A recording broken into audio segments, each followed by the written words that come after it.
It appears we are almost ready to depart.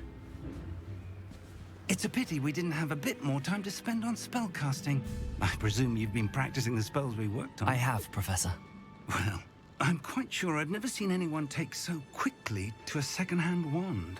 You'll be a force to be reckoned with when you get your own. Thank you, Professor Fig. I appreciate you working with me before the term begins. Oh, Eleazar! George!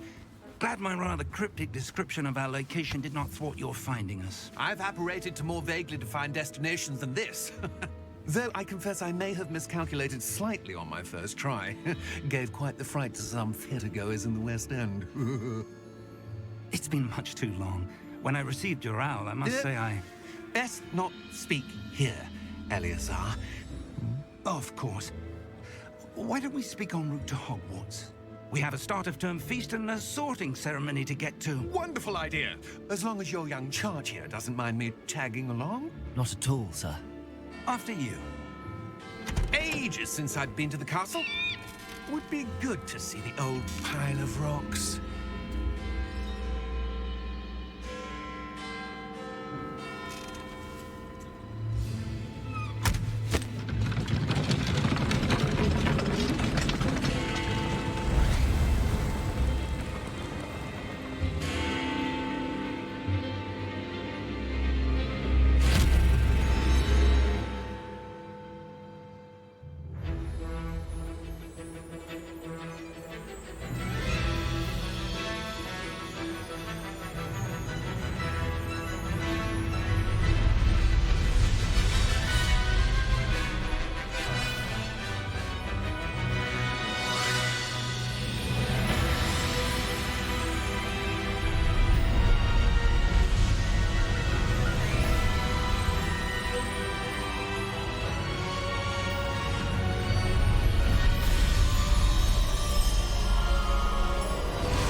Before you left for Scotland. Just barely. And who is your traveling companion? A new student. New? Yes, sir. I'm starting school as a 5th year. How extraordinary. It is indeed. None of the faculty has ever heard of anyone being admitted to Hogwarts so late. Nor have I. Of course, as the other 5th years will have been honing their magical skills for 4 years now, the headmaster asked if I could get our new student up to speed a bit before the term begins. Well, you couldn't have asked for a better mentor. Professor Fig is not only an exceptional teacher, he's also a remarkably intuitive and gifted wizard. Mr. Osric is prone to flattery. I dare say it's one of the reasons he's risen so far at the Ministry. Have you seen this? I have. Opinions differ as to how great a threat Ranrock really is. Although I've yet to convince my colleagues at the Ministry, I believe he is a significant threat. And it was your wife, Eleazar, who alerted me to his activities months ago. Miriam? How? She wrote to me about Ranrock before she died, wondering what the Ministry knew about his activities. Before I could respond, I received this. It was the last thing she sent me, Eleazar. It came to me via her owl, but with no correspondence. I can only assume That she had to get rid of it quickly, to keep it safe. presumably from Ranrock. I cannot open it. Whatever magic protects this is powerful indeed. It looks like goblin metal.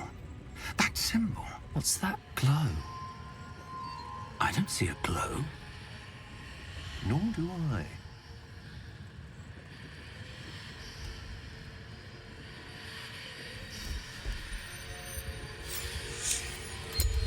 Merlin's beard. How did you... Wait! We do need to know.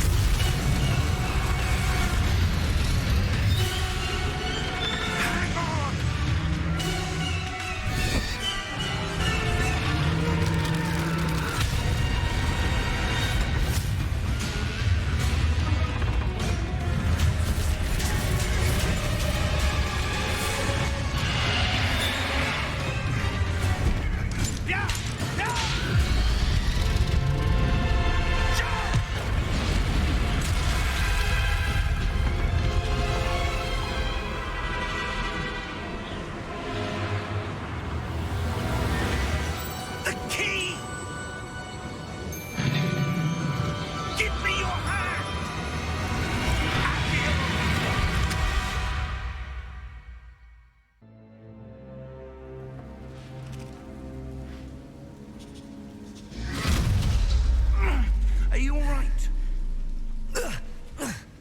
You're hurt.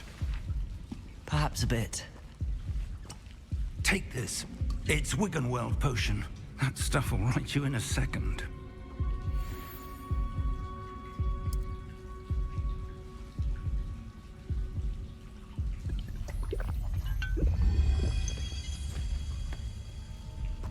What happened? Poor George. I can't believe he... What the hell got into that damn thing? Attacking a carriage mid-air?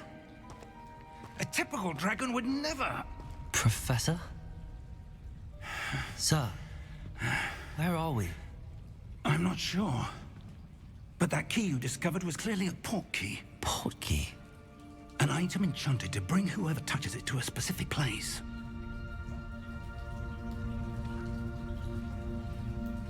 I'm feeling better, sir, if you'd like to look around a bit.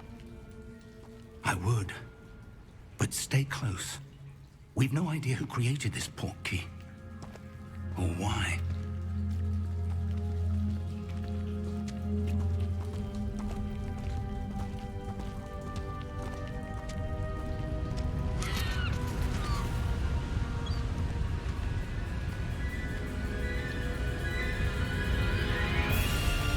How far did that portkey take us? Farther from London than the carriage traveled. We're somewhere in the Scottish Highlands. Sir, those ruins. Do you The think... portkey was meant to lead us there? I do. This has not been the day either of us expected. But Miriam sent that portkey to George for a reason. And I believe that she, and now George, died in pursuit of whatever it was meant to lead to. If you're sure you're all right, and wouldn't mind indulging me, I'd like to have a look around. Absolutely, sir. Good. Let's see if we can find a path, however faded it may be.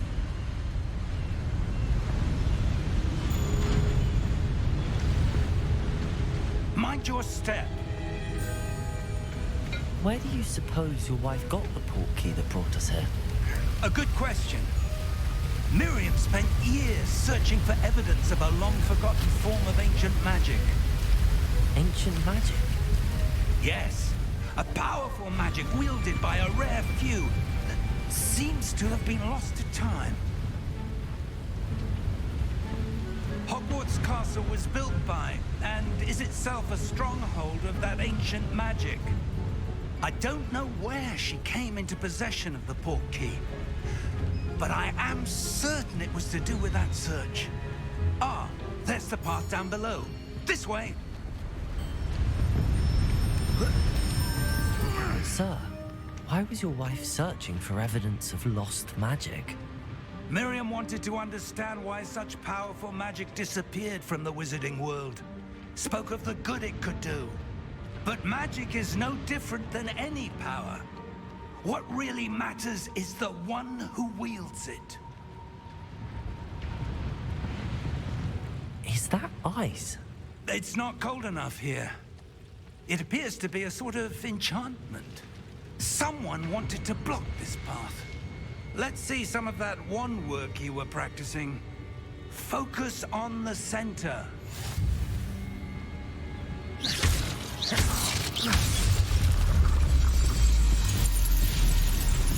Excellent!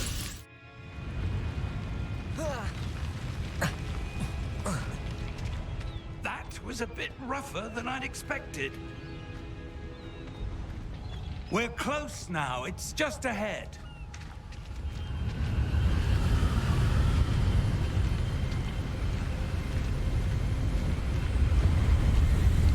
Steady yourself! Reparo!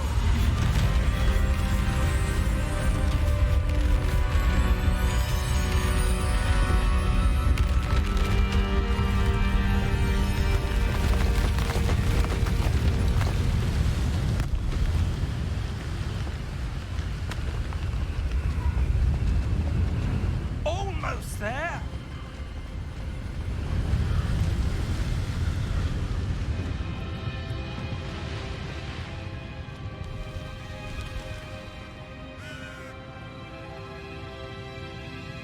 Why would someone have built this here? I suspect they valued their privacy. That Portkey led us here for a reason. Let's have a look around for anything that seems out of place. What's this? Professor Fig!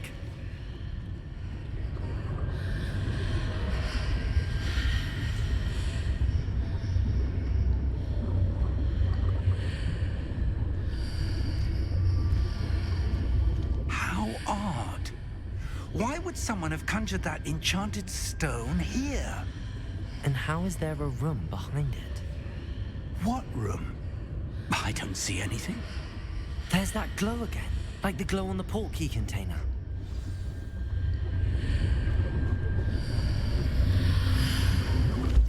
What in Merlin's name? Godric's heart. Where are we? I don't believe it.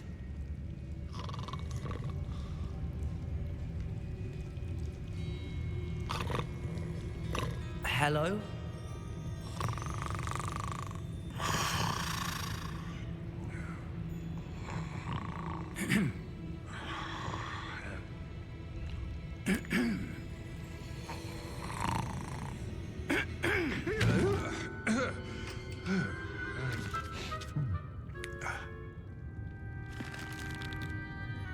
It can't be.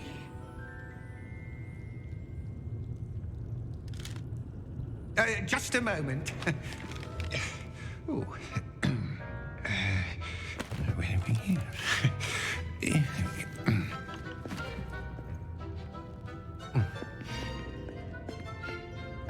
Welcome to Gringotts Wizarding Bank. Vault number 12, I presume. Precisely. The key? Your wife's Portkey. Oh, yes, of course. This way, then. Stay close.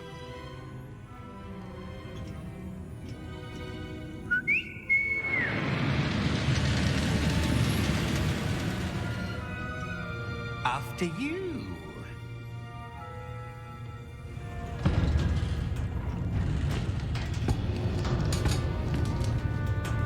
Keep your hands inside the cart if you don't wish to lose them.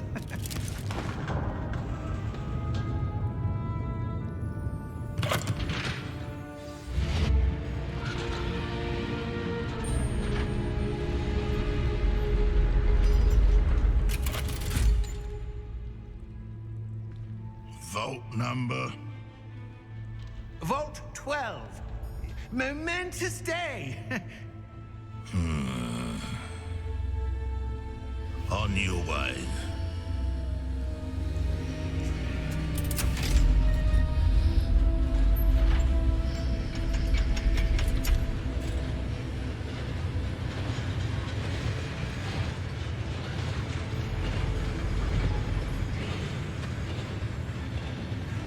Professor, the armband that guard was wearing was glowing. Like the glow you saw on the Portkey container? No, darker. I saw that same glow on the dragon's collar. Yeah, what was that? We were just wondering about that goblin back there. He watches over the oldest section of the bank. Rare anyone goes there anymore.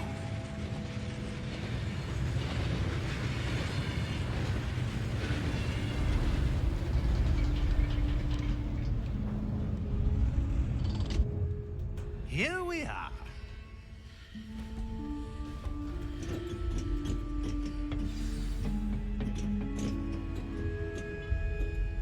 When was the last time this vault was accessed? A goblin has been stationed at my desk for hundreds of years. In that time, no one has visited Vault 12. Until today.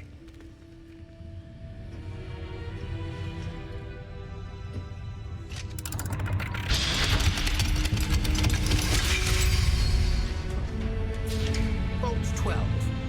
Thank you for your help.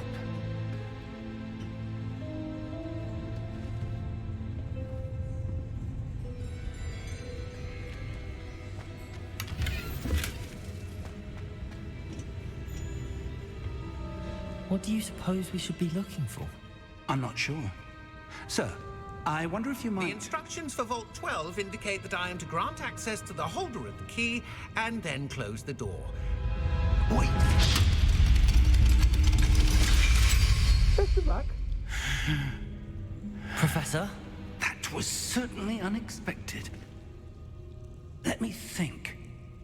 There must be something here. Revelio, perhaps? Revelio?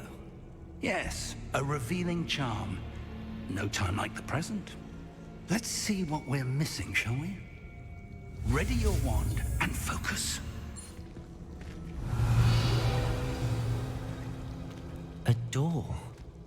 Well, that's a start. There's that symbol again. I don't suppose you see a way to... I do, Professor. That symbol has the same glow as the one I saw on the Portkey container. If what you can see reveals the way forward, then I dare say we are about to discover the secret of this vault. Lead the way.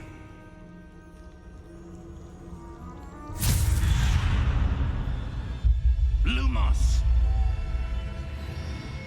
This is no ordinary vault. I suspect we will need to earn our way out of here. What do you mean, earn our way out? Do you think this is some sort of test? I do. But to what end, I can't say. Stay close. There will be no disapparating if things go poorly. Not out of Gringotts. I see something up ahead. What is it? That glow again, but on the floor. Lumos! What happened? When I moved towards the glow, it suddenly seemed as if the ground was swirling about. Are you all right? Yes, sir, I'm fine. You seem to have caused the floor to change. That statue. What statue? I see some sort of statue, but only as a reflection in the floor. Revelio. I presume this is what you saw reflected in the floor. It is. The reflection's still there, but the statue's positions don't match. Wait. When you moved, the reflection turned in the direction of the light. Perhaps you should cast Lumos. Lumos. Well done. Now the reflection's turning towards me. It does follow the light.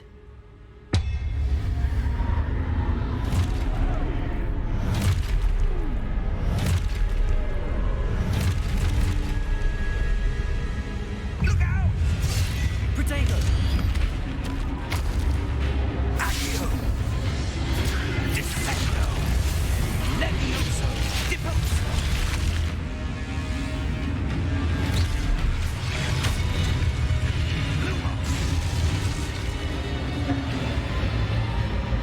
Stay close!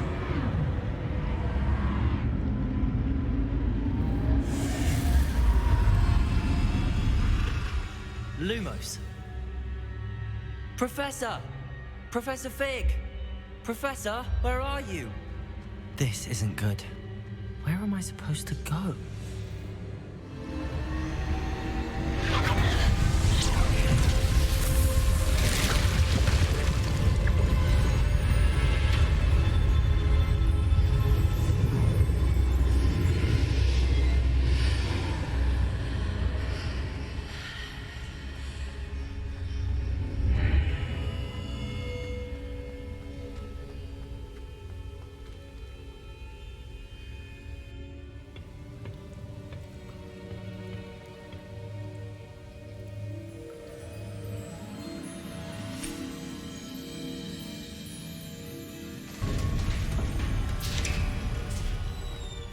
There you are.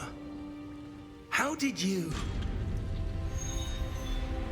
What is this place? I don't know.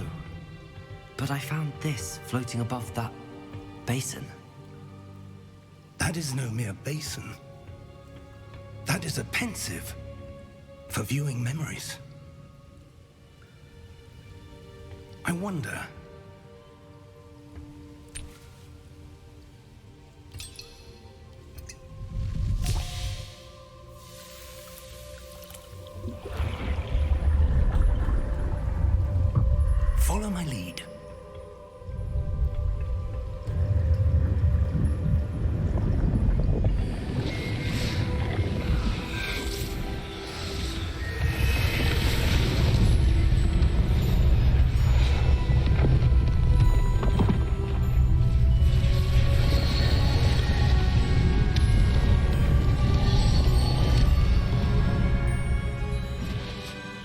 is in place.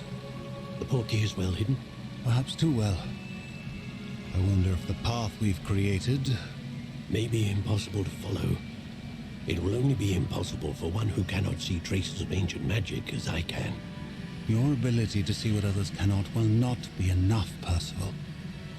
We are entrusting the one who embarks on this path with powerful secrets, with knowledge others will do anything to obtain.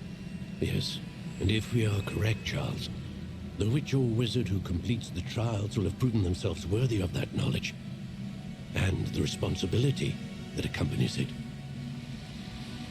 We've done all that we can.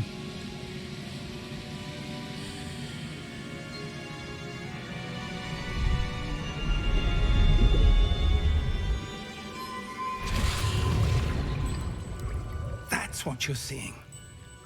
The glow that surrounded them. Yes, sir. Astonishing. Can I see magic? Traces of an ancient magic, to be precise. The magic that Miriam had always believed existed, but could never.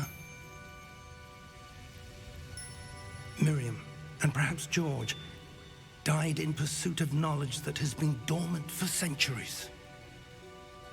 And you, it seems, are the key to understanding why. We were... It all looks rather different than it did a moment ago. Someone's coming. Who were they? I don't know. But, sir, you shouldn't be in here. I was right. Ranrock. Seems my reputation precedes me. I was beginning to think no one was ever going to visit Rackham's vault. And why are you here? No need for that. Just give me whatever it is you found here and we can let bygones be bygones. Sir, they had the key to the vault. Choose your next words wisely. I only meant that the instructions to Vault 12 were quite clear. Sir, I must insist. I was to grant access only to one with the key, and you didn't have them.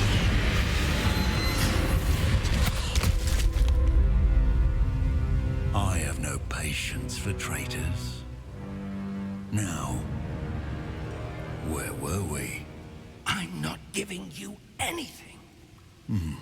Well, perhaps your young friend here will be more helpful.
Are you all right?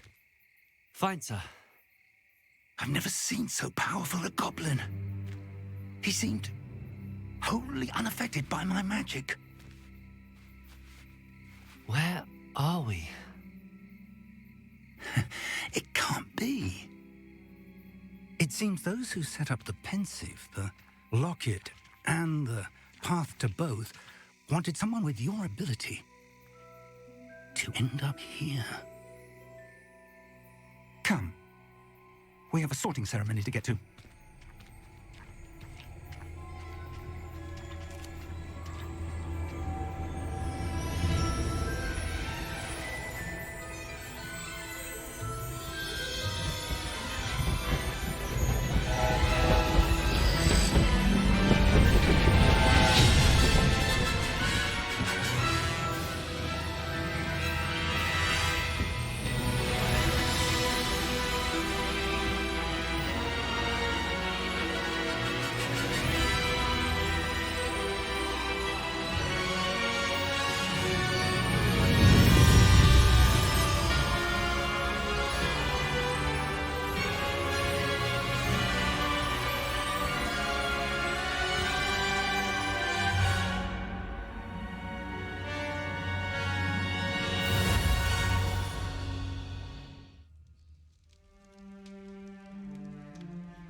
Good.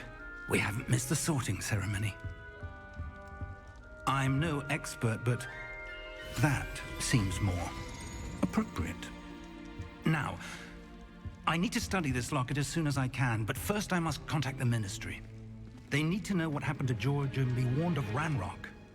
For the moment, I ask that you keep all that's happened this evening between you and me. Of course, sir. Thank you. Ready for the sorting ceremony?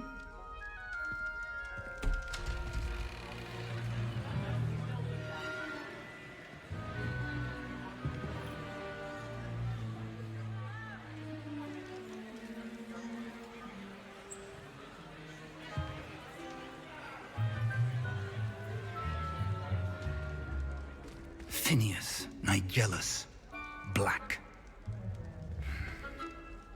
Prepare yourself to meet the headmaster. Fig, nice of you to join us. The sorting ceremony's over. There were complications. Complications? It seems the goblin problem has... Enough. Goblins. I've no time for rumors, Fig, and I'm rapidly losing whatever patience I had left. If you're lucky, we might still be able to get you sorted this evening. I'll be in touch.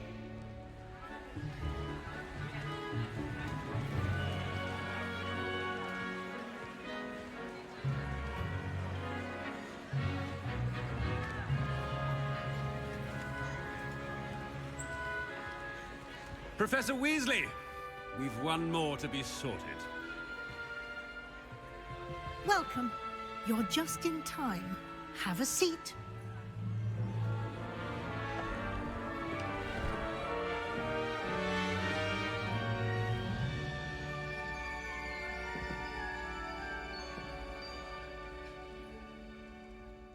Ah, yes. A bit older than the others, aren't you? You come here with preferences and preconceptions. Certain expectations. I'm looking forward to exploring Hogwarts and the world beyond the castle and grounds. Indeed. Much can be gleaned by having an adventurous spirit, but your professors have a great deal to teach you as well.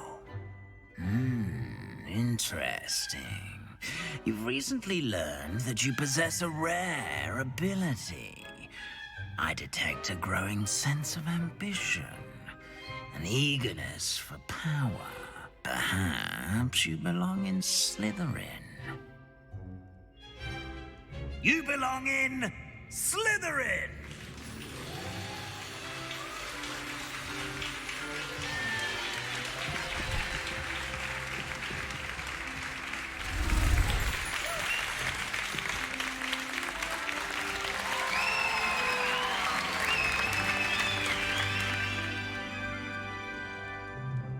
Oh, and one more thing. Due to the unfortunate injury on the pitch in last spring's final, this year's Quidditch season has been cancelled. Enough! It's not as though I've banned flying altogether, but don't tempt me. You are here to focus on your academic futures. I'm sure you will have plenty to do before classes begin tomorrow. I said, I'm sure you all have plenty to do before classes begin tomorrow.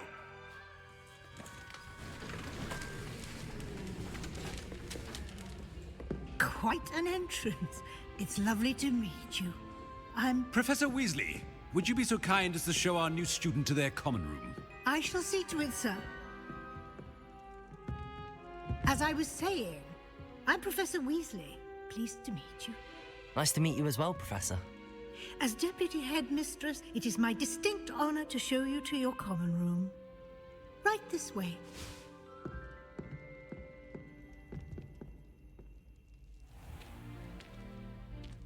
It's quite uncommon for a student to begin as a fifth year. It may be a bit of a challenge, but one I'm sure you're up for. I can be quite resourceful. I suspected as much. This is the entrance to the Slytherin common room. In order to enter, one must simply speak the correct password. Aspiration. Very well. Aspiration.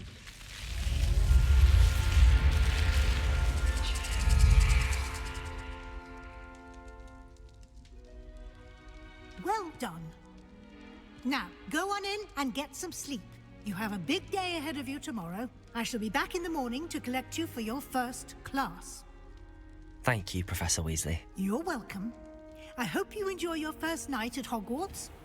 Sleep well.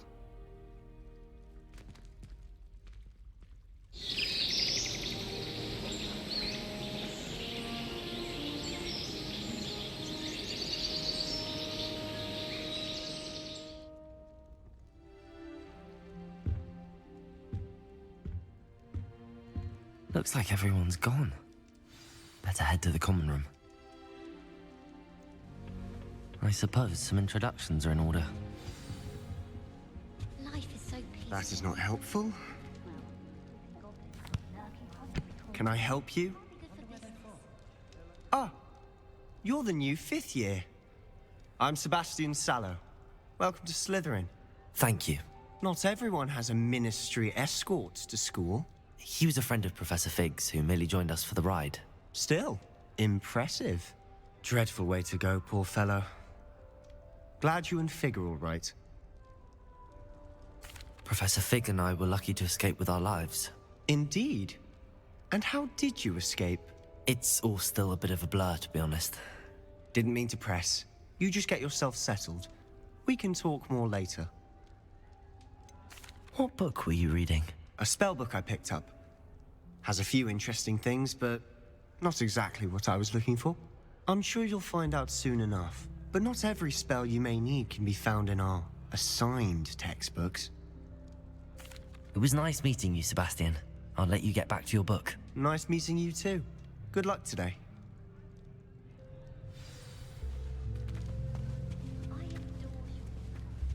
I wouldn't do that if I were you. Ugh, not going to move there, are you? Here, watch this. Don't say I didn't warn you. Checkmate. Told you. They should have listened to me. Ah, I know who you are. You're the new Slytherin, the one who barged in with Professor Fig last night. Interesting tactic on your first day, taking all the attention away from the first years. I'm Imelda, by the way. Shame I wasn't with you in Fig. I could have lured that dragon away. My skills on a broom are legendary. We handled it. And I think you're underestimating the nature of a dragon. A broom would have been kindling. Ha, not the way I fly. Perhaps one of these days I'll show you a thing or two about flying. I can teach you more than Kogawa ever could. Speaking of which, I'd like to get in some time on my broom before classes. Are you a keen Wizard chess fan? You knew that boy was going to lose the match. Not really. Much too sedate a pastime for me. Also, it's simply not that challenging. The moves are always so obvious. Why does no one else see it? Do you have a lot of time to fly during school? I make the time.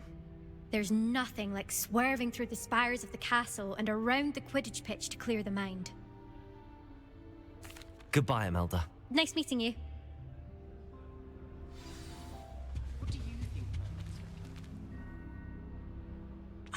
I think I heard one. Doubt mermaids find us that interesting. Ah, based on all the chatter when you entered the common room, I'm guessing you're the new 5th year. I'm Ominous. Ominous Gaunt. Nice to meet you, Ominous. Well, you certainly had a memorable arrival. I'd much rather have arrived on time and without a dragon attack en route. I'm sure. How horrible. I can only imagine. Well, it's good to have you in Slytherin. Do let me know if I can be of any help as you navigate your first days here. Were you expecting to be sorted into Slytherin? Most certainly. My family on my father's side are direct descendants of Salazar Slytherin, one of the 4 founders of Hogwarts. Not something I'm especially proud of, mind you. He was obsessed with blood status. A pure-blood maniac. Unfortunately, most of his descendants do not fall far from that tree. Did that student say he thought he heard a mermaid? Yes, but I've never heard of a mermaid showing up outside our common room window. It is fun to play along, though. Been known to keep some first years on the lookout for hours. Thank you, Ominous. Very nice to meet you. Pleasure was all mine. Don't be a stranger. Is the new fifth-year Slytherin in here? Professor Weasley's waiting for you just by the stairs. Good morning. I trust you're ready for your first day at Hogwarts? I've been dreaming of this day for a long time. Can't believe I'm here. Well, you are here. Make the most of it. You only have one first day at Hogwarts. Now, in light of your unique situation, joining us as a fifth year, you'll need to catch up with your classmates and not fall behind. Especially as you'll be expected to complete your OWLs at the end of the year. OWLs? Owls? Yes, your ordinary wizarding level exams. They will determine what type of career you can have when you leave here. After much discussion with the headmaster and the Department of Magical Education at the Ministry, we've devised something extraordinary to ensure your success. Here you are.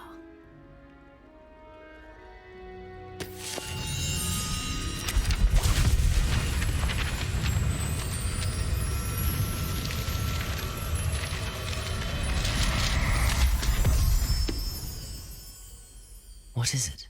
It is a wizard's field guide. It will help you to keep track of what you are learning so that you master all that's expected of a fifth year. You would be wise to take full advantage of this exceptionally valuable resource.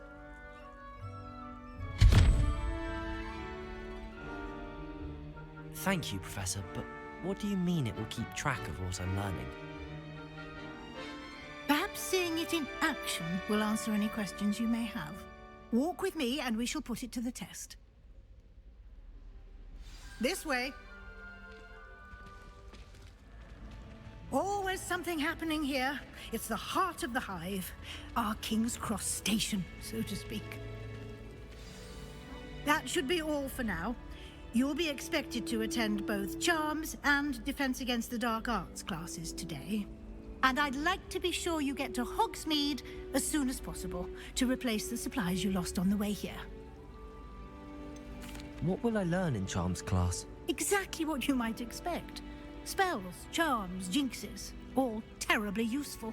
I think you will enjoy Professor Ronan. He's a clever and entertaining wizard, and a talented teacher. Can you tell me more about the Defense Against the Dark Arts class? Defense Against the Dark Arts, as the name implies, focuses on how to defend oneself against the evils that lurk beyond these walls. A mastery of Defense Against the Dark Arts is required for those who aspire to become Aurors. Fortunately, we are lucky to have the ever-gifted Professor Hecat in charge of our students' education in that regard. You mentioned Hogsmeade, Professor. Hogsmeade is the only all-wizarding village in Britain, and is home to an array of shops and pubs. You should be able to find all of the school supplies you require in Hogsmeade.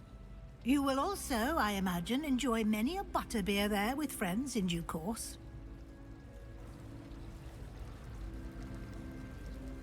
Thank you, Professor Weasley. A lot to absorb on your first day, and you have much to learn. Happily, your professors have agreed to create additional assignments for you outside of class. You'll be up to speed in no time. Judging by your adept use of Revelio earlier, I'd say Professor Fig succeeded in at least showing you the basics. He did, Professor.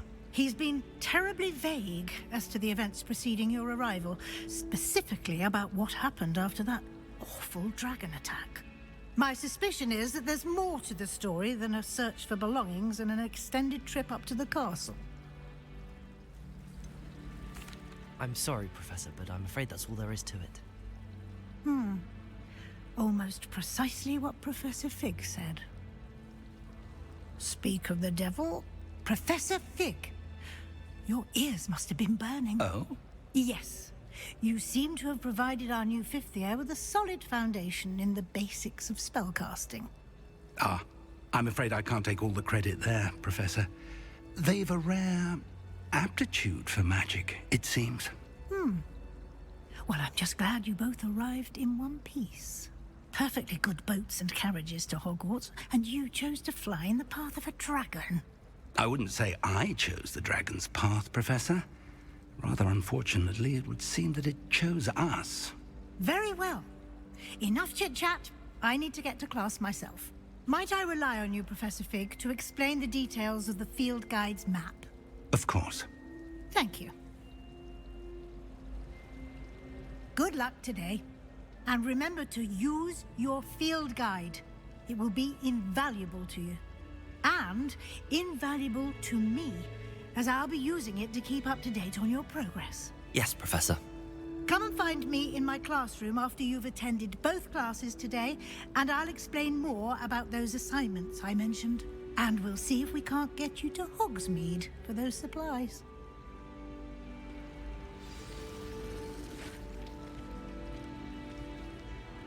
It's good to see you, Professor. And you. I was hoping our paths would cross today, before you immersed yourself in studies. Did I hear you masterfully evade Professor Weasley's interrogation regarding our late arrival? I did try to evade her questions, though I feel a little deceptive. That said, I'm fairly certain she suspects that we're not being entirely forthcoming. Yes, well, Professor Weasley is a brilliant and astute witch. It was right to keep the details to yourself for now. We don't know where this path we've embarked upon will lead. It may require a bit more flexibility with your time than she would approve of. And she may feel obliged to share details with the headmaster that would be better left between us. Understood, Professor. Good.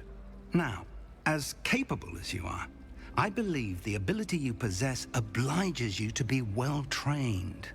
Happily, you have the benefit of an exceptionally skilled team of witches and wizards to guide you. Speaking of guides, and so that I may avoid another not-so-subtle reproof from Professor Weasley, why don't I show you the clever enchantment we included in the field guide's map? Unfold it and have a look.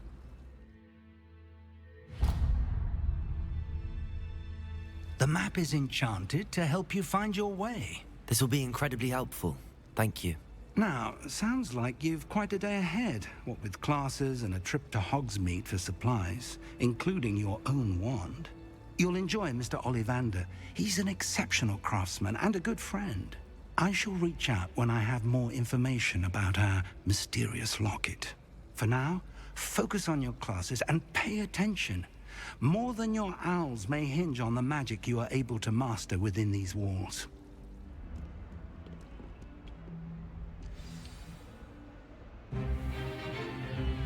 Stupefy!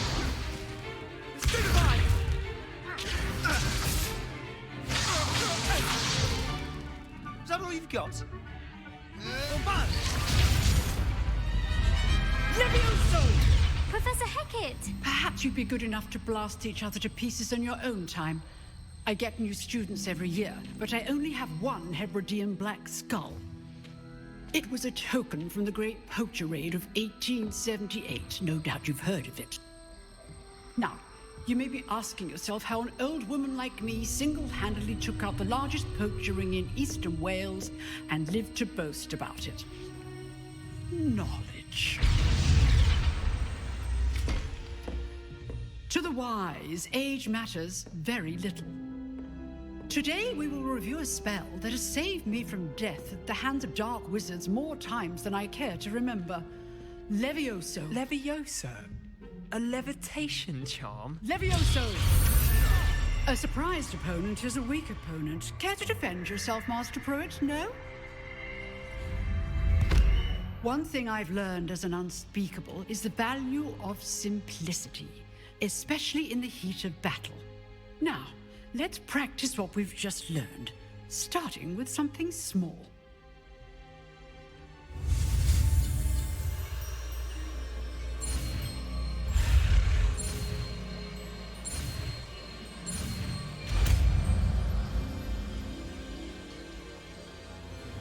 Levioso!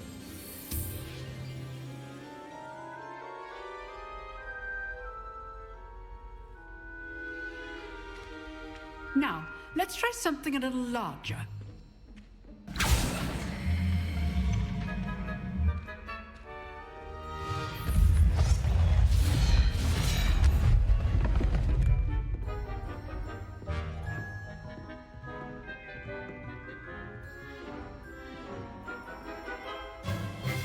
Let us begin with the basic cast. Well done.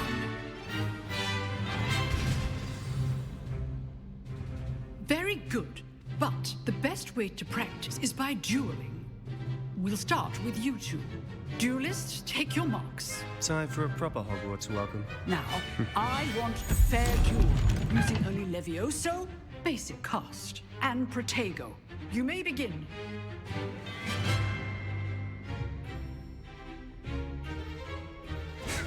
Levioso, this can't be your first duel.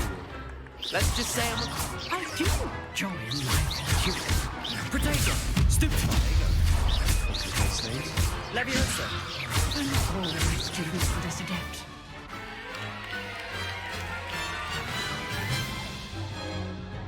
Not bad for a beginner. You give as good as you get.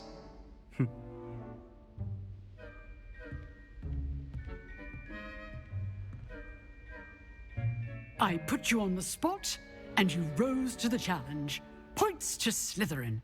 Thank you, Professor Hecat. Glad to have the opportunity to practice. If what I've seen today is any indication, we can expect great things from you. I demand excellence from my students. They are capable of achieving it, and they must achieve it.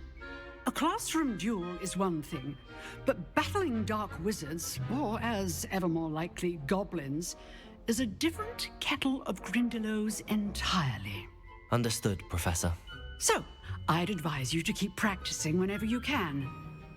Perhaps Mr. Sallow will have some ideas for you. Again, well done today. I shall reach out soon with additional assignments. All right. That's enough spectacle for one day. Class is dismissed. Nice work. I enjoyed that. Well, that duel was quite something. Everyone will be talking about it. It was certainly good practice. Practice? Felt more like I was dueling an expert. Didn't expect a new student to be so deft with a wand. Then again, perhaps this wasn't your first duel. I've dueled enough. Consider yourself lucky I held back. Huh, fair enough. You owe me an honest duel when you aren't. You know, you might be a perfect fit for a certain exclusive, unsanctioned dueling organization. Exclusive and unsanctioned? Count me in. Excellent. Knew I was right about you. If you want to get the most out of your time at Hogwarts, you're going to need to break the rules now and then. Whether it's joining a secret dueling club, or sneaking into the restricted section of the library, you just have to be clever enough not to get caught. Thank you, Sebastian. I'll keep that in mind. Good. Pleasure chatting with you. I'm sure I'll see you soon. Perhaps somewhere unsanctioned? We'll see if your performance today was sheer luck or actual skill. Look for Luke and Brattleby near the clock tower entrance, if you're interested. Professor Ronan tends to go on a bit. We sometimes have to remind him to finish the lesson.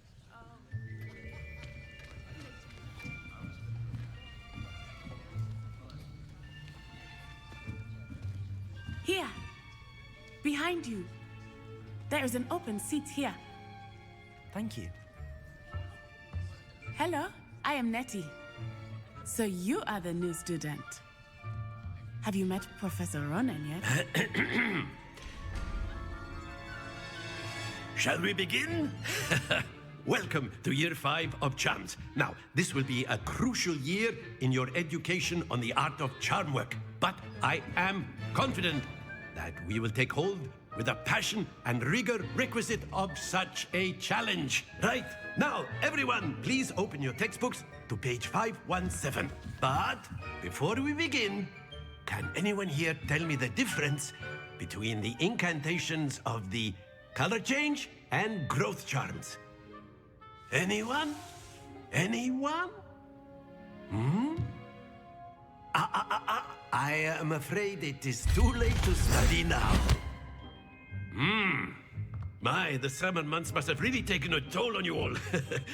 By the looks of it, you all spent your holidays practicing Obliviate on one another. Do you even remember how to perform a basic summoning charm?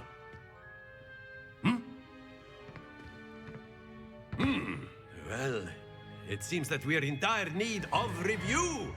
Everyone get into pairs and take positions on opposite sides of the classroom. Now let's put those textbooks to use as the blunt objects you so believe they are, and take turns summoning them out of one another's hands. Only one book will be needed per partnership, Miss Dale. Thank you. Get into place now.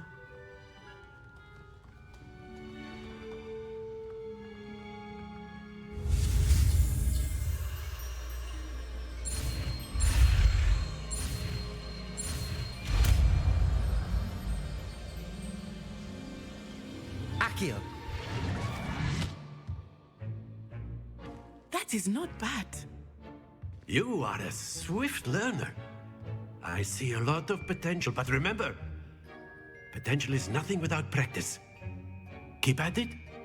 You might just rival Miss Onai here.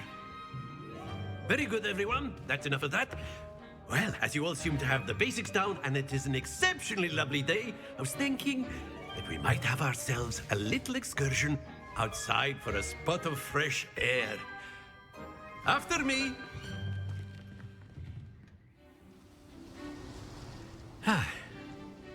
I've always found that fun goes hand in hand with mastery, as I'm sure the Quidditch players amongst us would agree. So, what better than a bit of sport to put our prowess with the summoning charm to the test, right?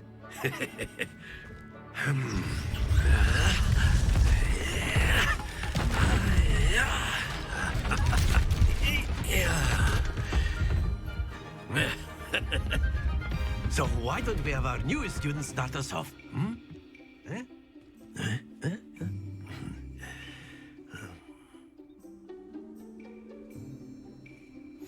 Very simply, cast Accio on one of the spheres and relinquish your charm at the last possible moment. Now, Accio. Think of this like gobstone. Splendid! Very good. Points to Slytherin. But there's certainly no sport in playing without some friendly competition. Miss Onai, would you care to give our new student a bit of a challenge? Come on up. You'll be the blues, just as before, and Miss Onai, you are playing red. Clear? Yes, sir.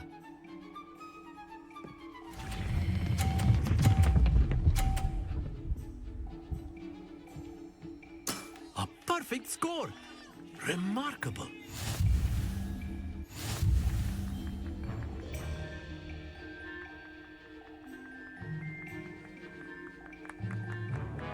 Let us make this a bit more interesting, shall we?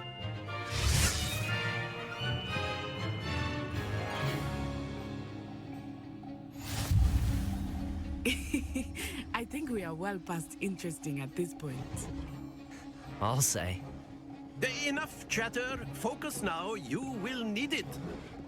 This round settles it all. Accio.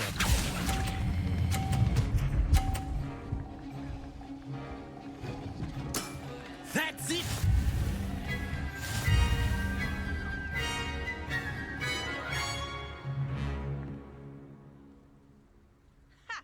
Very good, both of you. Well done.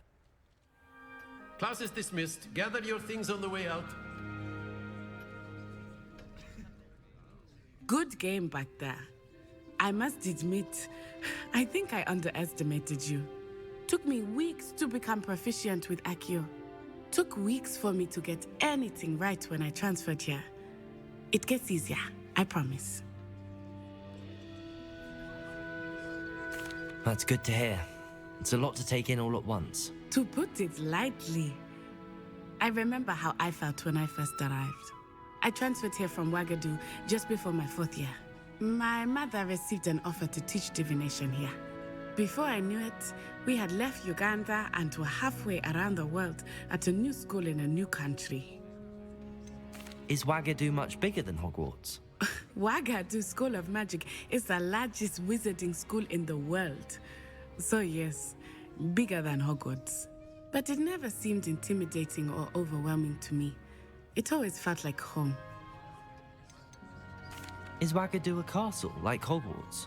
Its address is Mountains of the Moon. It is not so much a castle as a beautiful edifice carved out of the mountainside. I remember the first time I saw it, the mist was so thick I could hardly make out anything at all. And then it just materialized before me, this enormous school that seemed to be floating in midair. This may seem an odd question, but is magic the same there as it is here? Mostly, yes. But I did have to learn how to use a wand when I arrived here. Hardly anyone at Wagadu uses one.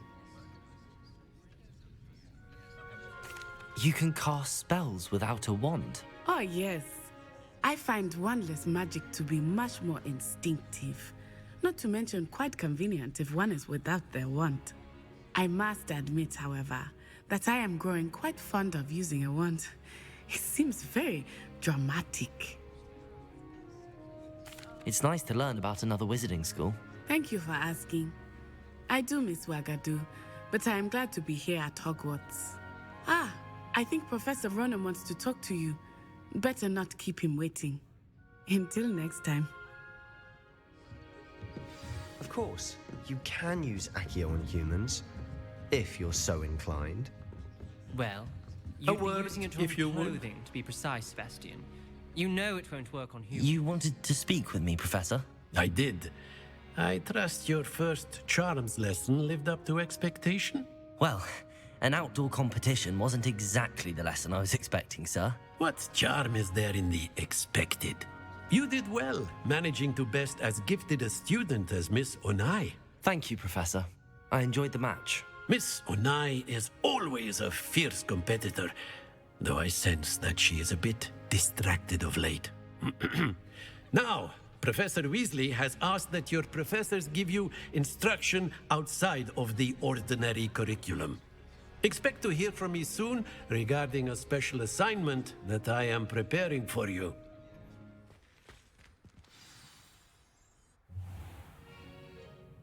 What about the room, Professor?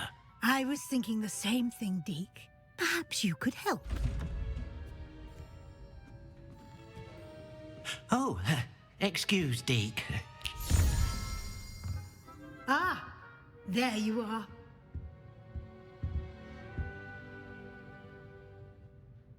I trust your first classes went well? They did, Professor. I heard as much from Professors Hecat and Ronan. Seems Professor Fig taught you quite a bit before you arrived. I'd wager there's a good deal more to your travels here than what you've told me. Isn't there? Have you and Professor Fig not discussed my training? He continues to be reticent about the details, mentioning only a few spells. Revelio, was it? And Lumos? That's correct, Professor. I see. Like trying to get a sonnet from a streeler. Regardless, you must continue to build upon what you've learned. In that regard, I've asked your professors to help hasten your progress with some extra assignments. Professor Ronan did mention something about that. In fact, Professor Ronan will meet you outside momentarily to assign your first one. Now, regarding the trip to Hogsmeade I mentioned earlier, we've arranged to replace the supplies lost on your way here, including seeds, potion recipes, and spellcrafts. Thank you, Professor. And Mr. Ollivander will connect you with the perfect wand. You've managed your classes well with a borrowed wand, but you'll find the magic you cast with your own wand to be far superior. Can you tell me more about the potions shop, Professor? J. Pippin's Potions stocks a wide array of potions ingredients, although they rarely sell recipes. Professor Sharp asked that they have a couple of particular recipes on hand for you. I've never heard of a spellcraft before, Professor. What is it? A spellcraft is a recipe of sorts used when conjuring objects. I shall explain more about them when you begin working with transfiguration magic. There's an Ollivanders in Hogsmeade. There is. Most people are familiar with the shop in Diagon Alley. We're fortunate to have someone like him nearby. Mr. Ollivander is a genuine craftsman and highly skilled wand maker. I would trust no one else to pair me with a wand. I'm eager to get to Hogsmeade. Very well. I'd like you to make your first visit to the village with a classmate. Help you get your bearings. Perhaps Sebastian Sallow or Natsai Onai. I've noticed you spending time with them. I'd like to go with Natty. Excellent choice. Miss Onai is one of our most talented students. And she knows the area. She'll keep you well clear of any of Victor Rookwood's undesirables en route. Rookwood? A rather unsavory local. Best to avoid him and his associates, including his right hand of sorts, Theophilus Harlow, if you can. Once you've finished Professor Ronan's assignment, your friend will meet you at the castle doors. No time to waste. The sooner you complete your work, the sooner you can enjoy a butterbeer at the Three Broomsticks. Natty, I hope I haven't kept you waiting long. Not at all. Professor Weasley tells me that you need to go to Hogsmeade. You must be eager to have your own things again. And to see the village. I've been looking forward to it. Good. Shall we set off? I intend to give you a first-rate Hogsmeade experience.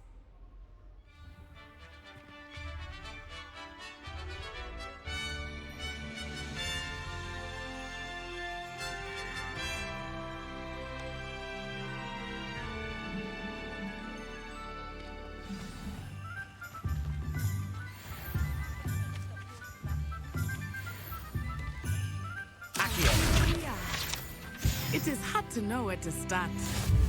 The Three Broomsticks is the place for butterbeer.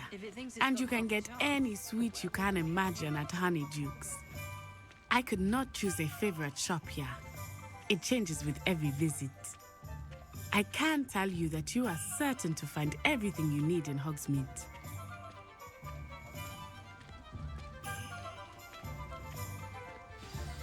Professor Weasley said that you need to get potion recipes, spellcrafts, some seeds, and... a new wand. Of course! You will enjoy Mr. Ollivander, and I am keen to see what you will do with a wand of your own. You should be able to collect everything you need and still have time to explore a little as well. Experience Hogsmeade at your own pace. We can meet up in the town circle when you are finished. Enjoy yourself. I will see you soon. Welcome to J. Pippin's Potions. Pardon me, sir. Oh, thank goodness. When I heard the bell, I thought you were Miss Lawang. Not that she deigns to come here. Though I don't believe I've seen your face here before, either. It's my first time in Hogsmeade, actually. Is it really? Well, Parry Pippin at your service. And this is J. Pippin's Potions. Potions for all ailments. You'll have read it on the sign, of course, but Grandfather always made me say it in full.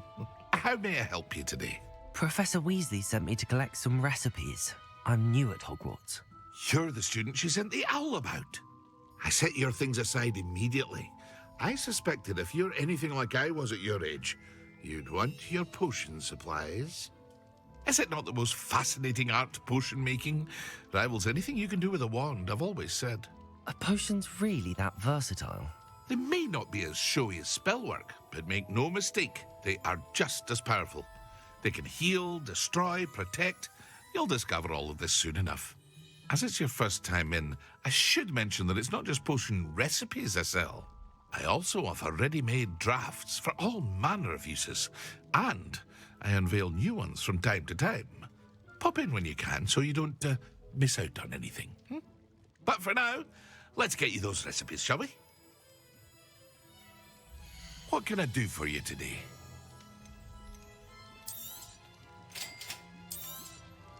Feel free to take a look at the rest of my inventory, or come back another time if you're in a rush today.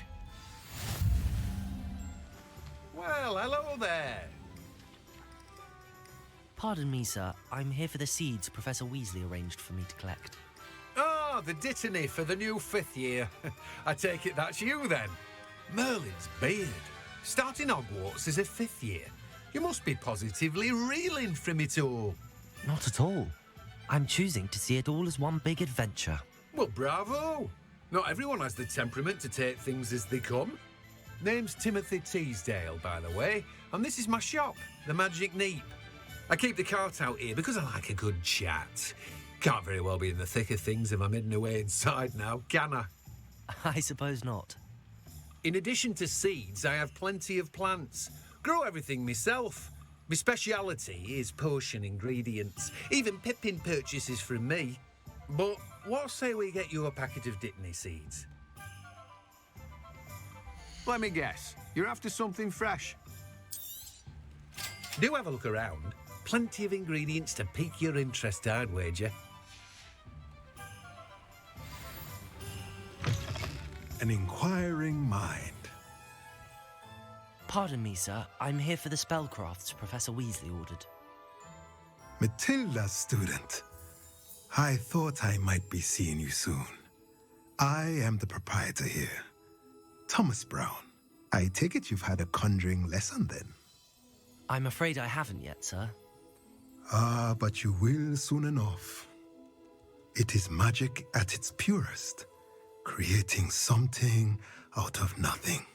Of course, it is not without complexity, but that is where my spellcrafts come in.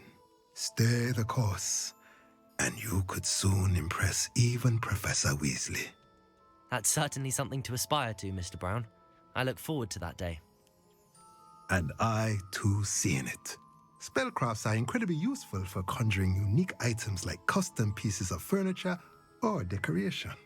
But I shall let Professor Weasley do the teaching. For now, let's get the spellcrafts you need. A potting table and a potion station, yes? I believe so, sir. Good. Nothing like being able to grow your own ingredients and brew what you want when you want. Let's have a look. Let's look at what we have, shall we? If you're interested, feel free to take a look around at the rest of my inventory. Merlin, blooming beard, not again. I'll be right with... Ah, it's you. Just a moment, please. Hello, sir. I'm looking for... For a new wand, yes. It's about time. Yes, about time? Well, you're our new 5th-year student, are you not? Oh, what am I saying? Of course you are. Gerbold Ollivander's the name. But of course, you'll have heard of the Ollivanders, I'm sure. Finest wand makers in the world. It's a pleasure to meet you, truly. Now, come with me. Let's find you the perfect wand, shall we? No, not you. Yes. Powerful core. 10.5 inches. You might do. Here, give this one a try. Well, go ahead, swish. How odd. Once more, come on, really swish it. Oh dear. Well, this isn't a good match at all, is it? We'll find you something, not to worry. No, not you. Perhaps. Yes. A rare wood, 13 3/4 inches, dragon heartstring. Let's give this one a try.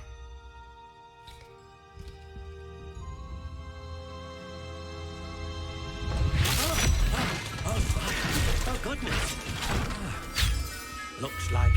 to the shelf for you. This is proving to be trickier than I had anticipated. How perplexing. Where are you? Perhaps you? There you are.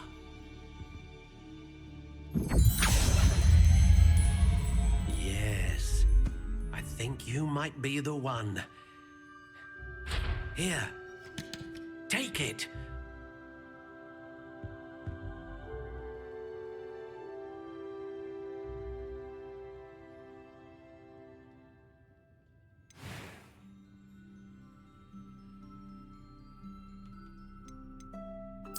Curious indeed.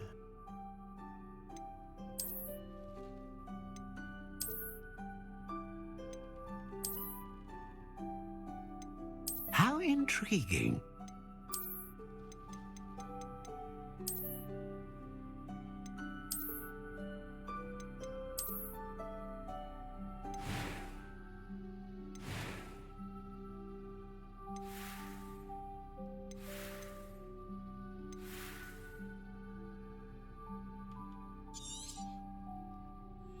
What do you think?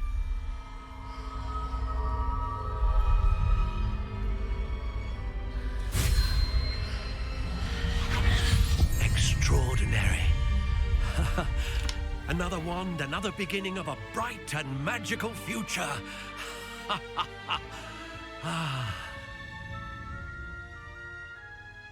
Now, how did that feel? Good. Different. I sensed a sort of surge of some kind. A match. Your connection seemed particularly powerful. The right wand will learn from you, just as you learn from it. I'm eager to try it out.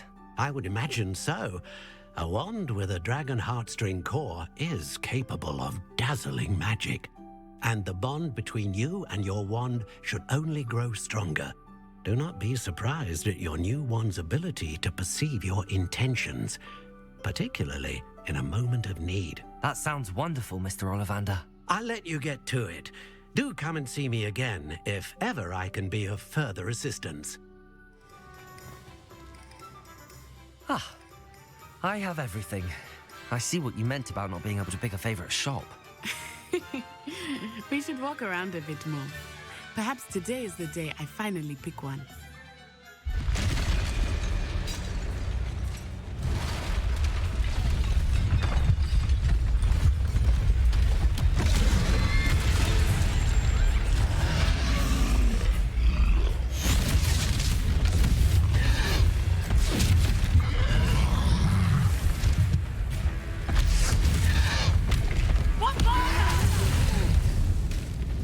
Draw it away from the building! Away from the village!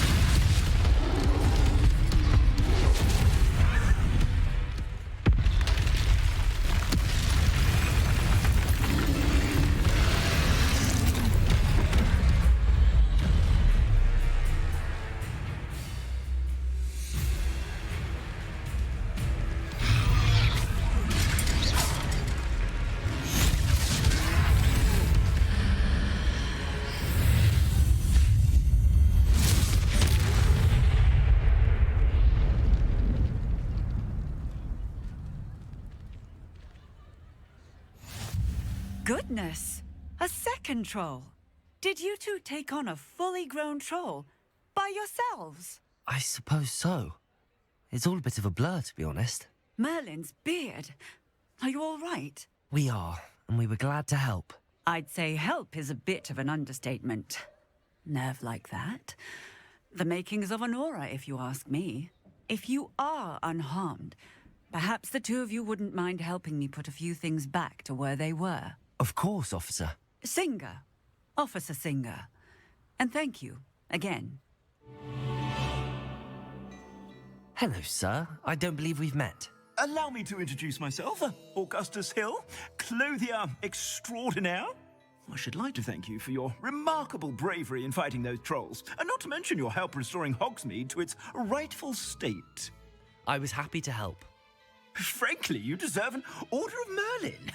But I can offer you something much more useful. I own Gladrag's wizardware, and among my inventory are some unique items that afford certain protections, as it were. Life-saving protections.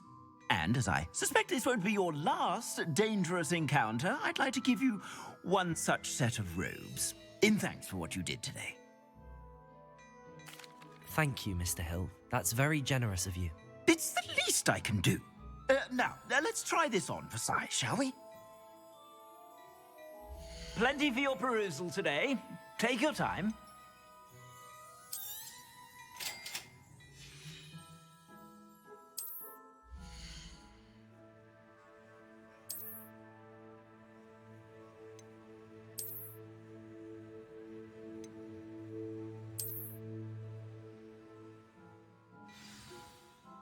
What an extraordinary introduction to Hogsmeade.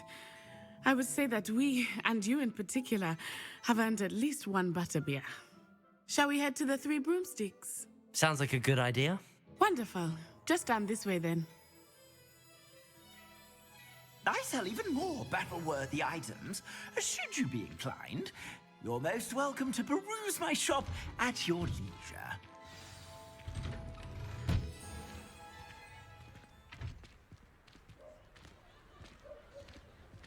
Assuming it is not too busy, you might even meet Serona, the owner. She is a charming hostess and a powerful witch. Good one to know.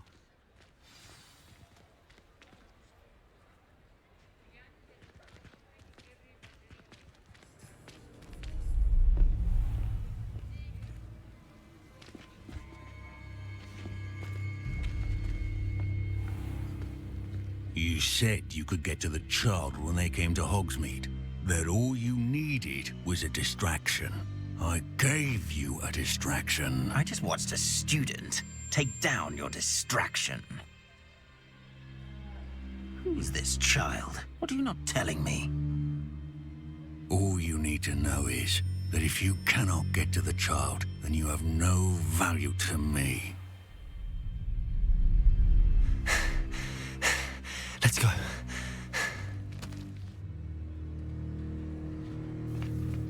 Did they see us? I don't think so. What was that goblin doing with Victor Rookwood? Ranrock is working with Rookwood. The goblin from the Daily Prophet. I knew I'd seen him somewhere.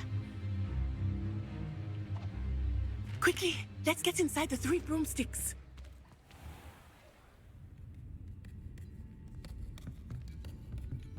It's a treat to see you, Lodgok.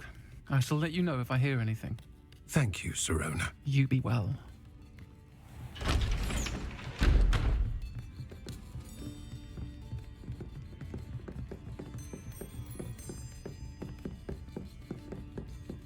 Now, what can I... Oh, there's a face I haven't seen before. It's my first time here. Welcome. Butterbeer's on me. Heard about the attack. I shall be looking in on the other shopkeepers and residents shortly. Glad to see you two escaped injury. Thanks to this one, single-handedly took down a troll. Is that right? Well done. Thanks for this. My pleasure. I will say, trolls in Hogsmeade. That's never happened before. Something's not right. The only brutes we usually have to deal with are... Oh. How timely.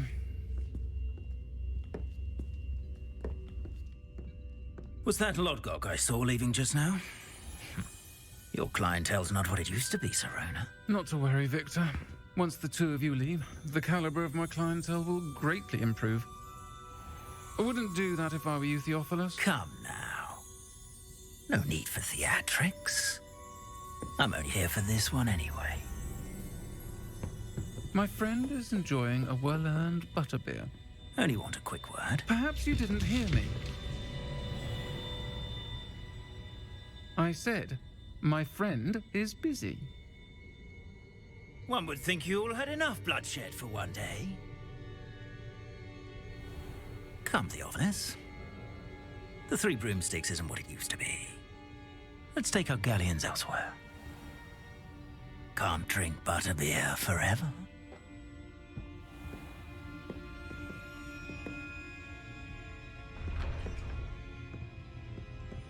Seems you've made an unfortunate enemy.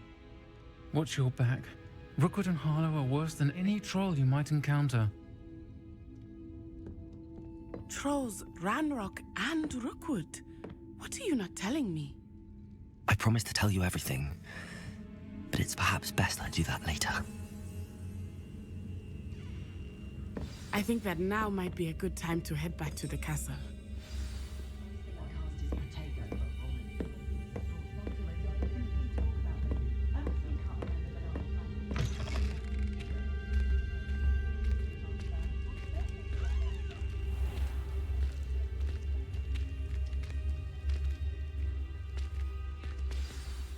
I am certainly glad Sirona was there.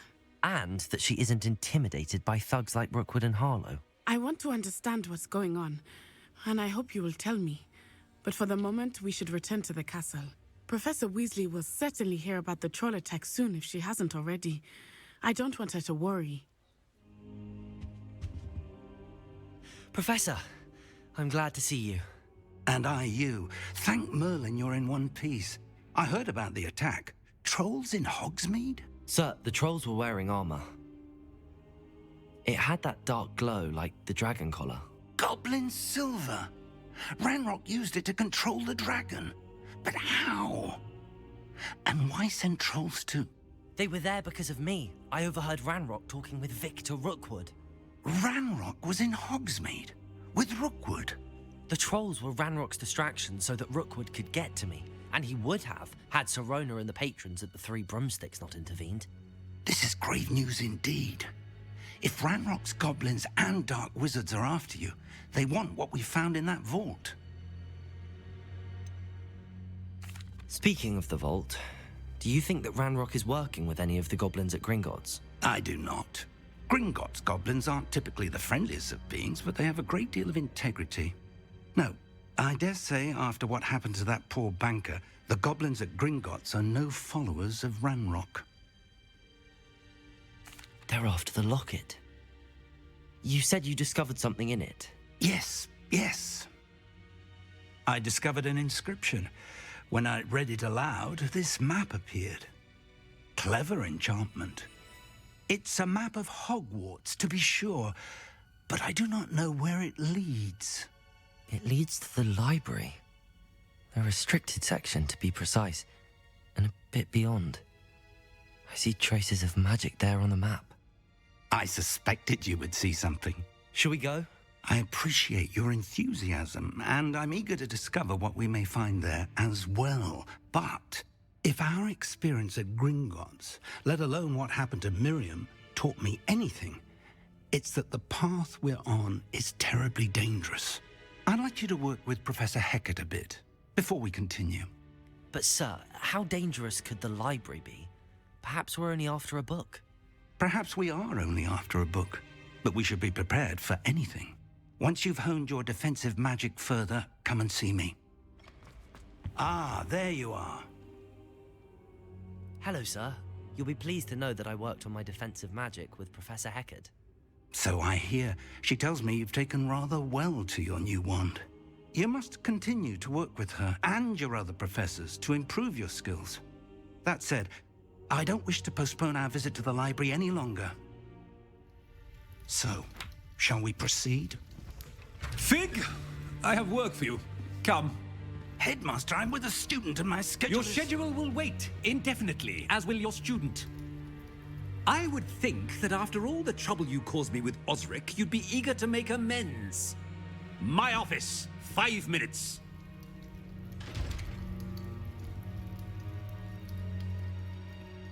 That man is exasperating. Unfortunately, our trip to the restricted section will have to wait a bit longer. But Professor... We have no choice. It would be unwise to provoke our illustrious headmaster further.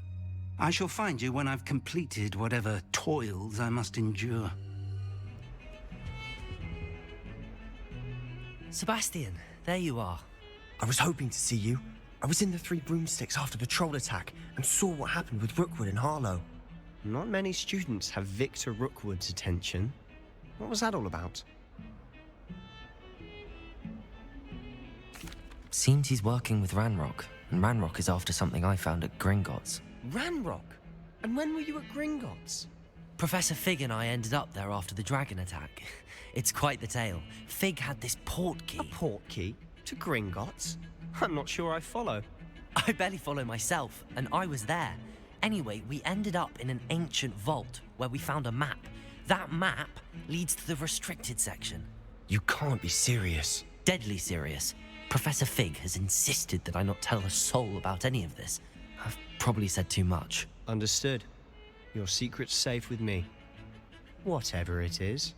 Thank you, Sebastian. You mentioned being clever enough not to get caught in the restricted section. And I am. Meet me outside the library tonight, and tell no one. What will happen if we're caught in the restricted section? Detention, no doubt. But a word of caution or two will help. For one, avoid Peeves, the poltergeist. Aside from wanton destruction of property, he loves nothing more than telling on the likes of us. How concerned should I be about the librarian?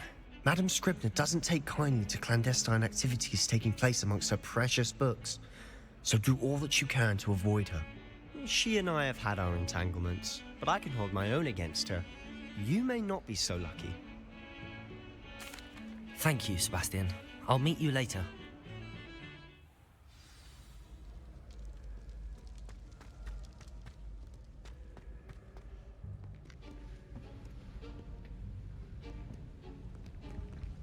See there?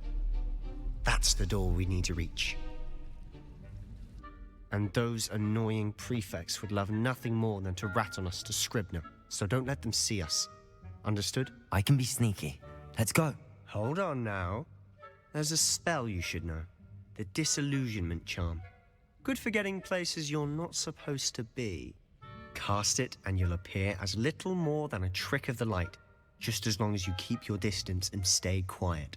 You mean I'll actually be able to turn invisible? Something like that. It's not as foolproof as a cloak, but those are expensive. And spells are free. Give it a try.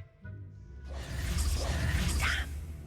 You told me the librarian would be gone by now. I said usually, but it'll still be all right.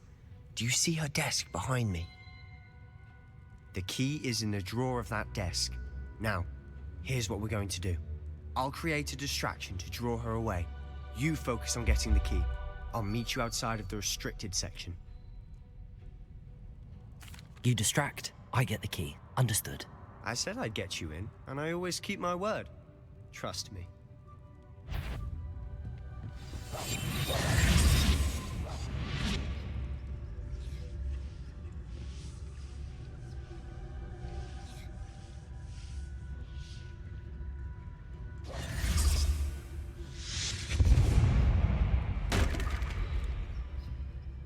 Is someone there?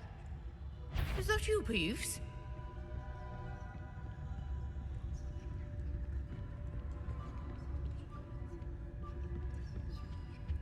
The key.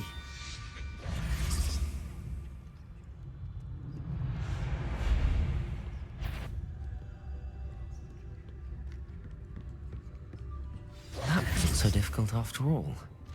Now to find that book. Should be in the clip.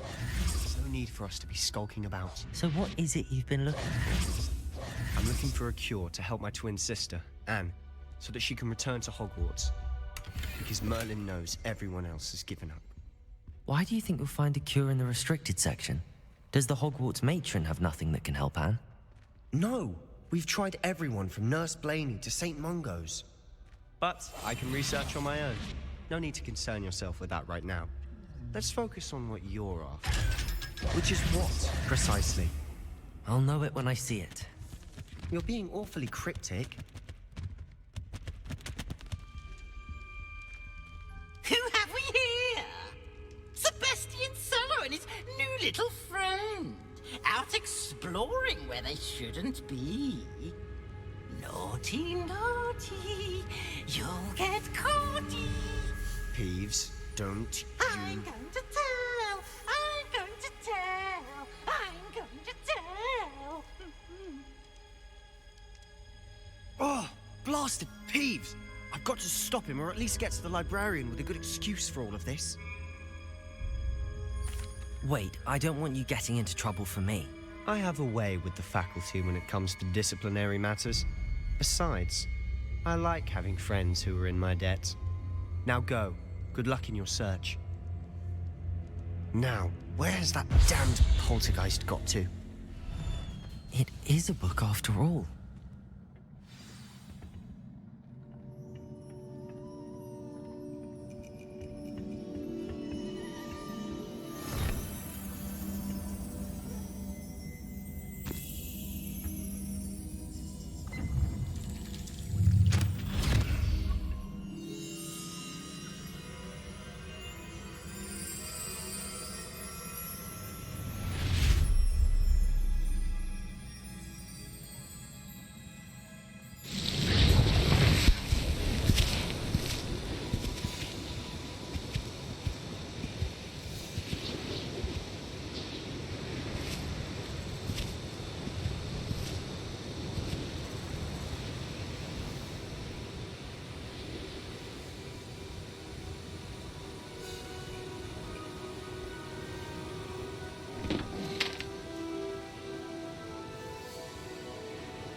You wanted to see me? Headmistress Fitzgerald, Professor Rackham. Miss Isadora Morganach, welcome. Professor Rookwood, Professor McCaw. We understand that you are adjusting well to life at Hogwarts. I am. I am glad. Especially in light of your unusual situation, starting as a 5th year. As it happens, I was also admitted to Hogwarts as a 5th year. I've never heard of another like us.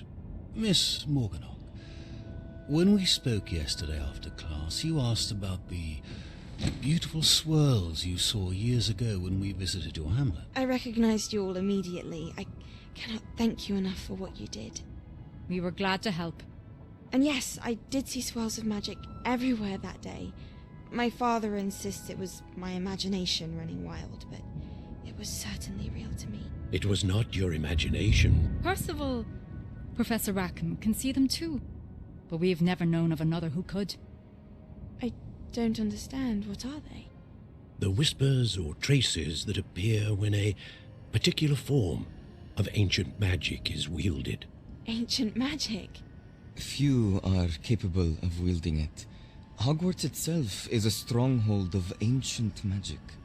So if I can see traces of ancient magic, does that mean I can wield it too?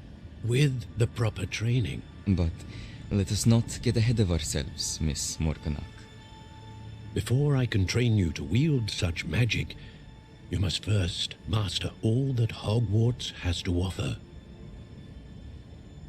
A magic this powerful can do great harm in the wrong hands. It must be wielded by a select few. As such, we ask that you not speak to anyone about what we have discussed here today.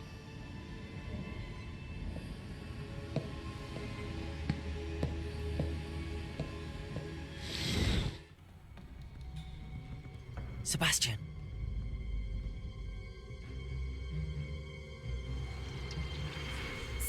sticking in the restricted section again! I had thought we were through with this mischief. Clearly detentions are insufficient. I'm afraid I must take this to the headmaster.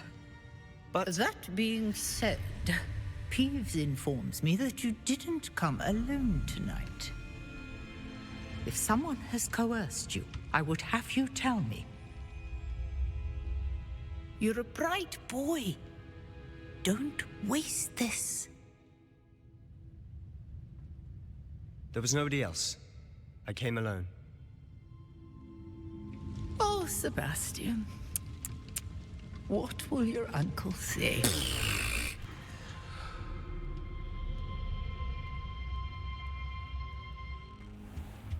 You cannot be serious. Goblins working with Rookwood?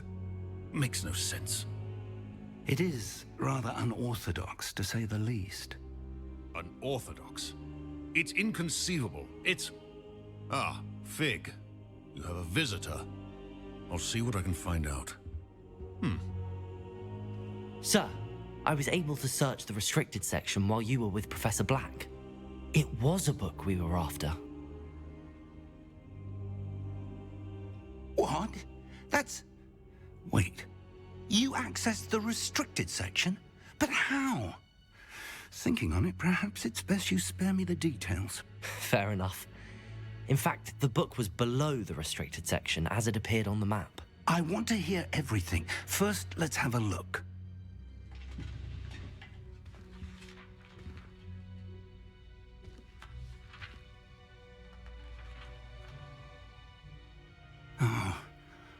Oh dear. Some of these pages seem to be missing. It appears someone has got to the book before us. Still, I will need time to study what remains. Perhaps we can still salvage something useful, though it may take some time. I wonder why it was here, below Hogwarts. I think I know, sir. I saw 2 more memories where I found the book. Another pensive. Godric's heart. The man we saw before, Percival Rackham, was a professor here. The first memory showed him and 3 other professors using ancient magic to restore a hamlet from a drought. Miriam was right. And the second memory? They were talking to a student who started as a 5th year, like I did. She could see traces of magic too. Why those memories? Perhaps this book will explain. Now I'll have to take it with me to London. The headmaster has insisted that I speak directly to the minister about George's death. What will you tell them about Mr. Osric's death? I don't know how much I dare say.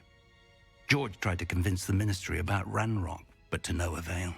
My instinct is to follow the path we are on for the moment and keep the details to ourselves until we know more. I understand. I'll see what I can learn about the missing pages while you're gone. Good. Don't neglect your studies. Your wand work is improving by the day. But you'll want to pay attention in herbology and potions. There's more to magic than spellcasting. Plenty to keep me occupied while you're gone. You've done exceptionally well. I look forward to seeing all that you've accomplished when I return. It is good to see you, my friend. Hello, Natty. How are you? I hope you've recovered from our rather eventful trip to Hogsmeade. I am well, but I have been worried about you, my friend. With Ranrock and Rookwood and Harlow after you? I'm all right at the moment. We did not speak about it at the time, but I am hoping now you might tell me why they were looking for you. They want something that Professor Fig and I found at Gringotts. When were you at Gringotts? Just before we came to Hogwarts. In fact, it's why I was late to the sorting ceremony. A portkey brought us there after the dragon attacked our carriage. What on earth? There's one more thing. It's a bit odd, if I'm honest. Professor Fig says I have a rare connection to a powerful form of ancient magic. Is that the magic you used fighting the trolls in Hogsmeade? I think so. I'm still learning, but I can see traces of it, and I've cast magic I can't otherwise explain. I know that's a lot to absorb. It is. And I will have more questions. For now, it is safe to say that Rookwood and Harlow are a threat to both of us, to all of us. Which is why I wanted to speak to you. I realized something that day in Hogsmeade. You displayed such courage fighting that troll, and Serona wasn't intimidated one bit by Rookwood and Harlow. Both of you have inspired me to take a stand of my own. What sort of stand? Men like Rookwood and Harlow are the reason my mother and I left Matibili land. I am not going to sit by and watch them destroy my new home. Good. Rookwood and Harlow are a dangerous pair. And the fact that they're working with Ranrock, well... All the more reason they must be stopped. Rumor has it that Theophilus Harlow runs Rookwood's day-to-day operations. Taking him down would cripple Rookwood's entire enterprise. That may be true, but shouldn't Officer Singer handle someone like Harlow? I spoke with her. She was polite, but perhaps understandably would not discuss details with a student. I overheard some of Rookwood's lot talking about a massive poaching operation that Harlow is planning. I was thinking that we could investigate a bit, try to get the evidence that Officer Singer needs. All right, but how? I am going to watch and listen, find out precisely what Harlow is up to. I shall reach out when I know more. In the meantime, remember, I am here if you need me. Thank you, Natty. Be on your guard. I beg your pardon! How dare you threaten me? What's going on here?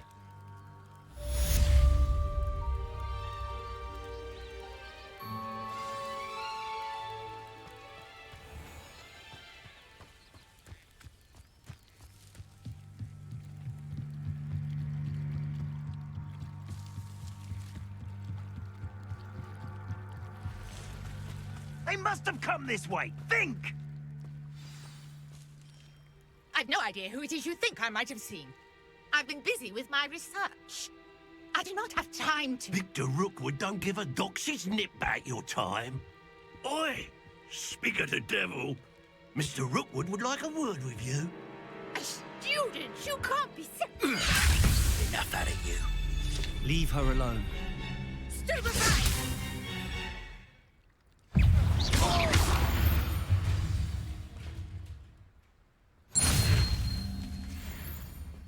What on earth just happened? I've never been accosted in such a manner, and so close to Hogwarts. Are you all right? I am, thanks in no small part to your excellent defensive skills. Care to tell me why two Ashwinders were ready to dispatch me to get to you? Ashwinders? Victor Rookwood's thieves and extortionists, his little cronies. They seemed quite keen on you. It's a long story, but thank you for your help. Well, you've avoided them for the moment. Priya warned me things were getting dangerous. Best get moving on my research before they return. You mentioned someone named Priya? Yes, my wife. She's the one who piqued my interest in Merlin, gave me a book when we were students at Hogwarts. Typical hard-working Hufflepuff, brilliant potioneer, has her own shop in Knockturn Alley. She's a travelling vendor. Hears what's going on in the Highlands before I do. You're a researcher? Nora Treadwell at your service, historian and archaeologist specialising in Merlin's work and life. I thought that Merlin and the tales about King Arthur's court were a myth. Mere myth. You're lucky Sir Cadogan didn't hear you. Chatters on endlessly about his connection to Merlin from his portrait at Hogwarts. Merlin attended Hogwarts, you know, and I'm studying some curious fixtures he left here centuries ago. Fixtures? These vine-covered pillars, dozens of them, all around the area. I've taken to calling them the Trials of Merlin. I believe he created them as a diversion for his fellow Slytherins. He was terribly fond of puzzles and enigmas.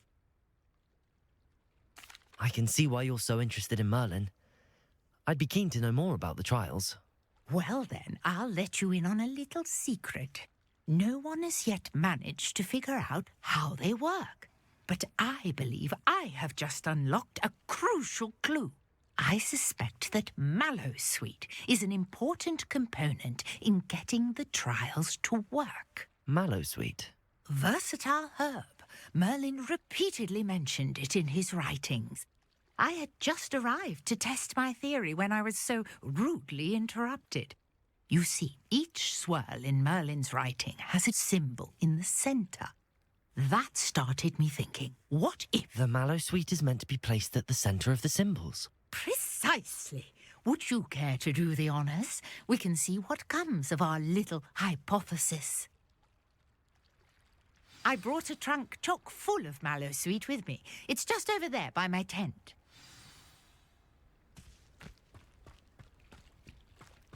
This trunk? Yes, take plenty, even if you already have some. I have the mallow sweet. Lovely. Now, notice the vines on these pillars here, as well as a stone swell on the ground. Each trial has these features. Place the mallow sweet on the swirl, and we'll see what happens.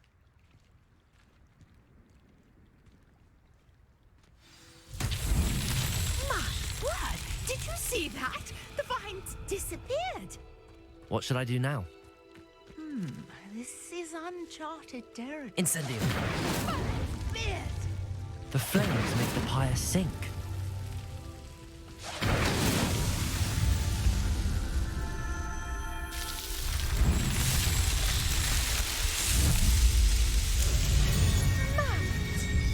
How beautiful! What a day! I can hardly believe it. I take it we can call that a success? We can indeed. However, I now have even more questions. How does it work? I must review my notes. I may have missed something. Are all of the trials like this one? Oh, not precisely. Well, I think each has those telltale vines and the swirl on the ground. You should feel free to solve them as you come across them. I believe I have what I need to continue my research. My guess is that each will also require mallow sweet, which you can find in Hogsmeade should you need more. I really must be off. Such a pleasure to meet you.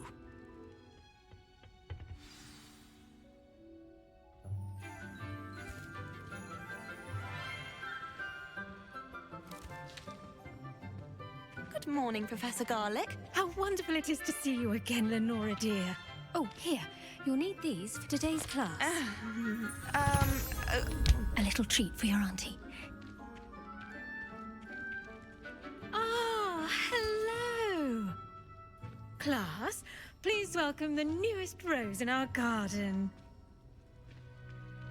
We do look forward to growing together. How thrilling it is to have everyone back together again. This year will be filled with enchantment and excitement, but the most important thing cultivated in herbology is knowledge. The prudent herbologist is no more afraid of the venomous tentacula than the bouncing bulb. Now then, today we will be acquainting ourselves with the mellifluous tuber known as the mandrake root. Accio. Let's see if we can't make our fibrous friends a bit more comfortable, shall we? First, let's protect our ears.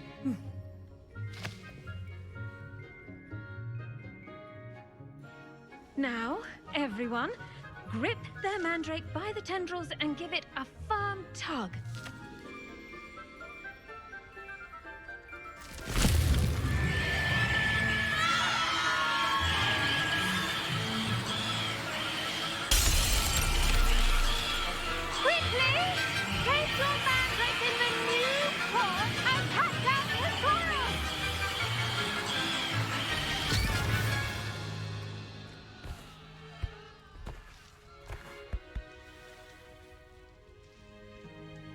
The soil should envelop the root like a warm, dirty blanket, putting the mandrake right at ease. Reparo! I'm very sorry about that. Yours was a bit mature, I'm afraid. All right then, off you go. Splendid work, everyone! Now, for our next task, we'll be planting dittany at our potting tables. You can all get started. I wonder if hippogriffs like knotgrass. Yes, Professor. Firstly, well done with your mandrake. They can be rather difficult to get a grasp of. Actually, I enjoyed it. I couldn't help but catch your enthusiasm. How kind of you. It seems you're already taking to herbology like a mandrake to fresh soil. Now, as I mentioned, next we'll be planting dittany. Let us find you some seeds. I already have some, Professor.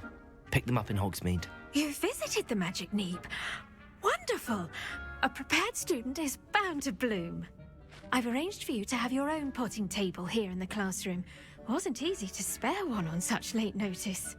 Plant the seeds there now, and you can return to harvest them later. Even with soil, sunlight, and a bit of magic, they will take time to grow. Let's see how to balance my star thistle arrangement. Dittany's restorative properties make it a vital ingredient in the Wiggenweld potion, as you all should know from Professor Sharp's class.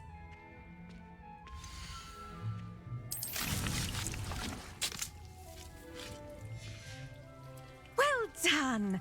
Once it can be harvested, your Dittany will be ready to use in Wiggenweld potion. I'll let Professor Sharp tell you about that. Now, what say we branch out? Introduce you to a different sort of flora, the Chinese chomping cabbage.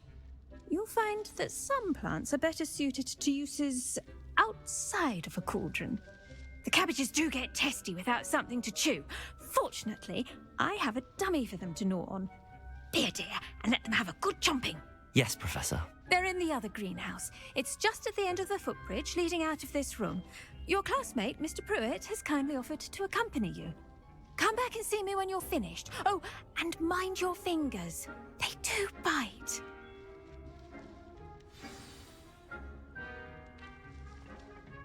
Hello. Saw you on your way to Hogsmeade the other day. Nice to meet you. I'm Leander. I'll be showing you the Chinese chomping cabbages. Up these stairs will take us there, but you'll lead. Nice work in Defense Against the Dark Arts, by the way. Excuse me? Your duel with Sebastian. And he's good. Thinks he's really good. But you outright slaughtered him. It was brilliant. Oh. Well, thank you. I nearly put Sebastian in his place myself. I mean, I would have, if Hecate hadn't stopped me. Didn't she stop that dragon skull from crushing you? Typical Slytherin trick, dropping a dragon skull on someone during a fight. We Gryffindors fight with honor. No offense. Sorry. Here we are, home of the Chinese chomp. Go on. Now, see that dummy? Just toss the cabbages at it, and they'll do the rest.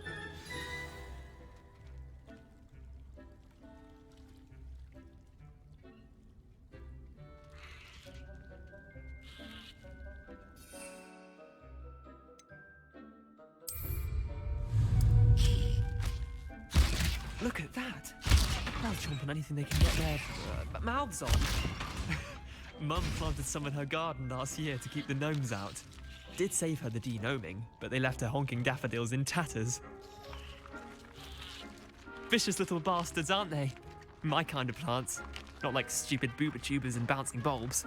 The kind of plants that'd have your back in a fight. Not saying you can't go it alone, but, well, imagine that wasn't a dummy.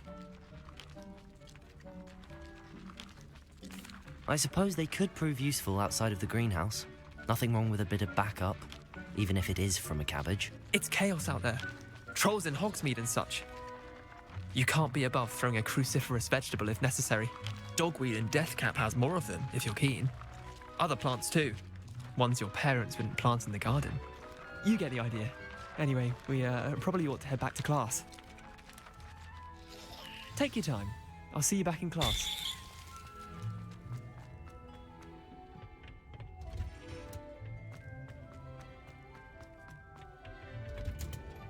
And with that helpful reminder as to why we should always wear our dragon hide gloves, I shall end our lesson here. Terribly sorry, Mr. Clopton. I tended to the Chinese chomping cabbages, Professor. Remarkable. remarkable plants, aren't they? I hope they weren't too much trouble. Oh, don't see any bite marks or missing digits. And good, as you do seem to be quite green-fingered. Oh, I'm eager to see your skill in the soil continue to blossom. Magical plants have so much to offer. I'm eager to learn more. I'm glad. Herbology is a bounteous subject. Tend to your garden, and it will tend to you. Huh. Well, I suppose that's everything. Do come by for a chat sometime. I so enjoy checking in with my new students. Professor Sharp's desk. I bet he knows more than he's letting on about the Goblin Rebellion.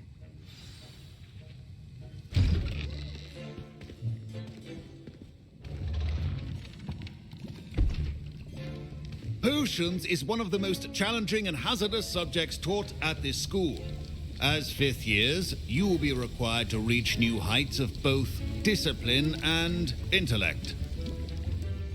You will begin this term by brewing a Wiggenweld potion. Mr. Takar, can you tell us why this particular potion might come in handy? Yes, Professor Sharp. The Wiggenweld potion can be used to sterilize and even heal a variety of injuries. It can heal some injuries, but not all. Points for Ravenclaw. Before today's class is completed, each of you will have brewed a Wiggenweld potion of your own. You never know when you might need it. Please begin.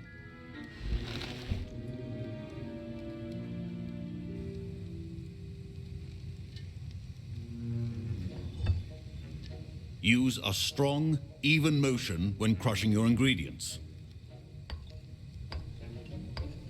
Please be meticulous when adding powder to your potions. One errant sneeze could be disastrous.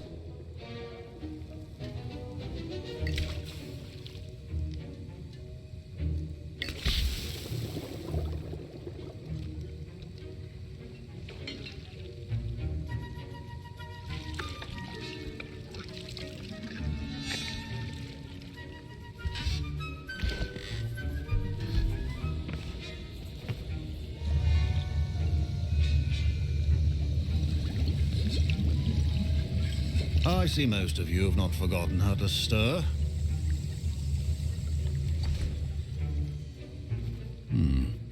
Not an easy potion to brew. Well done. And from what I hear of your recent exploits in Hogsmeade, you'd also do well to practice brewing the defensive Edurus potion. Professor Weasley had you acquire the recipe from J. Pippins, correct? Yes, sir. Good. For the moment, you can find the ingredients you need in my office. But in the future, you'll be expected to provide your own ingredients. Some can be harvested from the plants you grow in your herbology class, and rarer ones can be purchased. Others, however, may be harder to obtain, and will require you to be a bit more resourceful. Come and see me when you've finished brewing, and we'll see if it was skill or luck the first time around. My parents considered keeping me home from school this year after the rumors. Did I hear Professor Sharp say that you have permission to go into his office? Yes, but why does that matter to you? Brilliant! And it matters because you can be a part of something truly creative. I'm Gareth, by the way. Gareth Weasley. Bit of a prodigy with potions, if I do say so myself. Pleasure to meet you. Wait, are you related to Professor Weasley? She's my aunt. Keeps too close an eye on me for comfort. Ugh. But she can't be everywhere. Listen, anyone with a troll-sized brain can brew an Edurus potion. I'm working on something that's certain to be spectacular. I'm just missing one tiny last ingredient that will add that extra spark. I suspect that's where I come in. You're as clever as I'd hoped. I simply need a single Fwooper feather. As you'll already be in Sharp's office with his permission, perhaps you could grab it for me. I'll get you the Fwooper feather, as long as you're certain Sharp won't miss it. I assure you he won't. Fwooper feathers aren't that valuable.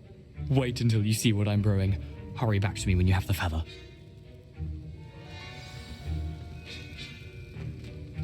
Your potion would not be that color.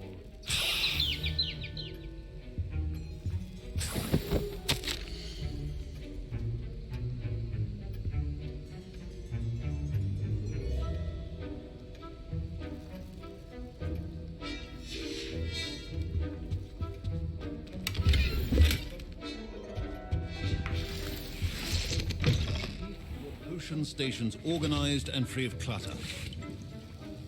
Here's the Fwopper feather you wanted. Brilliant! Thank you. This is going to take a moment to brew. You should get back to brewing your Endurus potion, and I'll tell you when this concoction's finished. Proficiency in potions are two things that cannot be rushed. Have patience and be thorough.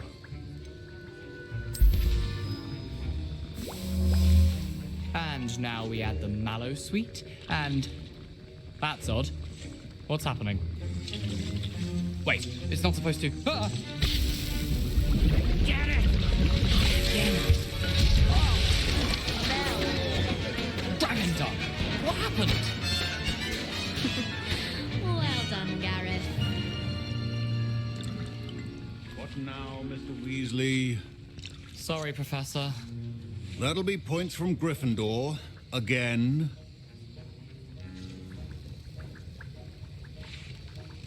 Mr. Weasley did not do this on his own. His accomplice will answer to me as well. I brewed an Endurus potion as you asked, Professor. I'm surprised you had the time. You seemed rather busy helping Mr. Weasley brew chaos. I'm sorry, Professor. I was merely trying to help a friend. Taking responsibility for one's actions does go a long way with me. I shall assume that you've learnt a lesson. As for the work you did today at your own cauldron, I will say you've done well. I confess I was skeptical given the advanced nature of this class and the fact you're a new student. I'm glad I was able to meet your expectations. A rare occurrence. And you do well to remember that you're not a potions master quite yet. In addition to having a solid grasp of how to combine various ingredients, you should gain an understanding of the ingredients themselves. Pay particular attention in herbology. The plants you nurture there are often essential to the potions you brew here. Now, I recommend that you find a safe location in which to practice brewing. You cannot leave a hot cauldron simply anywhere. That'll be all. I think each of us has had enough excitement for one day. Class is dismissed. Greetings, young Slytherin. Scrope knows about the old book you found for Professor Fig. Scrope can help you. And you can help Scrope. Get to the courtyard past the pendulum. If you don't know it, you'll see it easy enough. And don't tell anyone what you're up to. Especially Professor Black.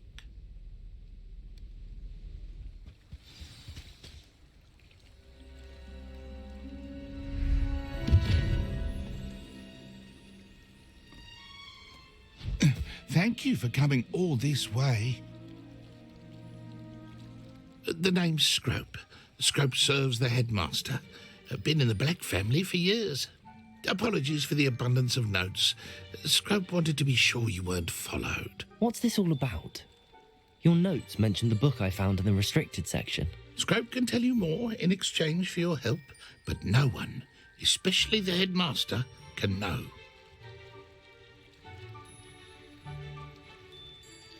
Happy to help, especially if you can shed light on the book. Scrope is grateful.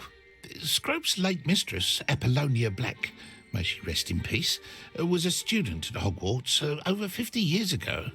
Before she died, she spoke with passion of pages ripped from a book. Scrope suspects she took them to her private grotto. She was delirious at the end, poor thing. Mistook belladonna for elderberries. Scrope tried to warn her. I'm sorry to hear that. But how do you benefit if I find the pages? Scrope believes that a treasured Black family ring is also in the grotto. Scrope wishes to give it to the headmaster. Apollonia forbade Scrope from entering the grotto long ago. Scrope continues to honour her wishes. Scrope would not dare ask a student for help, but when Scrope learned you were looking for those pages, Scrope thought you might also find the ring. How did you know that I'd found a book and that it's missing pages? Scrope and the other house elves are good at staying out of sight. Scrope hears and sees many things in the castle. Scrope knows how to keep secrets. Tell me more about this treasured ring. It's adorned with the Black family crest. The headmaster would be pleased with Scrope for returning it. How did you injure your ear? The Blacks have a tradition of decapitating their house elves when their service is no longer required. One day, dear Apollonia was understandably frustrated with Scrope and got a bit too eager with a cleaver. Scrope was able to convince the sweet girl of his value and now views this small injury as a reminder of her good heart. It seems this may help us both. I shall do it. Scrope is relieved. Scrope hoped the young Slytherin would be willing to help. Take this toast to the grotto just down the coast and place it on the pedestal there. Good luck. Why would I need a piece of toast? I suppose that's where it goes.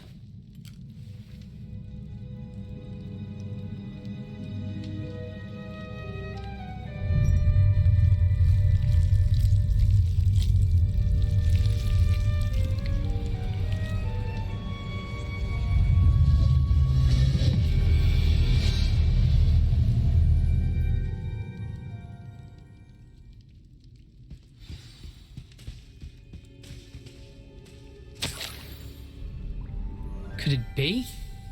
A visitor?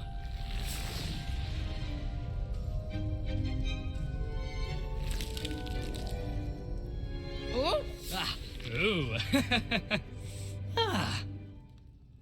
The name's Richard Jackdaw. I was a student, just like you, about a century ago.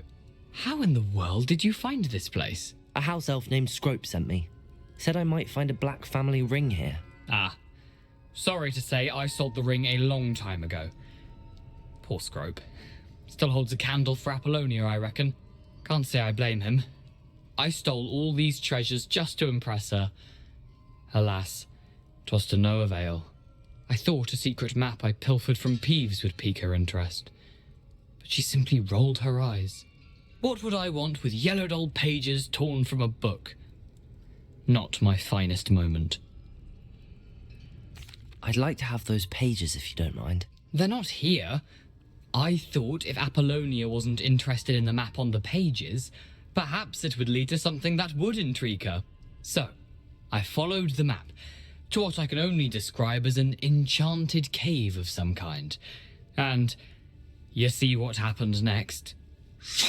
Here's an idea. Why don't you meet me at the edge of the Forbidden Forest, and I'll show you where to find the pages? I think I could guess how you died, but who did it to you? I was having a look around when I suddenly sensed a refreshing breeze. After that, I felt, well, lightheaded. That's all I remember. Hence, if you do visit the cave, be prepared. I can't tell you what for specifically, but you seem a perceptive sort. Beware a light breeze. Why did I need the toast to get in here? Oh, that was Apollonia's idea. Seems some squids love toast. They should have taught you that at Hogwarts. How is it possible to steal from Peeves, a poltergeist? I didn't steal the pages from his ghostly form. I merely found them in his wake of destruction.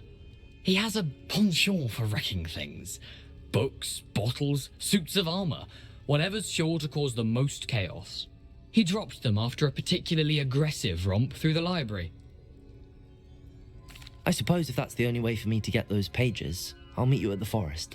I'm sure the pages are still tucked in my waistcoat. If you don't mind the sight of a, well, my decapitated skeleton, they're yours for the taking. Hello, Scrope. Thanks to you, I was able to enter Apollonia's grotto. The toast was the key. I met a ghost there, Richard Jackdaw, who's agreed to lead me to the pages I've been looking for. That boy was never good enough for Apollonia. Oh, what of the Black family ring? I'm sorry to say that Jackdaw sold it long ago. Sad news indeed. Scrope shall need to think of another way to impress the headmaster. Well, Scrope takes some consolation in knowing that the young Slytherin found what they needed. I did. Thank you again, Scrope. You're a credit to house elves. We meet again, Richard Jackdaw.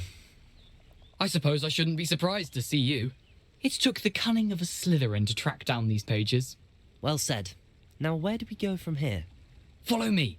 I shall lead you as far as I can, but I fear I may remain a tad reluctant to revisit the scene of my demise. Keep your eyes open for a bird bath. When you find it, say intramuros. I think it's Latin. Or Greek. As you can imagine, I never paid much attention in school. Shall we? There it is. Just as Jackdaw described. Intramuros.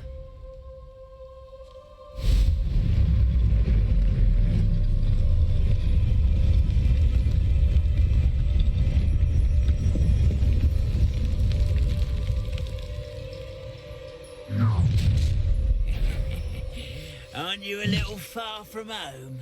Ranrock knew you'd eventually lead us to whatever it is you're hiding. No risk those loyalists will report back to Ranrock now. Let's see where Jackdaw has led me.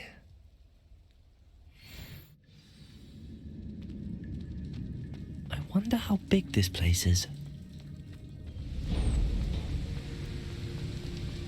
I must be getting closer to Jackdaw's remains and those pages. We meet again, Richard Jackdaw. Thank you for keeping these pages safe all these years. Here it is, the map that brought your doom, Jackdaw. Is there something beyond this room? I've seen this before, in Gringotts and the restricted section.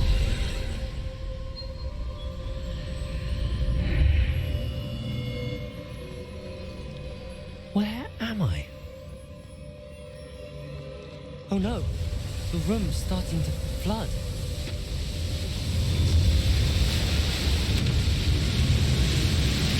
How am I being protected?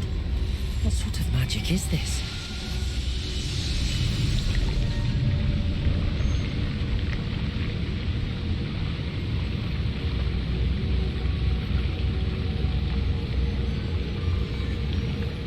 I can only hope this magic protects me until I'm able to make my way out of here. What is this place?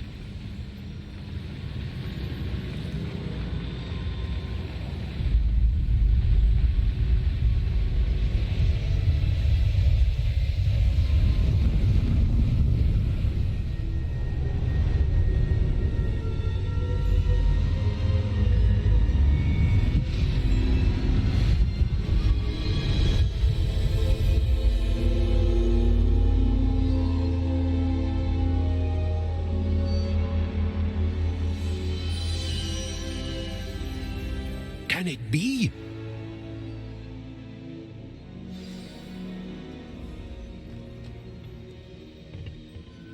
It's you. Has someone finally found our map chamber? I recognize you from the Pensives. You're Professor Rackham. I am indeed. I must confess that I am surprised to see someone so young standing before me. I'm the same age that you and Isadora Morganach were when you started at Hogwarts. You've paid attention, and might I presume you share our ability? To see traces of ancient magic? Yes, sir, I do. As you have likely realized by now, our ability gives us a unique relationship with all forms of magic. We can access expressions of magic that few others can. Opportunities will arise that allow you to sharpen this rare talent. Do not squander them. I won't, Professor. Thank you. We have much to discuss. But first, a map found in a certain book led you here. Place the book on the pedestal. I don't have the book with me, sir. That is unfortunate. I'm afraid we must pause our conversation until you return with the book. I'm a bit confused, sir. Why is this room called the map chamber? I assure you that all will be clear once the book has been placed on the pedestal. The statues and carvings in the house on the cliffside, those are of you. Are you a seer? I am. Did you know that I would be here? I cannot say more at present, except to say that your presence here does not entirely surprise me. Very well. I'll retrieve the book right away. Good. We shall speak again once the book is in place. Everybody grab a broom, and we shall get started.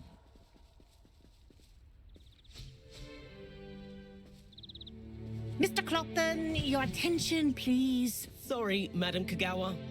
Everyone, please welcome a new student to our flying class. Hello. The goal of today is to remind all of you how to maneuver on a broomstick safely, as broom flight is, first and foremost, a means of transportation. This, I fear, some of you have forgotten. Diving, rolling, and loop-the-loops will not be taught or in fact tolerated in this class. We'll leave that to professional Quidditch players, like the Toyohashi Tengu. Not a fan, I take it? Now, let's see how well everyone kept up with their practice over the summer holidays. For those who need a refresher, step up to your broom, say up firmly and clearly, then kick your leg over and rest your weight on the seat. Up! Thank you. Now, your turn. Up! Up!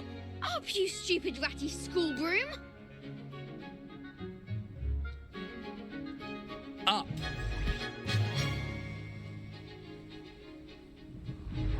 One leg over, so there's a leg on each side.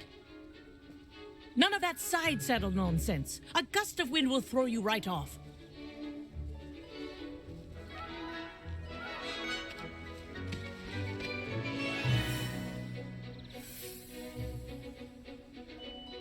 And if you hear my whistle while you're in flight, ground yourself at once.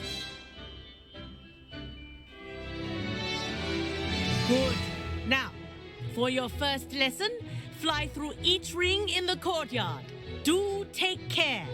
The brooms are school property. Wish I had my own I broom. want them returned in one piece. This'll take some getting used to. Oh, well done! Have a moment.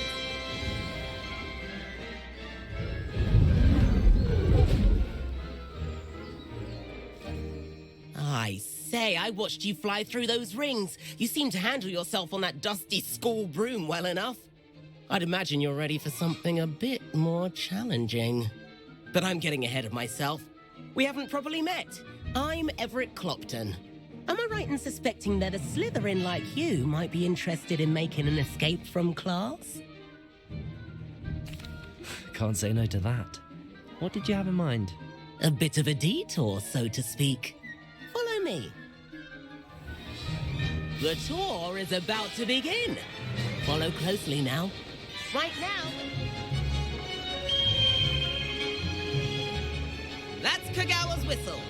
This concludes our tour. Best hurry back.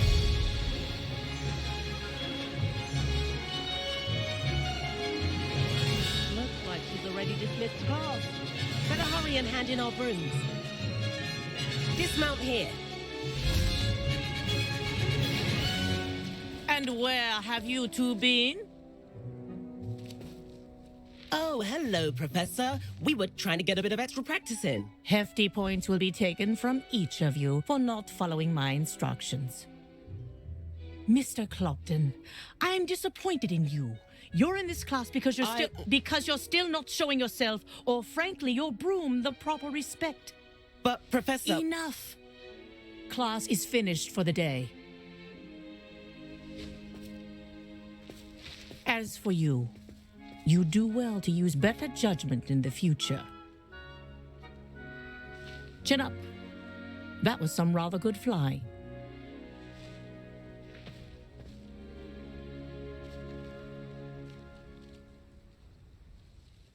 Sorry about that business with Kagawa, but you have to admit those views were worth it. It was worth losing a few house points for that detour. You seem at home on a broom. Bet if you had a fancy model, you could fly laps around Imelda. She's Kagawa's favorite. I could show her a thing or two if I had my own broom. Hate having to return the school broom after class. Perhaps I have to purchase a broom then. If you can, you should. Wish I could. I recommend visiting Albie Weeks at Spintwitches in Hogsmeade. He's always looking to test new models. I'll keep an eye out for you in the sky. Might some kind soul help me? Over here. Sebastian, it's been a while. It has. Glad you received my owl. I have something to show you. First, let me thank you for what you did in the library. Of course. Scribner tried to give me detention, but I have ways out of these things. Well, you took the fall for me, and that counts for something. Did you find what you were looking for? I did, but something was missing. I'm not sure here is the best place to discuss it. Understood. We can talk more in a moment, in the Undercroft. Not even the professors know about this place. This way.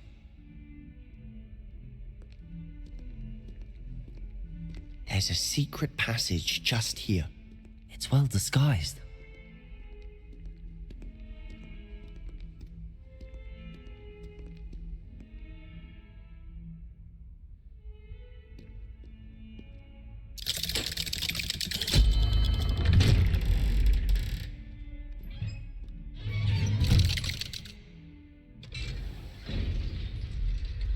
How did you find this place?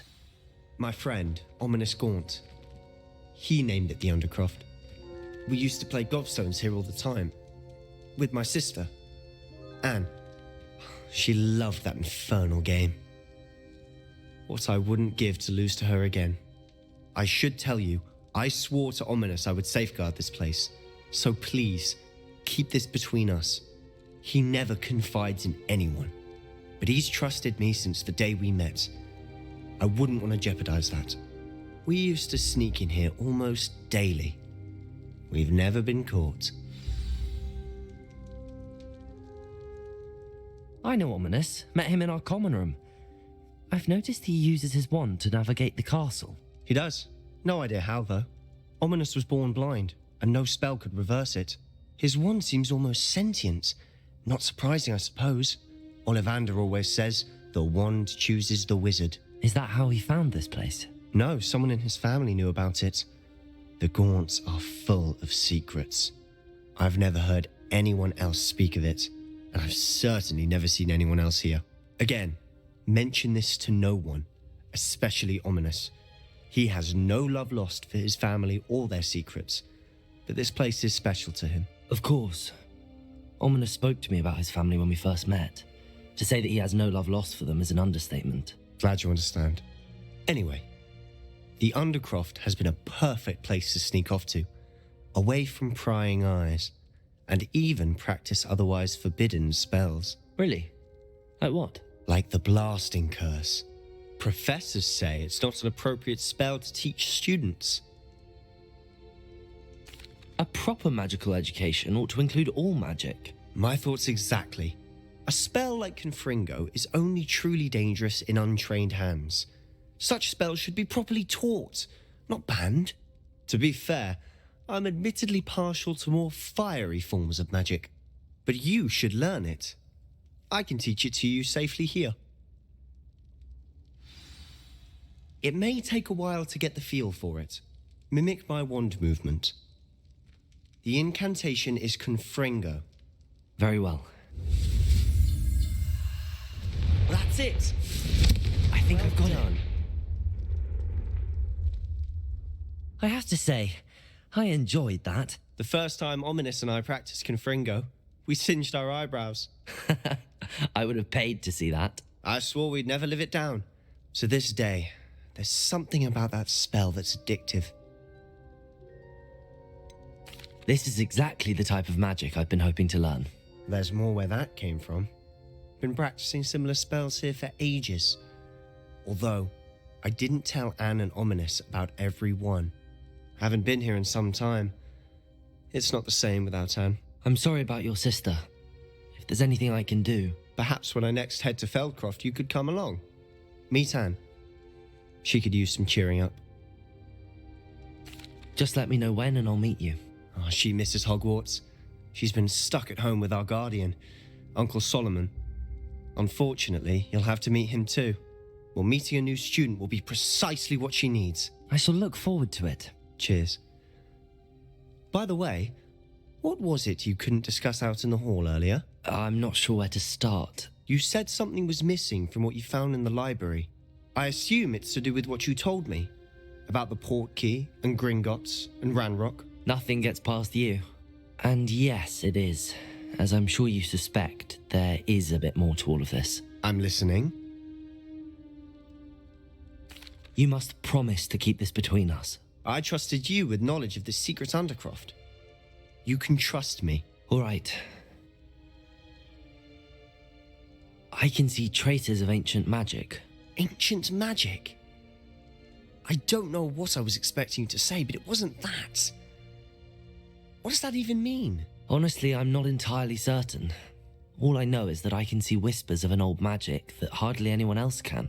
Fig and I think that Ranrock has somehow found a way to harness that magic's power. Are you telling me that goblins may be wielding some sort of wizard magic? That's what we're trying to find out. And this ability of yours, does it allow you to wield this magic too? I don't know. Well, when you do know, tell me. I've been studying archaic forms of magic for ages. Perhaps we can help each other. In the meantime, with both Rookwood and Ranrock after you, I suspect a bit more time practicing the blasting curse is in order. Spend as much time here as you'd like. And remember, keep this place between us. When I head to Feldcroft, I'll send you an owl.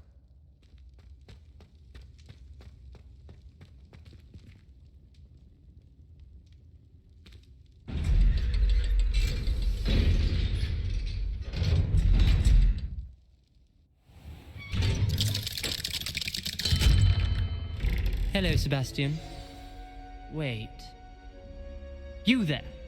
I can hear you. Oh, hello, Ominous. I was just heading to our common room. I've recognized that voice. You're the new 5th year. Did you just come from the Undercroft?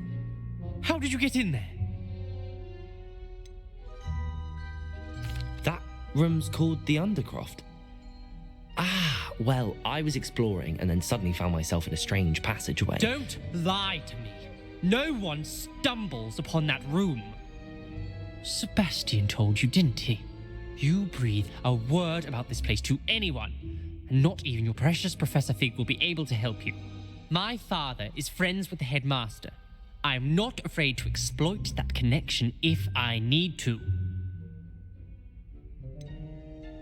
You needn't threaten me. I'm not going to say anything about your Undercroft. And Sebastian is a good friend. You shouldn't immediately assume the worst of him. I don't need you to tell me about my oldest friend. Thank you very much. Ominous, I just meant... I know what you meant. Sebastian gets himself in enough trouble. He doesn't need your help.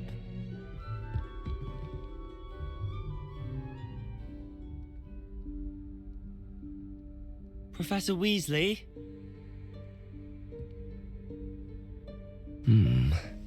Somewhere away from prying eyes.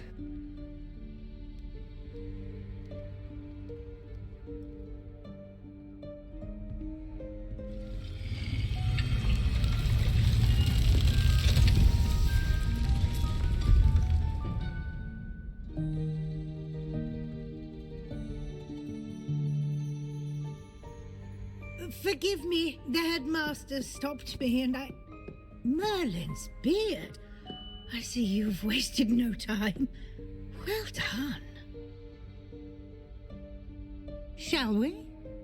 After you, Professor.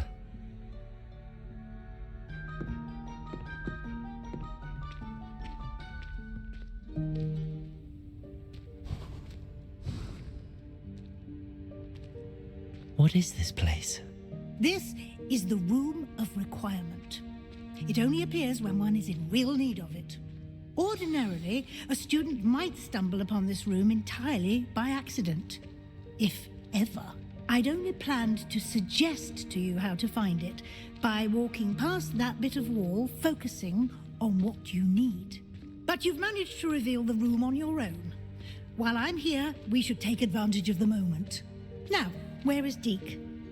He must have sneaked past and gone ahead. Deke, Professor. The house elf I was speaking to in my classroom your first day. Thought he might help you use the room once you found it. There's no chance I'm clambering over this mess. This presents the perfect opportunity to teach you Evanesco, the vanishing spell. You can cast Evanesco to vanish certain objects, such as these chairs and other things here in the room. I suggest you practice the wand movements first, then you can clear the chairs away.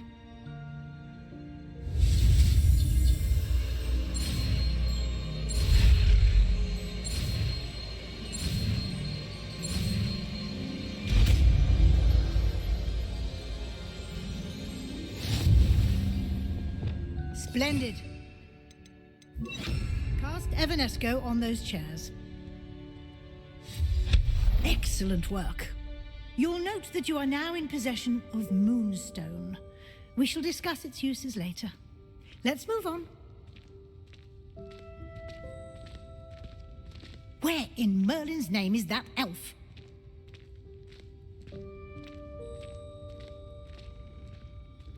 Is that...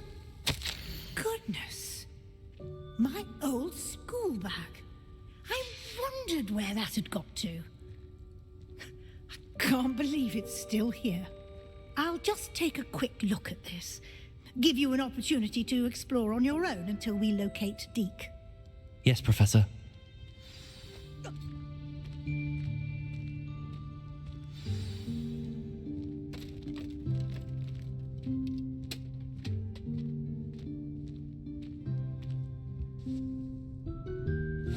Yikes! Careful! Huh? Oh, there you are. Wait right there. Deke will come to you. Hello. Ah, Deke, we've been looking for you. Apologies, Professor Weasley. Deke was looking through some of what's appeared in the room since Deke was last here. Is this the student? Indeed it is. Deke is honored to meet you. Deke has been a friend since I was a second year. We discovered this room together. I mentioned you to Deke. We believe that you might be able to benefit from this room like I did. Deke, would you be so kind? Of course, Professor Weasley. The Room of Requirement will always be equipped for the Seeker's needs. It's unplottable, so won't appear on any map. Most happen upon it by accident, if ever. Deke's seen students in need of an extra file for potions stumble upon the room filled with them. You seem to have accessed it in its form as the Room of Hidden Things. I was thinking about needing a place away from prying eyes. Brilliant. Oh, that explains it then. What I need specifically is a place where I can catch up on my schoolwork without distraction. Well then, the room can provide you with precisely that. Now, it's time to focus on what you need. Just close your eyes. Imagine the room precisely as you need it. The room will do the rest.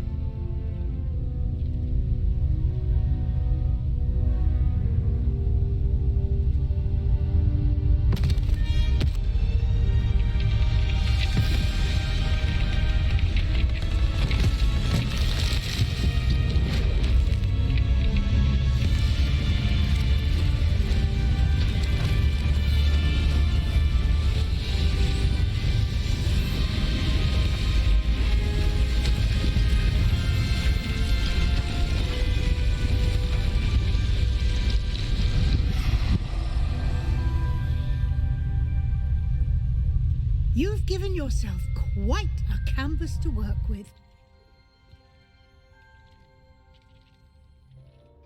Deke will be here to answer any questions you may have. Do not underestimate his insights.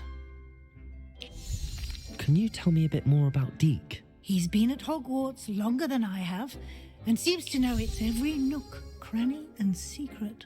We discovered this room together when I was a student. Deke has had a good deal of experience, both here at Hogwarts and at a previous post. I shall let Deke tell you more when he's ready, but again, you would be wise to listen to any suggestions he may have. Can I use this type of transfiguration magic outside of the room? Conjuring and vanishing are strictly forbidden elsewhere in the castle. We've charms in place to enforce that. It would be exhausting to reverse the errors in both judgment and magic. But the Room of Requirement has its own rules. I will be sure to speak with Deke if I need anything. Thank you. Good luck. I shall linger a bit longer in case you'd like to learn another transfiguration spell for use in the room. You're back. Finally. Minister Spavin talks more than he listens. Ranted on and on about rogue dragons. Wouldn't listen to a word about goblins. Speaking of which... Listen, Professor. So much happened while you were away. I received a flurry of messages from Professor Black's house elf, Scrope. Scrope sent you messages? Yes, I thought it was odd too. He asked me to meet him and then told me to take the toast. Why would you want to take toast? To a cave under the lake. That's where I found Richard Jackdaw's ghost. Who on earth is Richard Jackdaw? He was a student here long ago. Anyway, he told me about a secret cavern. I went there, and right next to Jackdaw's skeleton, I found the missing pages. You found the pages? I did.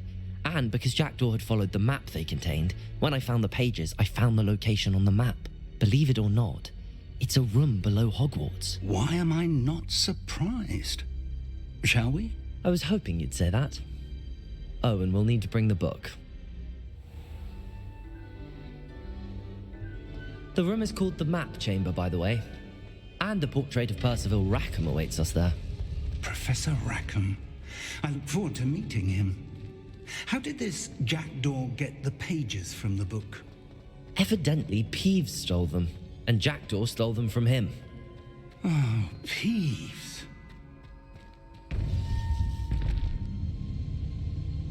To think it was beneath us all this time.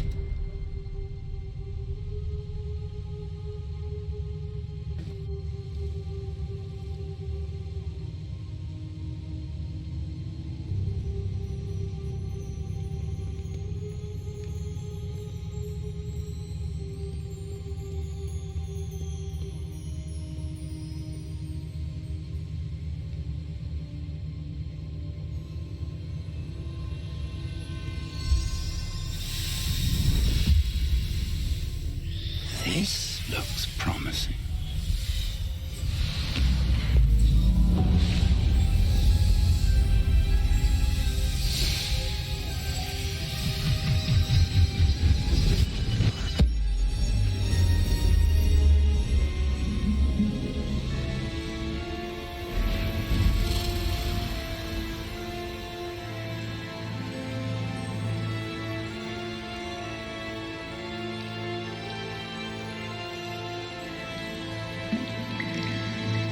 Map.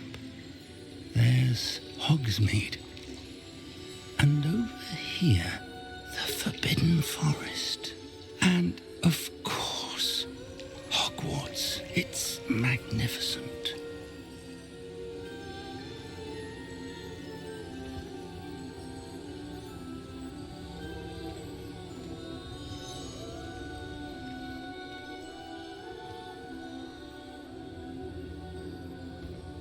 If only you were here to see this.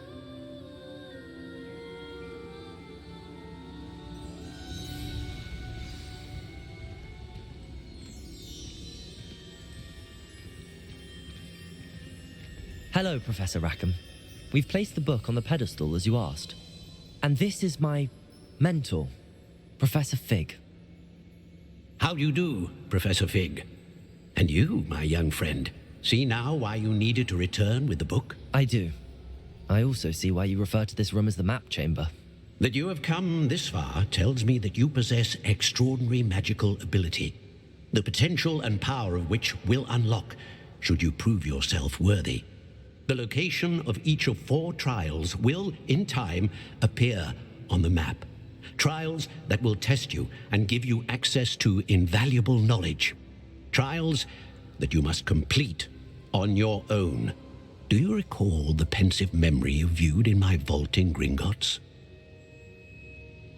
You and your friend Charles spoke of the Portkey and of trials you'd created for one who could see traces of ancient magic. Precisely. Charles is another of the Keepers, a designation we gave ourselves centuries ago, in light of the knowledge that we have been bound to keep hidden. Until, perhaps, now. So, the passage from your ruins to Gringotts, everything in the vault, the restricted section, finding this room, none of these was a trial. They were an important part of the journey, but they were not trials themselves. The fact that you have come this far, however, bodes well.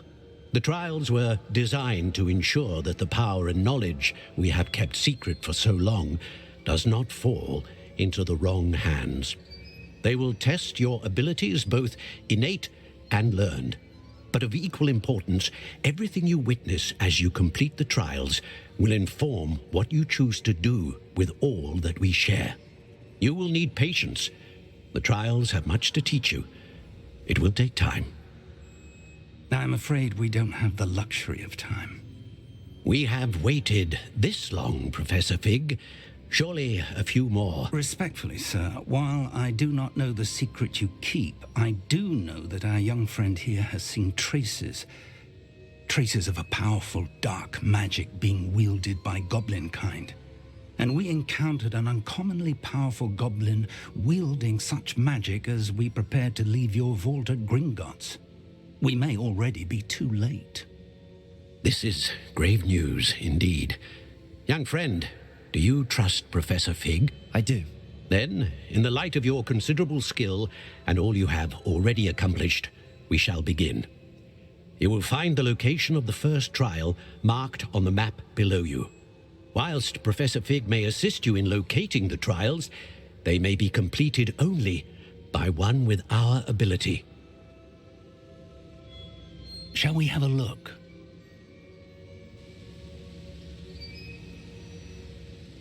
I know that tower. It's not far.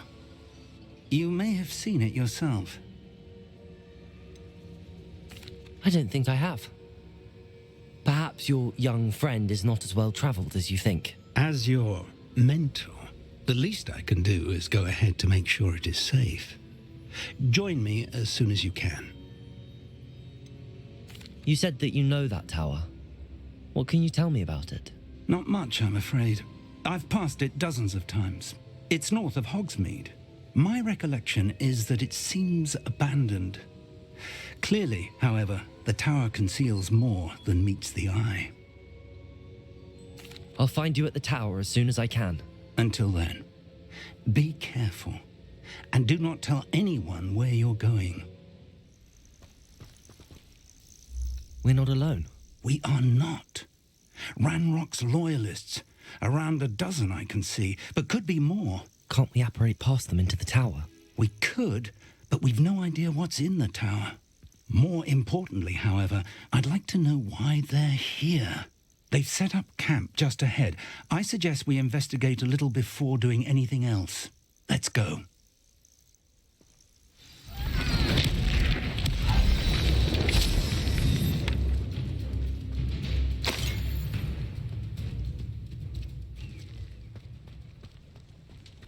Looks like we found the entrance.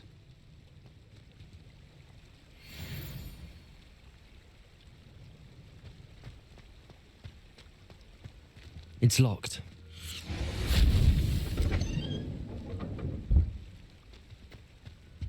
An unlocking charm. Very handy. No time now, but if you don't learn it soon enough, we can work on it back at the castle. Welcome to Sambakar's Tower. Hello, Professor. Did you say Sam Bakar's tower? I did. Professor Bakar is a keeper you have yet to encounter. I'm glad to see that I was correct in presuming that we would meet again soon after our last encounter. Though I surmise, based on the commotion I heard, that you did not have an easy time getting to me. We did not, Professor. We encountered goblins outside the tower. That goblins were aware of my vault is disquieting enough. But if they have also made a connection to this tower, then the threat may be greater than I thought. All the more reason for us to move forward. Downstairs, near the entry, a reservoir of ancient magic, like those you've seen before, has been unlocked. Command it to access a doorway. I'm afraid I cannot say more. As Professor Fig cannot join you, he and I will, in time, see you back at the map chamber.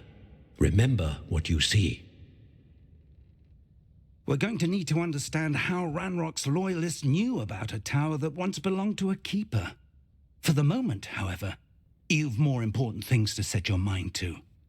A reservoir of ancient magic, I believe? Yes, sir. Then I shall leave matters in your increasingly capable hands.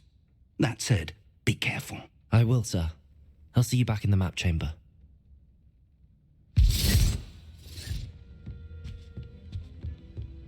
A reservoir of ancient magic, downstairs near the entry.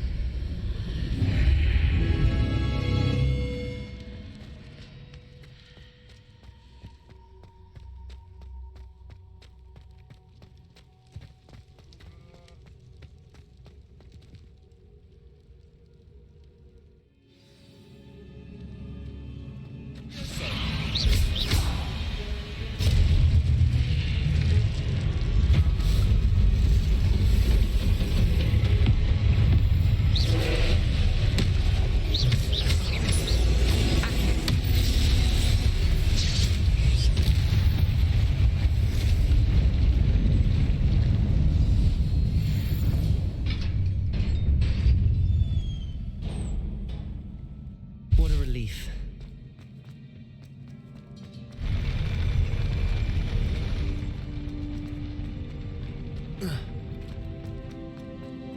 Another pensive.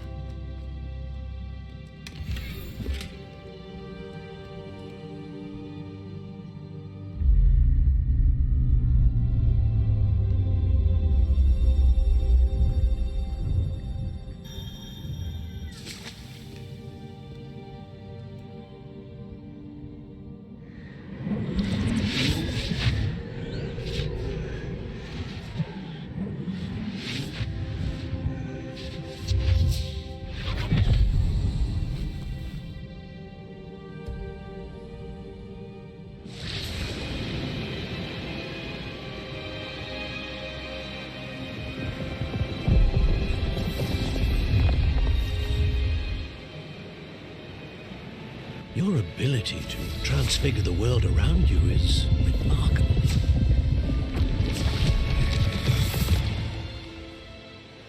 What is it? My father isn't getting better. I don't think he'll ever recover from the death of my brother. It is agonizing to see those we love suffer.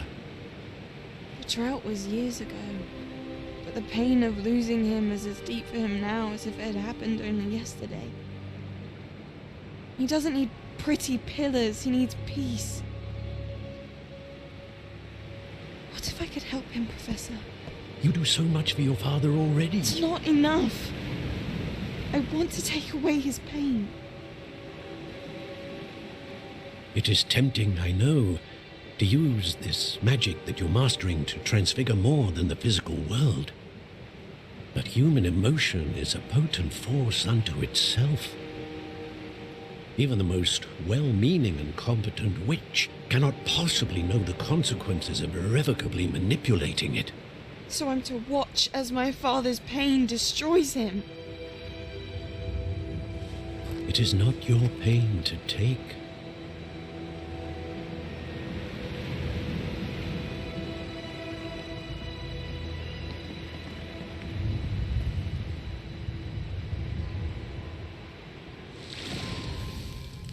Every year, a student sees something sillier than I could ever imagine in their tea leaves. Oh, Miss Morganach, welcome back to Hogwarts, Professor. That's going to take some getting used to. Professor Rickwood? I was so pleased to hear that you'd accepted the position of Defense Against the Dark Arts, Professor. Sit, Isadora. Tell us about your travels. I was actually hoping that you and the others might join me at my home this evening. There's much I'd like to share with you. That would be delightful. We shall let the others know. Very well. I shall see you then.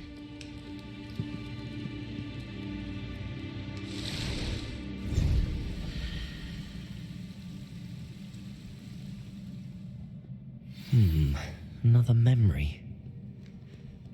Now to find a way out of here.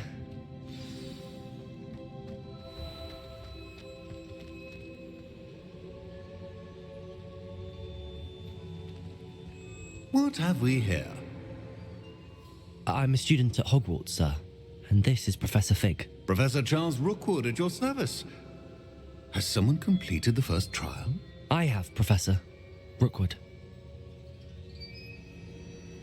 We saw you in the Pensive in Gringotts with Professor Rackham. Indeed. So, you found the portkey to access Professor Rackham's vault, and you deciphered the map within the locket you found floating above that Pensive. I did. I found something that I can't identify floating above the last Pensive. Ah, yes. You will find a similar artifact in each trial. You must take care to keep them safe. You will need them to complete the journey we have set forth for you. Once you have them all, we will tell you what to do with them. Very well. Are you able to tell me anything about the next trial? Before you proceed, I would like to speak with Charles regarding the urgent situation involving the goblins. The goblins? The student has seen traces of a powerful dark magic being wielded by goblin kind. They and their mentor, Professor Fig, not only encountered goblins lurking outside of Sanbakar's tower, they also encountered a powerful goblin in my vault at Gringotts. I'm afraid it would be wise to halt the trials until we know more. We shall defer to you in this matter, of course. Now then... Wait, Professor. The name Rookwood. Do you think... that there's a connection to Victor? Perhaps, but we can't be sure of its significance, if any. For now, tell me what you saw in the Pensive. Before the witch from the last Pensive, Isadora, became a Hogwarts professor, she argued with Professor Rackham about using magic to remove pain. Hopefully the next Pensive provides more context. For now, we should learn what Ranrock knows. I will be honest, I've no idea where to start. Actually, I might know of someone. I saw Serona at the Three Broomsticks speaking to a goblin once. They seemed friendly. Well, it's worth a try. See what you can find out. Of course, don't forget... My studies. Yes, sir. Before you go...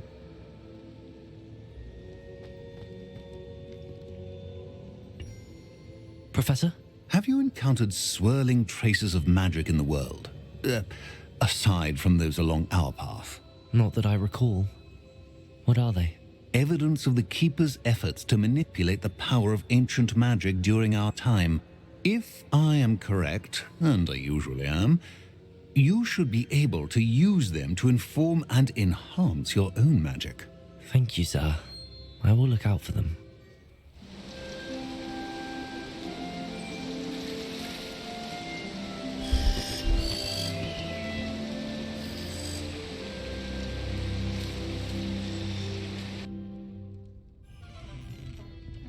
Hello there. Nice to see you. Hello, Miss Ryan. I wanted to thank you again for your help with Rookwood and Harlow the day of the troll attack. Serona, please. And I was happy to help. Oh, those two are nothing but trouble. Glad you and your friend were here when they found you. I am too. You were speaking to a goblin here that day? Yes, Lodgok. He's a friend. It seems as though you were on good terms with him. I've known him for years. We met when I was waiting tables here as a student, well before I bought the place. He was cordial enough, but we weren't friends then. His mistrust of wizard kind ran deep. But you're friends now? We are. Hadn't seen him in years when he came in a few months ago. But he recognized me instantly, which is more than I can say for some of my own classmates. Took them a second to realize I was actually a witch, not a wizard. Not all goblins are like Ranrock and his loyalists. Lodgok is as worried as the rest of us about what's been going on. In that case, I'd like to talk with him, about Ranrock in particular. Where might I find him? I assume your interest is to do with the rumors I've heard about Ranrock working with our friend Rookwood. It is. If he's not here, you might find him doing business at the Hog's Head. He's a trusted metal trader. You should mention that we spoke. He can, understandably, be wary of witches and wizards, even ones as young as you. That said, if you're looking for information on Ranrock to help rein him in, you'll find an ally in Lodgok. Have you heard what Ranrock and Rookwood are working on together? Not much more than the fact that they seem to have some sort of uneasy alliance. Friendship between wizards and goblins is rare enough, but between those two, they each want something the other has. I can guarantee it. That said, I fear they're like a two-headed serpent. Both will need to be taken down to stop whatever scheme they've been plotting. You seemed unfazed by Rookwood and Harlow the other day. They don't scare you. They're bullies. Plain and simple. Never tolerated them in my own life, and certainly won't tolerate them going after my friends. Don't misunderstand me. They're dangerous wizards and shouldn't be trifled with. They should, however, be confronted and reminded, whenever possible, that the rest of us have each other's backs. Thank you, Sirona. If you find Lodgok, please give him my best. Welcome to the Og's Head. Any empty seat is yours. Hello, Lodgok. Sirona said I might find you here. She did she? Did she send you with news? No, actually, I wanted to speak with you. It's about Ranrock. Now I remember. The 3 broomsticks. Day of the troll attack. You're the student he's after. I am, and I need to know what he and his loyalists are up to so I can stay a step ahead. Let's say I did know. Why should I trust you? Sirona trusts me, and she thought our interests may be aligned. Well, if Sirona trusts you, very well. I may know of something that could help us both. A way to get Ranrock to confide his plans to me. I'm listening. Years ago, a heinous witch stole a sacred goblin relic. Rumor has it that it now rests in her sarcophagus, in a tomb accessible only by wizard kind. Ranrock and I had a falling out a while back. The relic could well repair the chasm between us. Very well. I'll retrieve the relic if you promise to share Ranrock's plans with me. We will have to trust each other. I, that you will not abscond with the relic, and you, that I'll share what I learn. Gather whatever supplies you may need, and meet me near the witch's tomb. I'm ready. Good. There's no time to lose. What precisely is the relic I'm to retrieve? A valuable heirloom known as the Helmet of Urtkot.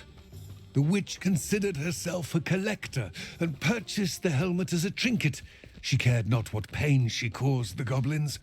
Goblins believe that the rightful owner of any object is its maker, not its purchaser. Wizard kind see things differently. It's a wonder goblins and wizards have ever been able to work together. The differences between our kinds are myriad. They seem to be. It may surprise you to know that I do not believe those differences always to be insurmountable. It is the reason I find myself traveling with you to this tomb today.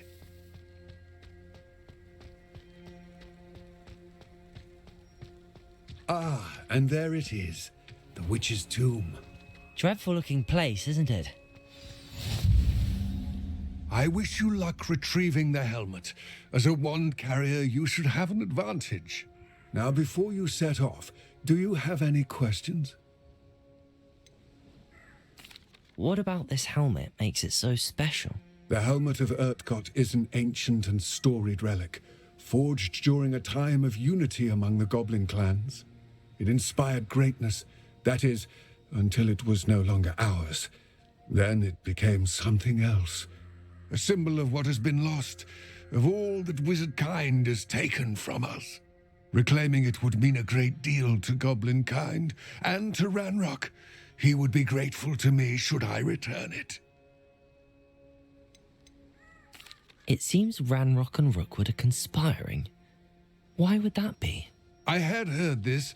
When the dark-hearted conspire, they seldom make their full intentions clear to one another. I can only speculate, but I imagine their alliance is uneasy and quite fragile. Let us hope that ours is less so. Don't suppose you have any idea what could be waiting for me inside the tomb? Considering a dark witch was involved, I suppose there's a chance you may encounter the Dark Protectors, known as Inferi. The foul creatures thrive on darkness and the cold. Vanquish them with light, force, and most effectively fire. It all seems clear to me now that we're here. I do hope our alliance proves fruitful. Again, I wish you luck. I will remain here, eagerly awaiting your return. Please, be careful. The witch's final resting place. Lodgok said the helmet was in her sarcophagus. A dead Ashwinder. Your compatriots must have made off with the helmet. Lodgok won't like this. Better show this to Lodgok. There must be some sort of mechanism for this doorway.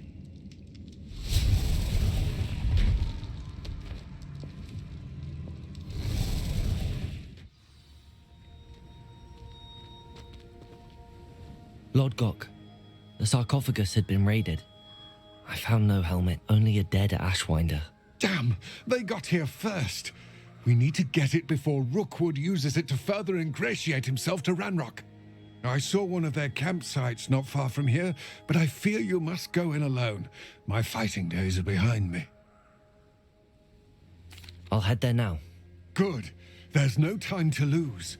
Get to that helmet before Rookwood does, or we will lose our chance at any leverage, no matter how small, with Ranrock. To think those wretched thieves have their hands on such a relic. Potato! That's it. This is for Rookwood!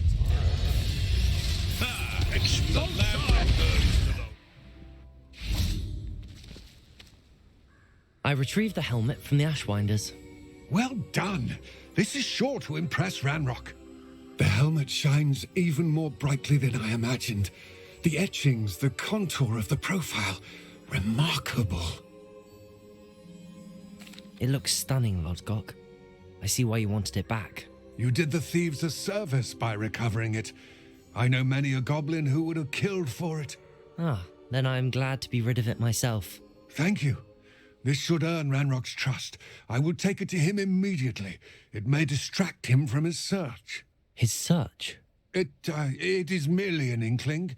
You have impressed me greatly, friend. I am glad that I trusted you.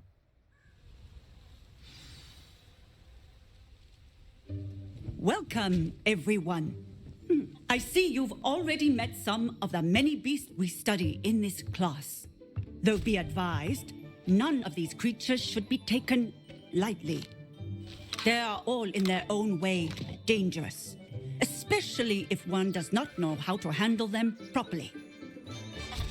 Now, it seems many of you are out of practice. Let's take some time to review the basics of how to care for a beast, shall we? Miss Sweeting, would you please assist our new student with the lesson today? Yes, Professor Howen. Hello, I'm Poppy Sweeting. Don't worry about Professor Howen's speech. She over-exaggerates sometimes. All the beasts in class are perfectly safe. Oh! Miss Sweeting, pay attention, please. The tongue of a puffskein can be a slippery devil. Yes, Professor. Here, you can practice on Gerald. Just keep an eye out for his tongue. You can use my brush. Just be gentle.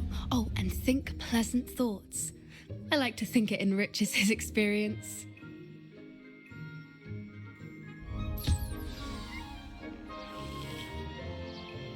That's lovely. I'm sure he feels much better.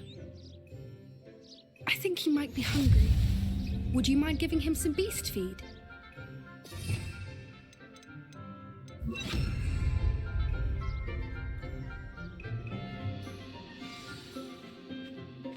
What do you suppose the pellets taste like to Gerald? Pudding, I like to think. I think we can safely say that Gerald likes you. That's good news. He seems very nice. He is. Kindness is one of his best qualities, right after ambition. And cleanliness. Good work, everyone. Now, let's make our way to the pens and select another beast. And please, do be careful as you feed and groom them. Miss Sweeting, why don't you show our new student to the Neasels in the farthest pen? This way. The Neasels are over here.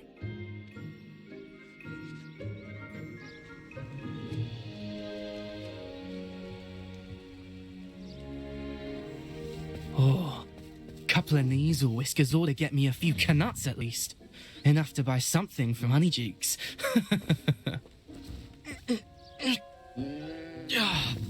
Stupid thing.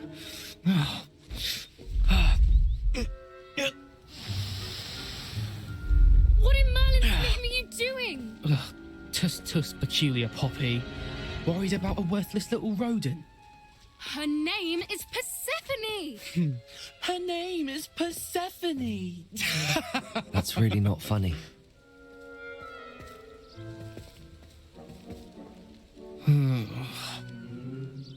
Let's go.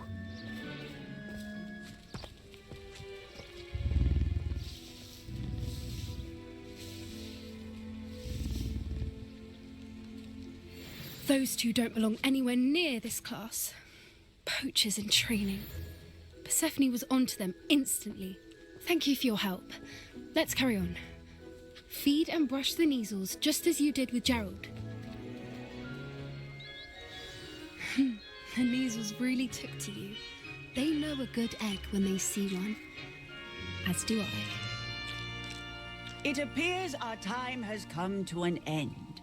Please close the pens and see yourselves out. Now, where is our new student? Ah, there you are. I would like a moment, please.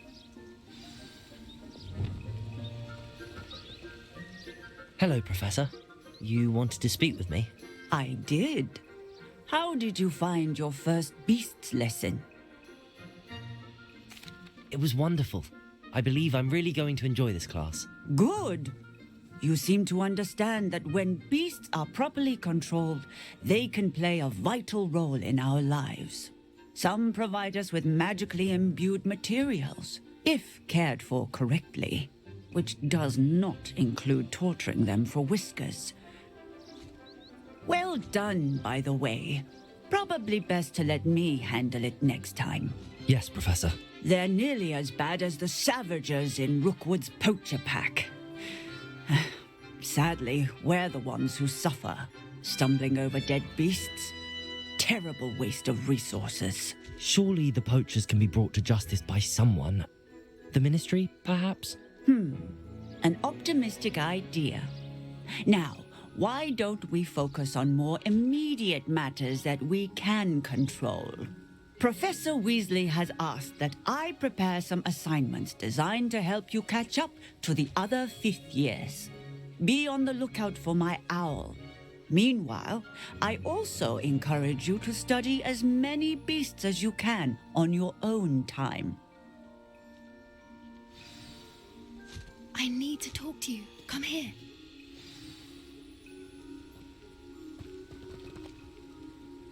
Do you need something, Poppy? Thank you again for saying something to those brutes so that I didn't have to. You were an augury at noon in the desert. I certainly hope that's a good thing. It's something my gran and I say. It means that something or someone is a welcome surprise. At least, that's what we decided it meant. I couldn't stand there and watch them harm the poor thing. We're of a similar mind. Actually, in light of that, there's someone I'd like you to meet. In the forest. You've intrigued me. Very well. Lead the way. I'd hoped I would.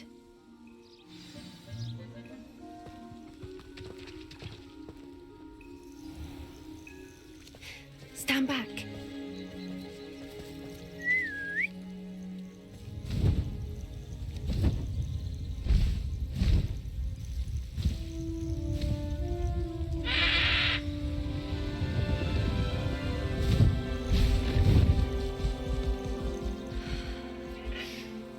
Please meet Highwing. Isn't she just magnificent? Go on, introduce yourself to her. But be careful. You must always show hippogriffs the proper courtesy before you approach them.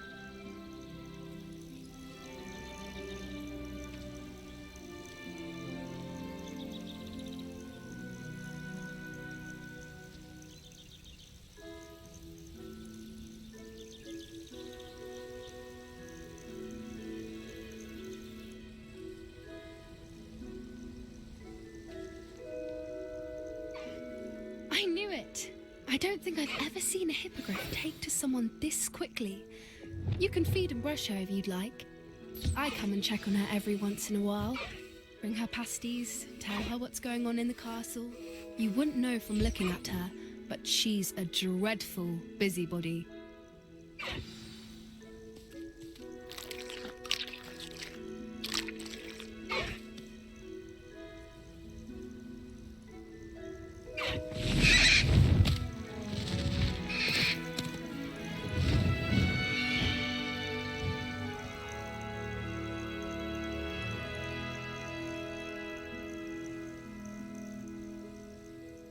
So, what did you think of Highwing?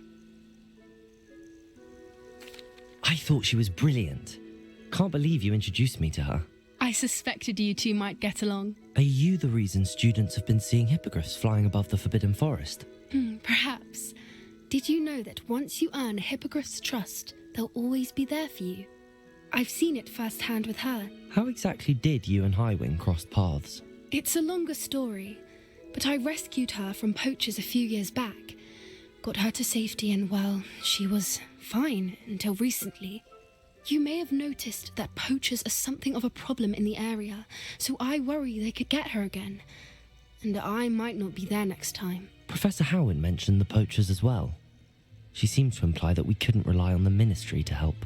I don't often agree with Professor Howin, but on that, I fear she's right. The poachers' influence is growing. I see them every day in the village, lingering, talking to people. They're up to something. I'm just not sure what. That does seem strange. Sounds as if they're planning something. Exactly. I think I'm going to look into it. Find out what's going on, what they're doing.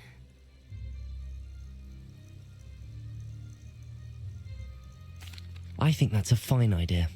Information is power. And the more I know, the better I can keep Highwing safe. You seem undeterred. Will you let me know what you find out? Oh, very well. I will. I should be going, but we'll speak again soon, I hope.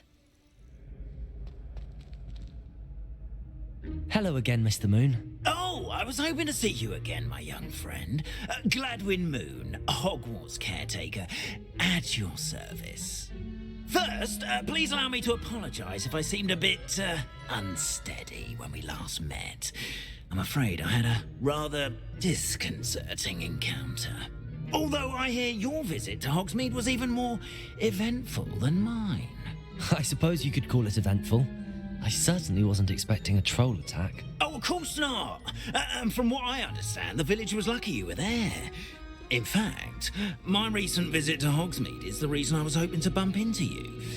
I could use your help with something. Do you see that curious statue over there? Watch what happens when that light changes from day to night.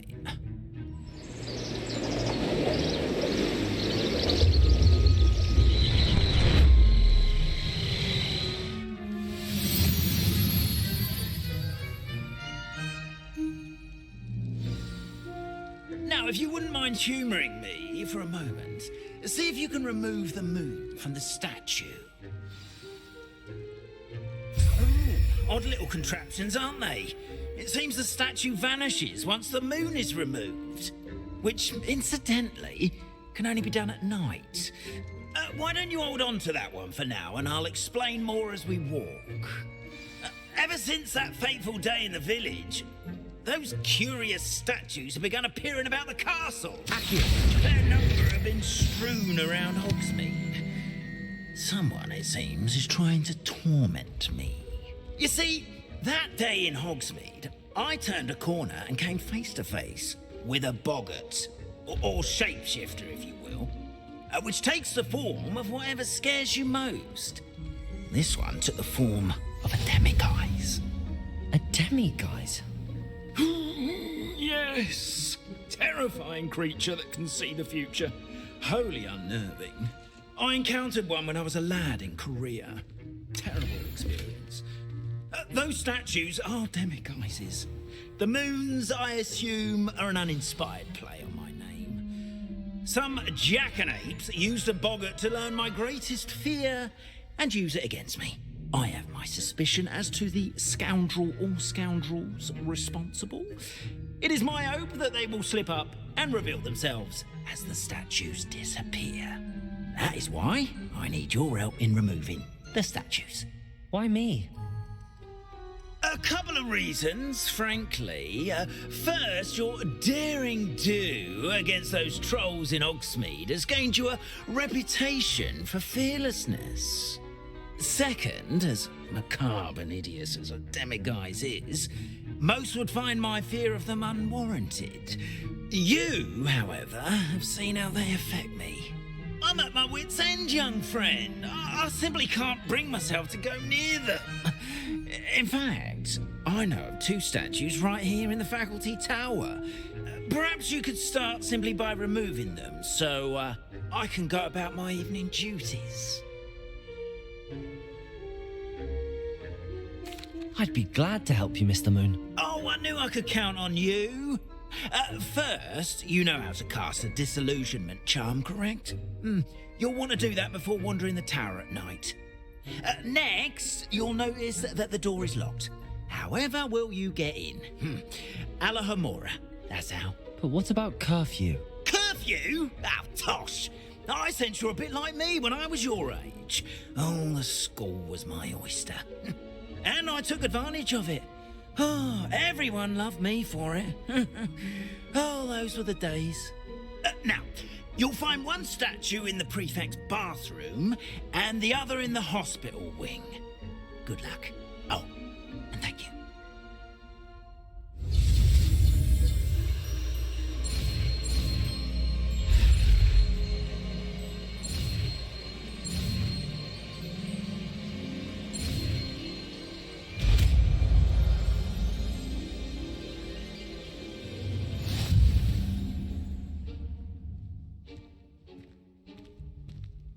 Alohomora.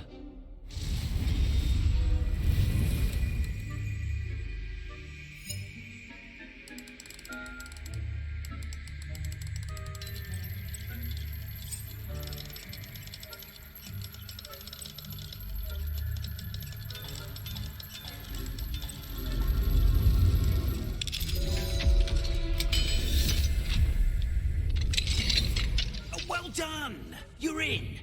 Remember, use a disillusionment charm so no one claps eyes on you. This is a restricted area of the castle, after all. Well, I suppose Professor Black knows best, but the students are terribly disappointed about Quidditch being cancelled.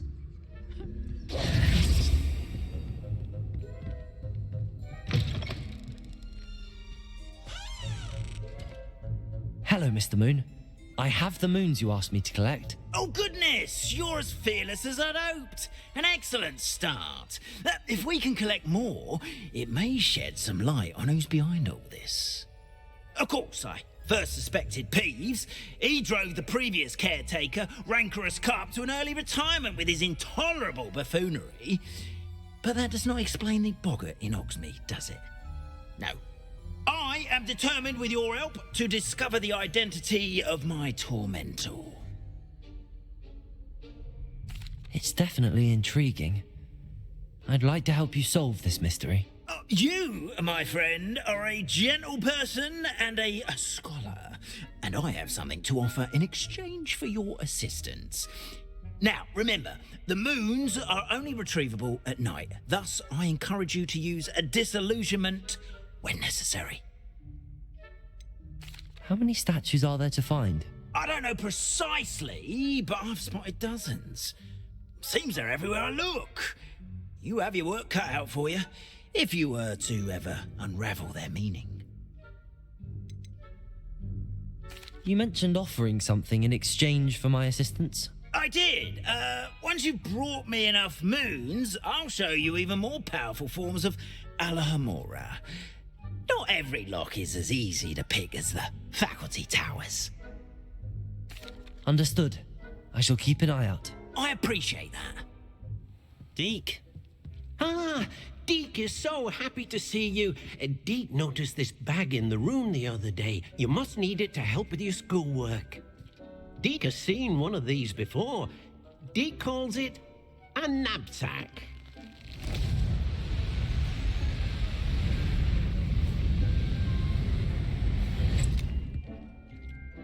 Perfect for gathering and transporting beasts. Pleasant little breeze. I have been thinking about something Professor Howin said in Beasts class, that I should study as many beasts as I can on my own time. She also mentioned that poachers have been active in the area. So, perhaps the beasts will be safer with us than out on their own. Precisely what Deke was thinking. You see, the room knew exactly what you needed, and luckily, Deke can show you how to best use the knapsack and where. Come along then. Our first stop will be beyond the castle grounds. We can leave now, or you can come and find Deke when you're ready to go.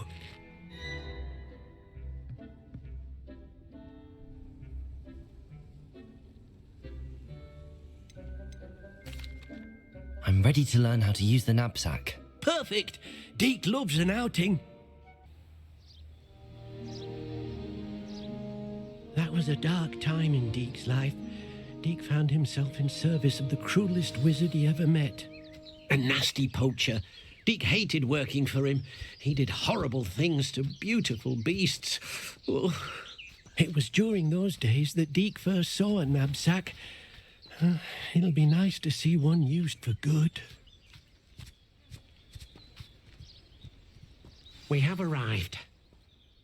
Deke enjoys coming here to watch the beasts, especially the puffle of puffskeins nearby. It will be nice to keep them safe. All you will need to do is get close, direct the open knapsack toward the puffskein, and in it'll go. All right.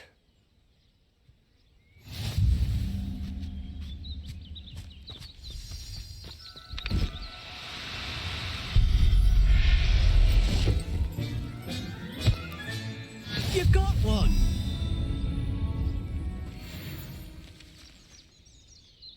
I managed to rescue a puffskein. You can rescue as many as the knapsack will hold. Poachers capture puffskeins and, well, Deke isn't sure what they do with them.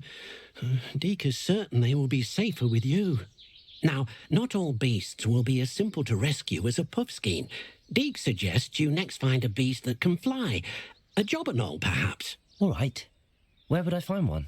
Deke knows of some to the west, nesting in a large tree overlooking Hogwarts. But we must be careful. Deke has seen poachers in the area recently. Deke will meet you there whenever you're ready.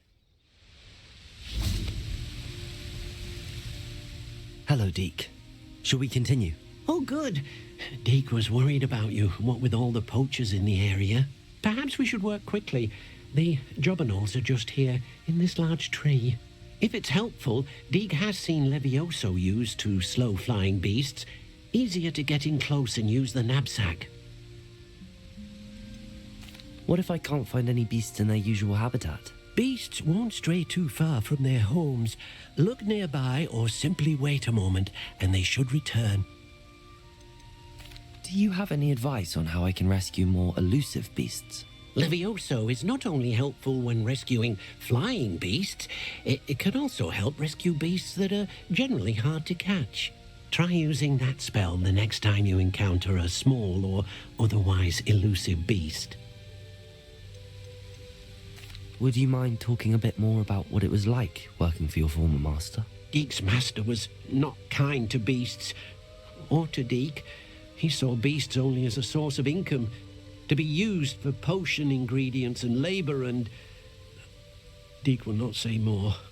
But Deke is grateful to be at Hogwarts, where he can help care for beasts and make amends for the things his master made him do. Then I shall go and rescue a jobberknoll. Good luck. Deke will be waiting.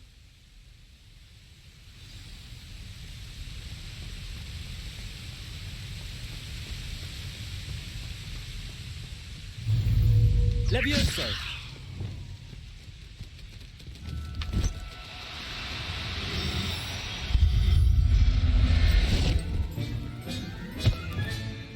There. I'm not going to hurt you.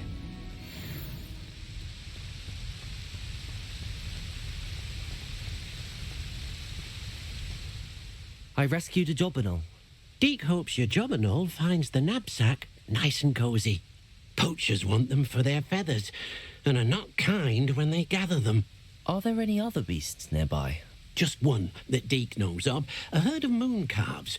They live in a clearing of trees up this footpath. Deke will see you there. Nice to see you, my young friend. Hello, Deke.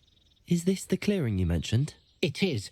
Moon calves gather near the large tree with the spiral pattern in front, but only under the light of the moon. So, unfortunately, unless you have a way to hasten time, you might sometimes have to wait until nightfall to see them. How did you end up at Hogwarts after working for your former master? Deke's prior master had no family, so when he died, all of his house elves were relocated by the ministry. Deke was the most fortunate one, as Deke was sent to Hogwarts. Deke's friends were not as fortunate. I shall go and find a moon calf then.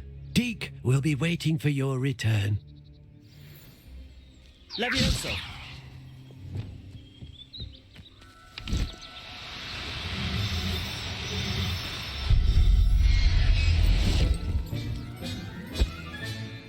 Everything's all right now.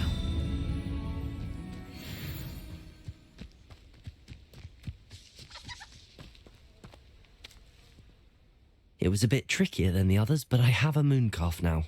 Another beast, safe and sound. Shame we didn't see the moon calves dancing. It's a marvellous sight. Deke supposes you're finished here. He'll be able to rescue many more beasts, but for now, let's bring the ones you've gathered back to the room. All right. Deke will meet you back in the room whenever you're ready.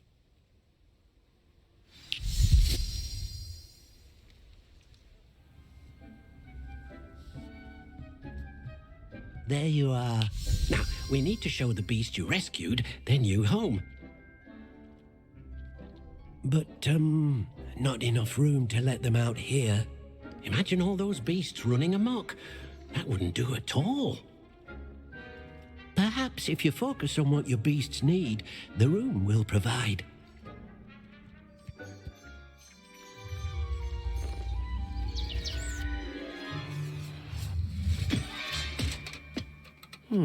What exactly did you think of?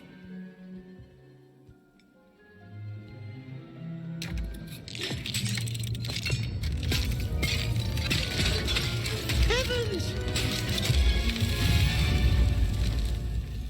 You've done it! But what is it? Deke isn't sure. Only one way to find out. Meet you inside when you're ready.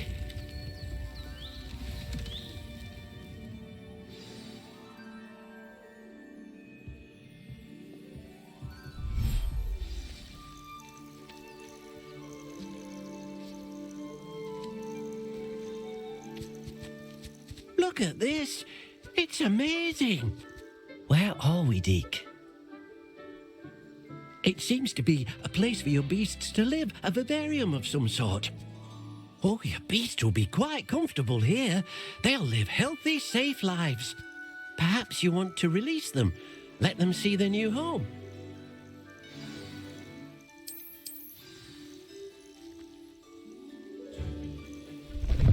Oh.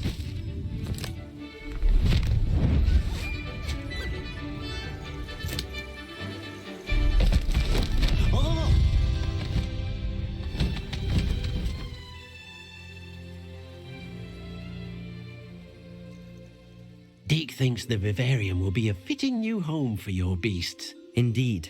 I only hope we'll have enough space for all of them. Deke hopes so too.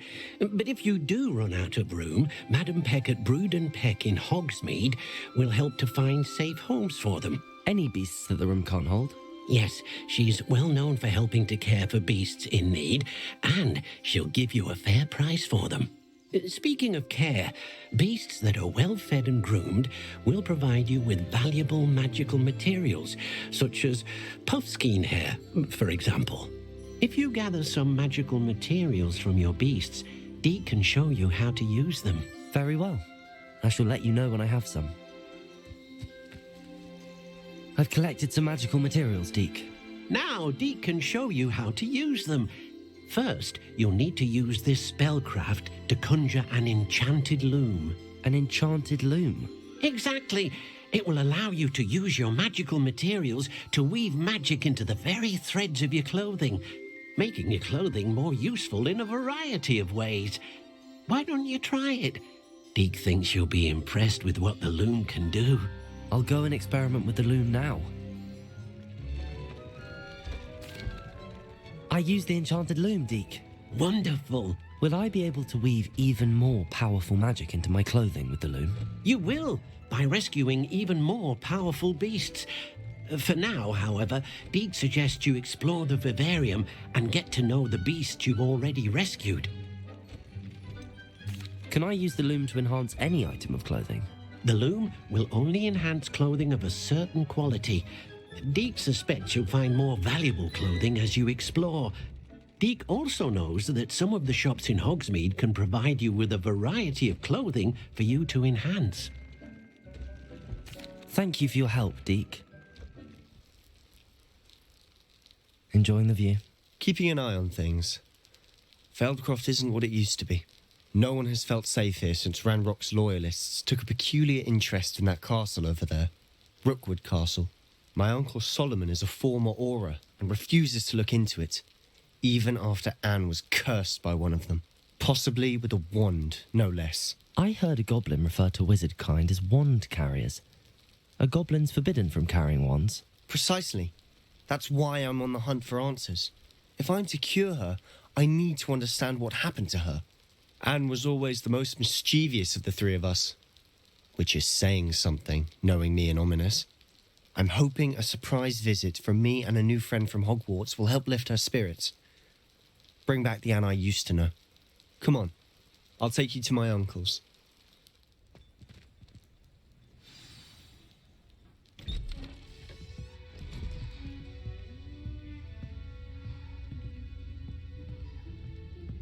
Aha! Sebastian, where did you...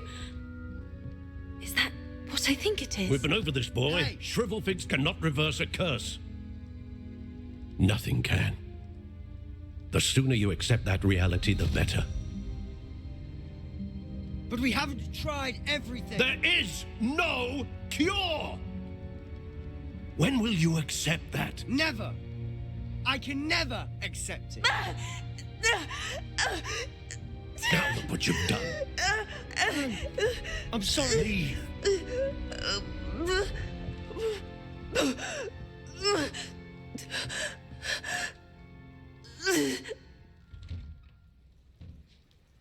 I'm sorry you had to see that.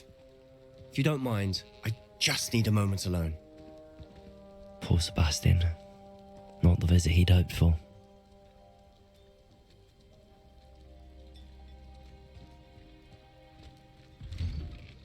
I'm sorry about earlier. Those bouts of pain are difficult to bear. Are you all right, Anne? I didn't mean to intrude. You didn't, truly. And I'm all right. The pain from this curse comes in bouts, and often suddenly. It's not anyone's fault. It's nice to meet you, by the way. You must be the new 5th year Sebastian told me about. I am. Sebastian and I met on my first day at Hogwarts, in the Slytherin common room. Oh, the common room. I adored teasing first years about spotting mermaids through the window. I do miss Hogwarts, but I wouldn't mind being in Feldcroft really if it wasn't so dreary now. Between the goblins at the castle and my uncle fighting with Sebastian whenever he's home, it's not the cozy retreat it once was. Sebastian mentioned something about your uncle being an ex-Auror, but refusing to go after Ranrock's loyalists. I must say, I wasn't prepared for him to be as angry as he was. Uncle Solomon is frustrated by what happened to me, and by Sebastian for thinking he can fix it. They both mean well, I know they do, but my uncle is right. This curse cannot be undone. I can feel it. Sebastian cannot take away my pain. Perhaps you can help him to understand that.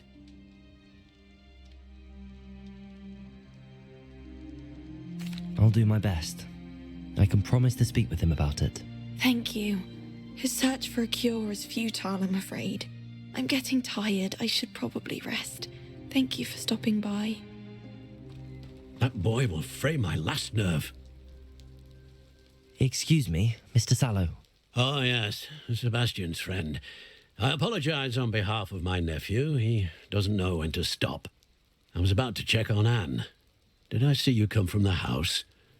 How is she? She's all right. She said she was going to rest. Nothing can be done for her. It could be that you've not yet discovered the cure. Ah, you sound like Sebastian, thinking you know better than the healers at St. Mungo's. Perhaps the healers don't know everything, sir. Sebastian is single-mindedly focused on finding a way to help his sister. If there is a cure, he will find it. Your faith in Sebastian is misplaced. Some sort of dark magic cursed Anne, and the goblins aren't likely to explain themselves any time soon. Giving her hope is cruel. The only thing to do now is keep Anne comfortable and stay out of the Loyalists' way. With all due respect, sir, hope could keep Anne's spirits up. You may mean well, but I know what's best for Anne and Sebastian. They are my stubborn brother's children. Especially Sebastian. If you really want to be of help, you'll make sure Sebastian does what he should do, not what he wants to do. He's no idea the harm he could do if he doesn't stop. I hope you'll remember what I've said. Good day. I ought to see how Sebastian's faring. Why will he not listen to me? She's my sister. How are you doing, Sebastian? You got a first-hand glance at what I'm dealing with. I apologize for my uncle.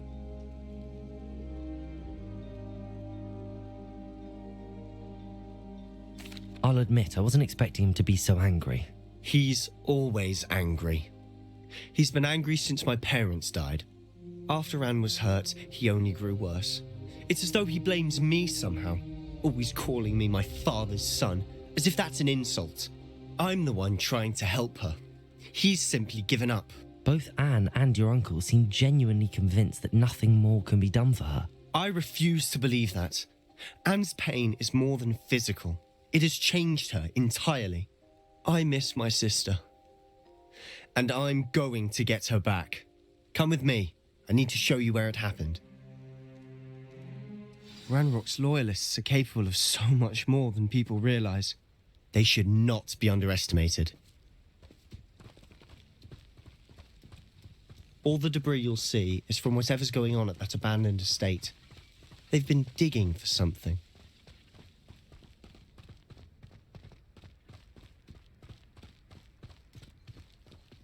Up there, on that plateau, is where they cursed Anne. This way.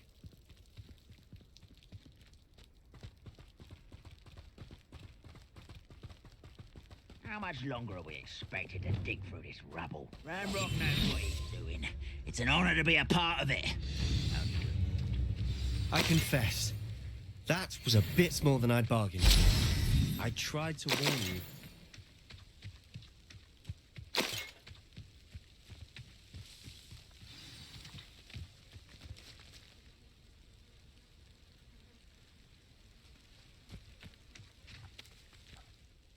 Those loyalists deserved what they got. Couldn't agree more. This is where it happened. We smelled smoke in the middle of the night. When we looked outside, flames were shooting from the estate. Before my uncle and I could stop her, Anne rushed out, racing towards the fire, worried someone had been hurt. She came face to face with a horde of goblins, frantically trying to stamp out the flames. Suddenly, an icy voice drifted out from somewhere in the smoke. Children should be seen and not heard. A blinding blast followed. They didn't even give her a chance to run. It seems an awfully violent response to a child wandering by. What were they trying to hide? My thoughts exactly. It may be grasping at billywhigs, but I keep thinking that there might be something here that could lead me to whoever cursed Anne. Might be the only way to learn what type of magic harmed her, which could help me find a cure. Perhaps you're right. The Loyalists are everywhere, but they do seem to be spending a lot of time here, and it's likely they're hiding something. And at Rookwood Castle. Shall we have a look around? Sebastian, I've seen this before. This house, the well, the view. What do you mean? When? Give me a moment. I'll explain in a second.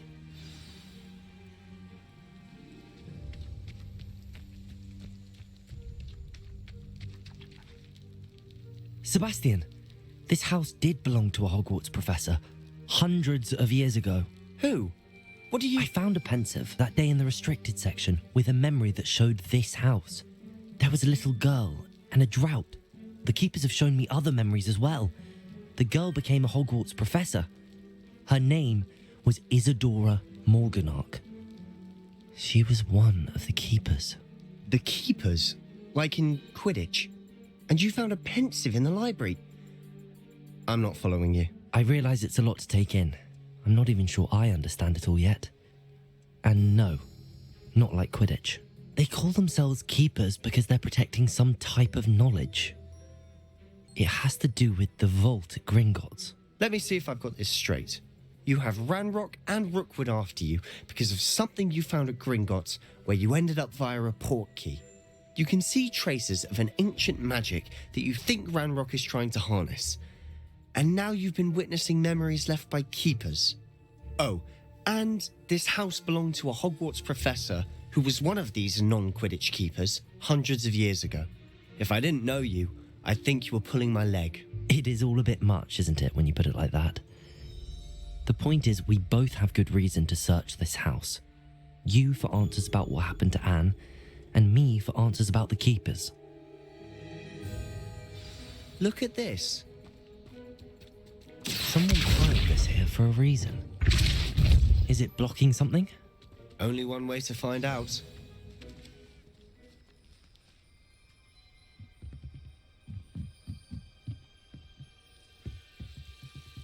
Why bother blocking the stairwell?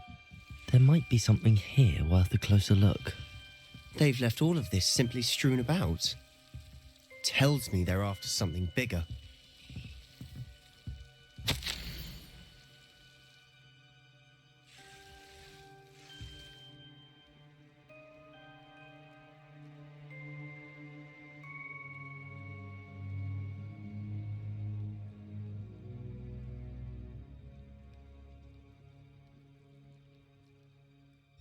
A journal entry of Isadora's. I should hold on to this.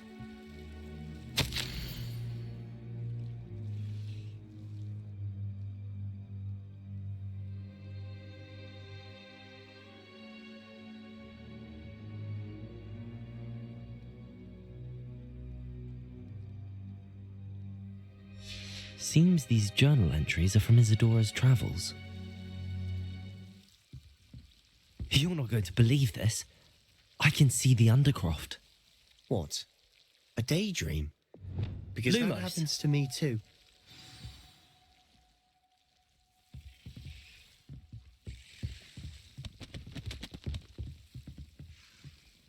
I know it sounds strange, but... Honestly, nothing you say sounds strange to me anymore.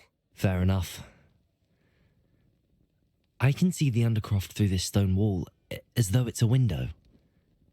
This has happened before. I'm listening. I think it's to do with my ability to see traces of ancient magic. But you said you didn't really understand it, and that you couldn't wield it. That's true, and I'm still not sure what it all means. What I do know is that my ability allows me to travel through these windows I see. Wait. We can get straight to the Undercroft from here. Ominous will be flawed. We can. But perhaps best not to tell anyone else about this for now. Even Ominous. Understood. Well then, invisible, secret, ancient magic passageway? Here we come. I'm tempted to hold my breath.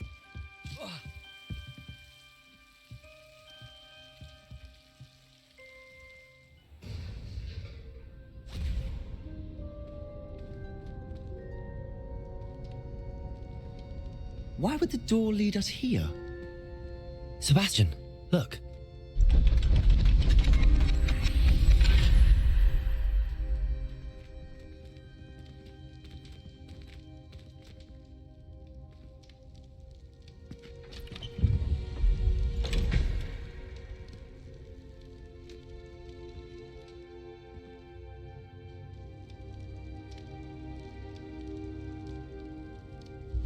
Why hide a triptych here?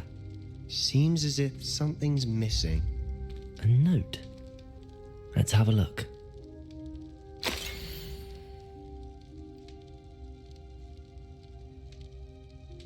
Anything helpful in the note? A rune symbol. I've seen similar symbols used by the keepers. I've been thinking. A keeper lived in that house centuries ago, and Ranrock and his lot have been searching there. You said that goblins may be wielding some form of this ancient magic. Do you think Anne was cursed by ancient magic? I can't be sure, of course, but I don't think so. I didn't see any traces of it around your sister. Very well. But that doesn't mean it's not ancient magic. There's still so much we don't know about it. True. Perhaps this triptych will lead us to answers. Then we'll have to unravel what this all means. But now I need to see Ominous. Don't worry, I won't tell him anything. Did I mention that, apparently, Salazar Slytherin had a secret scriptorium here, in Hogwarts? You did not? Is it connected to our common room? No idea. Ominous just learned of it. I'll let you know what I find out. I had no idea our visit to Cian would unfold into all of this. My head's an utter mess. But I'm glad you told me everything you did.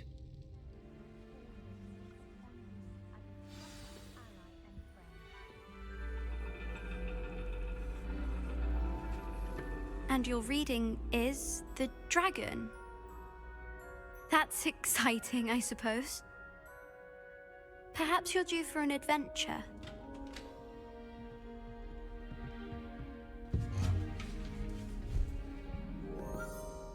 Ladies, Professor Shah. astronomy is not divination. You won't find the mysteries of the cosmos charted out on your palms or at the bottom of your teacups. Alas, the heavens remain hazy to the starry-eyed.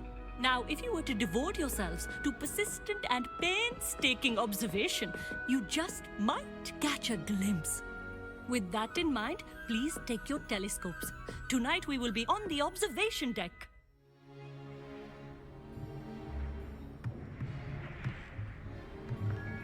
Still don't have your own?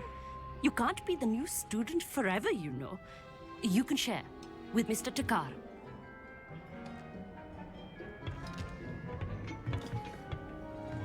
Here, I can adjust that for you. No, bring it into focus on your own.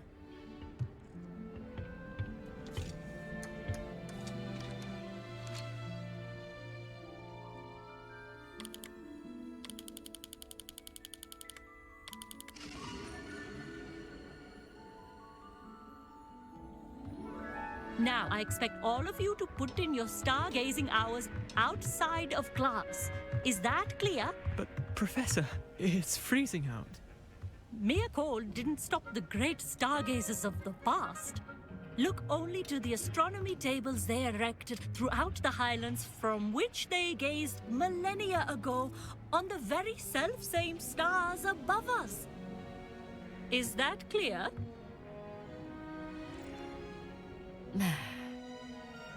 Dismissed.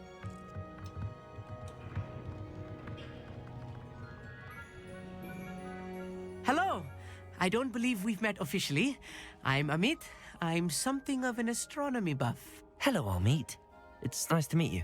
Did I hear Professor Shaw say that you don't have your own telescope? I have a spare one you could borrow for the rest of term. That's very kind of you, Amit. Are you sure you won't need it? I'm certain. It's my old one. I finally got my hands on the new Celestia Contemplor. You've heard of it, I assume? I mean, of course you have. It's only the pinnacle of all personal stargazing implements. But my old model's not too shabby either. Goblin-cut glass, first-rate optical enchantments. Hate to think such a fine instrument is just collecting dust. Well, thank you, Amit. Think nothing of it. Anyway, the telescope's in the storage room right underneath us. You can't miss it. I have some, reading to finish on the lower deck. Come find me there afterwards, and bring the telescope. There's something I want to talk to you about. This was his old telescope. Looks practically brand new. The perfect night for... Oh, hello again. I have the telescope. It's nicer than I'd expected. I would not offer a prospective stargazer a third-rate lunoscope. But there is, something else. Yes, what is it? You remember those astronomy tables Shaw was going on about? It just so happens I've been reading up on them a little myself. And it seems there may be one right here at Hogwarts. I believe we could use it to find hidden constellations. And you need someone to help find it. I do. Are you in? No one from the Gobstones Club will go with me. Said they'd rather get spit at by a stone than... Well, they are cowards. Let us get moving while the stars are still out. I'll show you how to use that telescope once we get there. I promise. No need to convince me. Let's get going. Brilliant. You won't regret it. Shall we?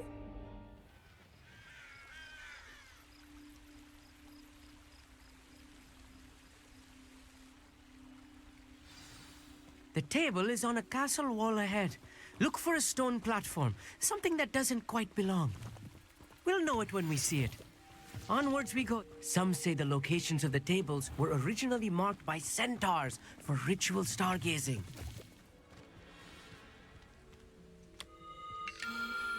The constellation should appear near the center of your view.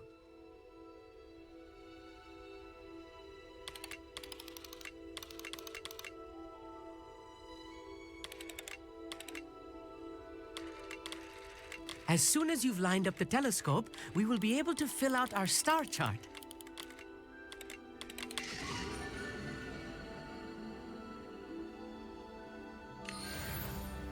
I was right about the tables. They really are gateways to the far stars, just as the book said. And your contribution was invaluable.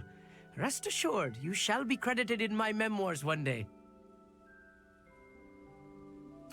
Thank you, Amit. I look forward to reading them. And I look forward to writing them. This is only the beginning. You will find more tables like this one throughout the grounds and forest, all beckoning to be discovered by a worthy astronomer. And if I have ever seen one, it's you. Oh, and about my old telescope, don't bother returning it. You should keep it. That's quite generous. Thank you. You are welcome. It has goblin-cut glass and a gobbledygook inscription. I'm practically fluent in gobbledygook, you know. It's all in the throat, really, gobbledygook, you know, and how you pronounce your R's. Anyway, glad our adventure was a success. I will see you soon.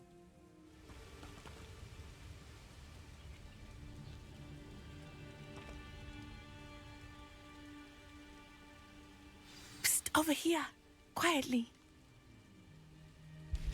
I am glad that you received my owl. We need to stay low and remain quiet. Natty, what's going on? Why are we all the way out here? As promised, I did some investigating to find out what Harlow is up to. I followed him to the Hog's Head. I noticed him reading a letter. All I could see was that it was signed by and bore the seal of Victor Rookwood. And one other thing. Harlow mentioned you to his colleagues. They did not mistake you for someone else, did they? No, they didn't. Rookwood and Harlow are after me. Why did you lie to me? And what do they want with a Hogwarts student? Professor Fig taught me to keep things quiet, but I know I can trust you, Natty. Rookwood and Harlow want something Professor Fig and I found at Gringotts. When were you at Gringotts? Just before I came to Hogwarts. In fact, it's why I was late to the sorting ceremony. A portkey brought us there after the dragon attacked our carriage. What on earth? There's one more thing. It's a bit odd, if I'm honest. Professor Fig says I have a rare connection to a powerful form of ancient magic. What does that mean? I'm still learning, but I can see traces of it. And I've cast magic I can't otherwise explain. I know it's a lot to take in. It is. And I will have more questions. For now, it's safe to say that Rookwood and Harlow are a threat to both of us, to all of us. And we can help to take them down for good. That letter is the tangible proof that Officer Singer needs. It is why I followed Harlow here and why I wrote to you. I need your help to retrieve it. Can't we just bypass Officer Singer and go directly to the Ministry? Do you think they will listen to a student? only Officer Singer can start an investigation. The Ministry will come in later. You seem to be very determined in stopping Rookwood and Harlow. Why? I knew men like him in Uganda. I know how bad things can get if they are not stopped. It's a long story, one I promise to share when we have more time. For now, let's do what we came to do. I'll help you find the letter, Natty. I'm glad to hear it. First, we must access the castle keep. I'll check the main gate, see if you can find another way in. I do not see any guards, but we should still try to be as quiet as possible. Harlow is here after all. That is the main keep. My guess is that we'll find Harlow and the letter inside. We'll need to be careful once we get... I hear them. Yeah, restrain the beast!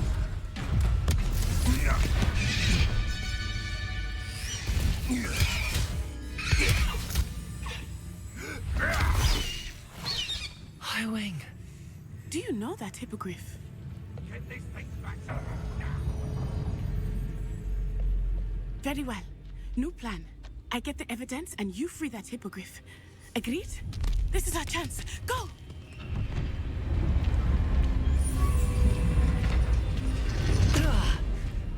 Blast it! There's gotta be another way to get up to the roof. Somewhere.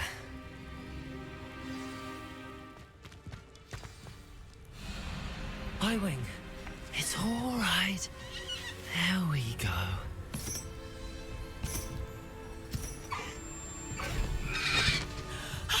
There you are.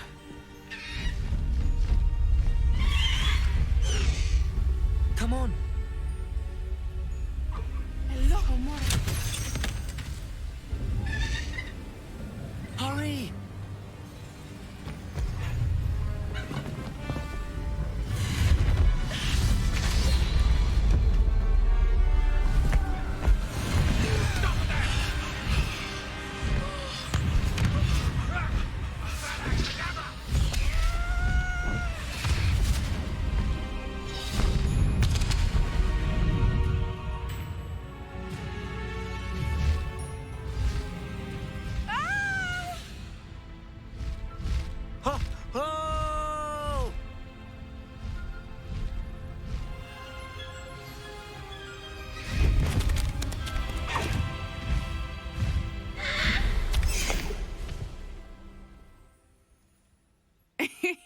How exciting.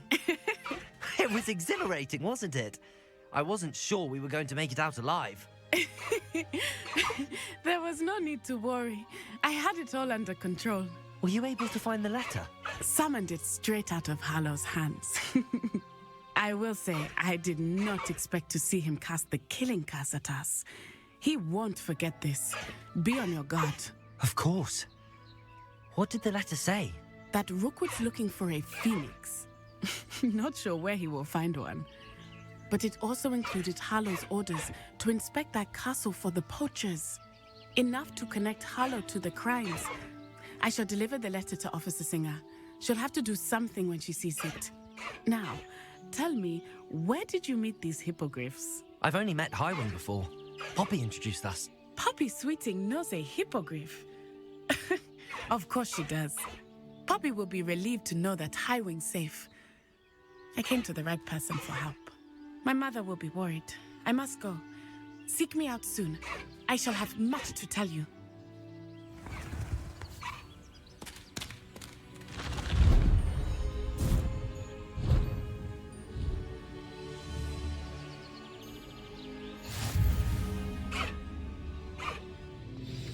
You would be wise not to underestimate this student.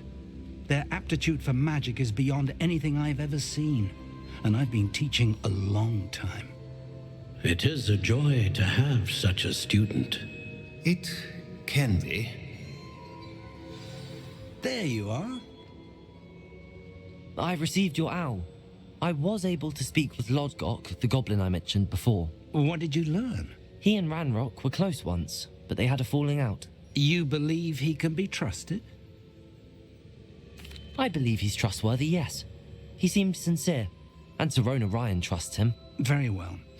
Supposing he can be trusted, will he help us get to Ranrock? I retrieved a stolen helm he hopes to return to Ranrock in order to regain his confidence. You have been busy. Let's hope your efforts result in our learning something about Ranrock's plans. Lord Gok did mention that Ranrock is searching for something, but he couldn't say what. Perhaps that helm will yield some answers. Ranrock is searching for something? I feared as much.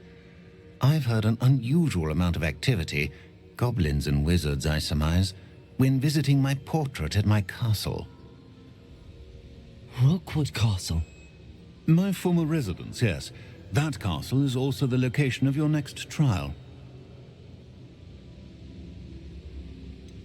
You didn't see anything? Speak with anyone? I did not. In fact, I did not make myself known.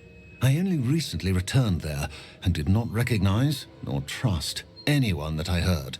I stayed out of sight so as not to tempt my portrait's destruction. I'm sorry to tell you that Victor Rookwood, evidently your descendant, is a dark wizard in league with Ranrock. My descendant? A dark wizard? I'm afraid we've no time to waste. Despite the obstacles that clearly await you, you must get to Rookwood Castle immediately. Not only is it the location of the next trial, it is home to a source of power that would be devastating in the wrong hands. I do wish we had the luxury of time. However, I do not doubt your abilities. Find my portrait there as soon as you can. Very well, sir. I'm on my way. Best of luck. No time to waste. I'll meet you at Rookwood Castle. What's going on here? Professor Rookwood was right. The place is crawling with Victor Rookwood's lot and Ranrock's loyalists. They're working together, all right, but it is not a friendly alliance. I'm sure you'll agree that we need to find a way in other than the front gate. Let's go. If I'd known your plan was to dig up half the country... I wouldn't have to dig if you could simply manage to bring me the child. We wouldn't need the child if you hadn't sent a dragon to retrieve the container I spent months and countless ministry favors tracking. You let them board the carriage. My options were limited once I knew it would be inconveniently beyond my reach at that infernal school. Have you not acquired enough power here? I allowed you to tunnel under my family home. Allowed me? You are here only because you are descended from a keeper and may at some point inadvertently become valuable. We had an agreement. I will share with you the power that I discovered if you locate the stores of magic that are yet to be found. So, unless you want another demonstration of my power, a power that you one day hope to wield, bring me the child.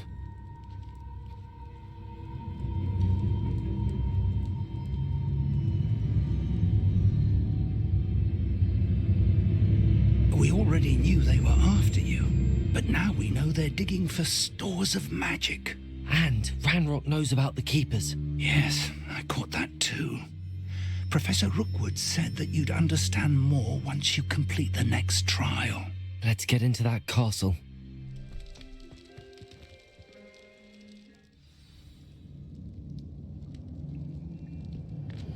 Goblin tracks. They're a step ahead of us. Revelio. Let's see where they lead.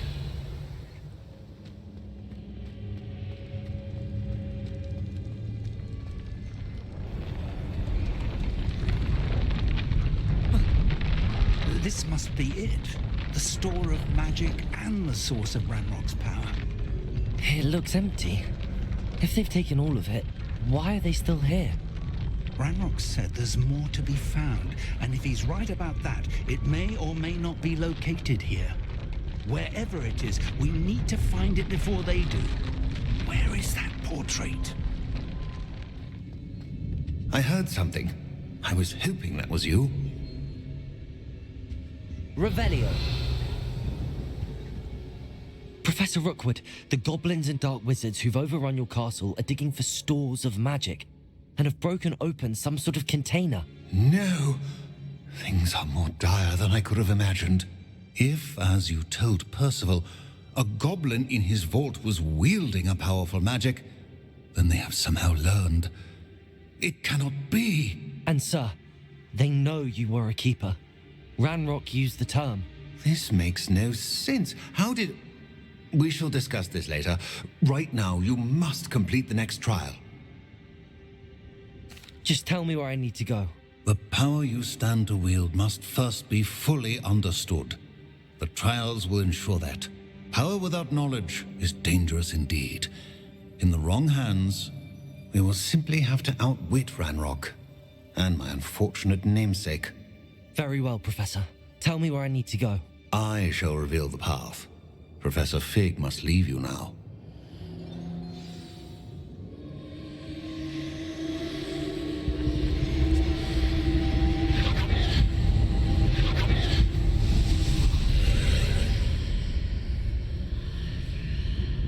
I would join you if I could.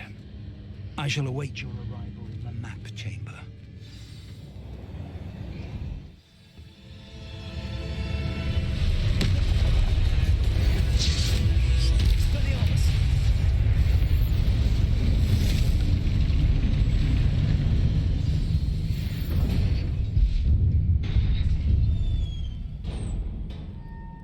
What a relief.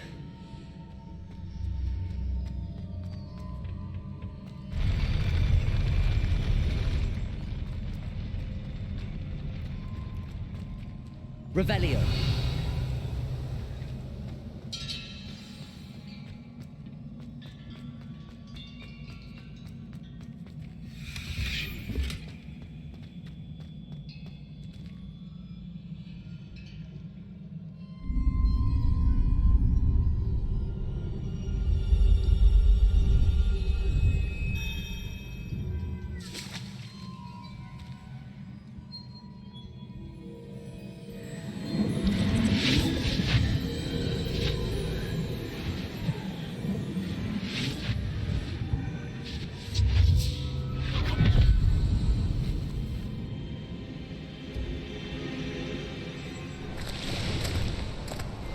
Must say I'm curious to hear of Isadore's travels.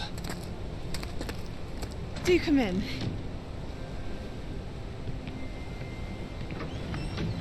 Please, have a seat. Isadora, we are all most intrigued to hear. We're ready. I've something to show you. Father, these are my colleagues from Hogwarts. Father hasn't spoken since my brother died. On my travels, I confirmed that which I've always believed. That we have the power to take away pain.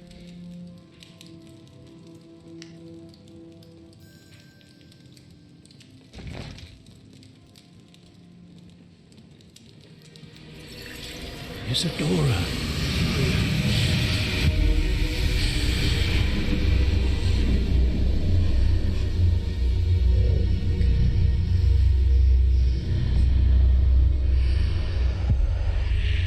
What have you done?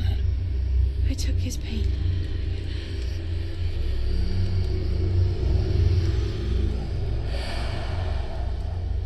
This is uncharted magic, Isadora. You can only see what has been sealed in the jar, and we do not know what power that may hold. But the traces of that magic are different from what I've seen before. Thank you.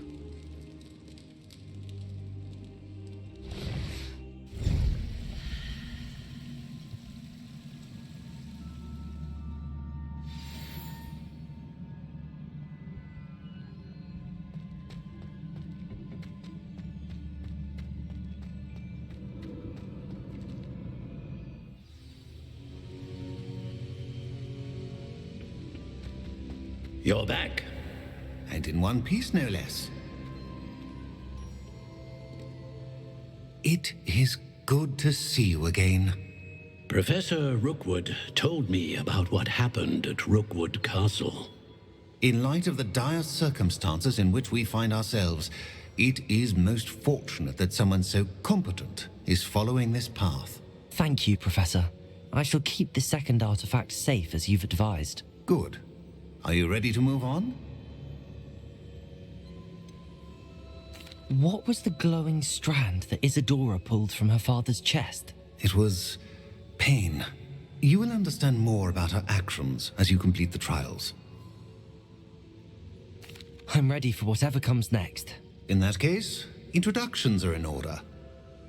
Allow me to introduce former Hogwarts headmistress, Neve Fitzgerald.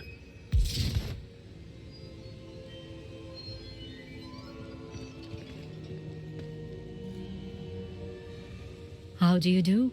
I must say that I was not entirely surprised to learn that a student had been completing the trials. I've always believed Hogwarts students capable of anything they set their minds to. Thank you, Professor. It's a pleasure to meet you as well. I am certain that you are more than capable of completing my trial. However, I must first, how shall I say, prepare the location of your next trial. We trust your judgment, Professor Fitzgerald. You should know better than anyone how to manage the inconvenience of, well... A vainglorious and exasperating headmaster? Indeed I should. I shall confirm that everything is in order immediately. Of course. Professor Fitzgerald needs some time to clear the way forward. Until then, you should continue to hone your magic.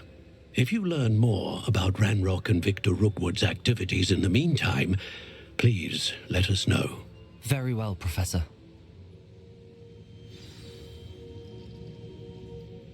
I know. Continue to hone my magic. You do learn quickly. Hopefully you will soon hear from Lodgok as well, and we shall learn how he fared with the helmet you retrieved. Well done today, as always. We shall speak again soon.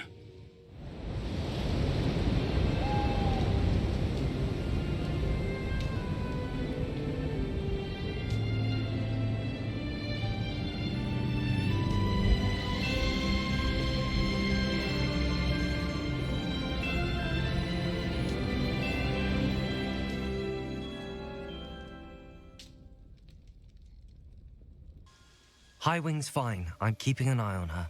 She's safe, Poppy, I promise. Good. Whatever the poachers are up to, I want Highwing far from it. You said you had news about the poachers, and that some of it had to do with me. It did. I overheard them talking in the Hogshead, and did you know that they have orders from Victor Rookwood to capture you on sight? Does this have anything to do with Rookwood and Harlow coming for you in the Three Broomsticks after the troll attack? It does, somewhat. But at the moment, I'm more concerned about what else you heard the poachers are up to. Fair enough. But I hope you'll let me know if I can be of help, especially after what you did for Highwing. Does the name Horntail Hall mean anything to you? I'm afraid not. Why? What is it? The poachers' best kept secret, apparently. The name came up twice, but they never went into detail. I also overheard one of them bragging about all the gold they're making, at the expense of innocent creatures, undoubtedly. The poachers spoke of this area, and I thought if we searched around a bit, it might give us clues as to what they're doing. If you ever meet my Gran, this trip never happened. Not to worry, Poppy. If I ever meet your Gran, I shall not speak a word of this. I normally tell her everything. She might be my best friend after Highwing, but she knows how I feel about the poachers. I think she worries I'll do something ill-advised. Whatever gave her that idea? A centaur. Tread carefully.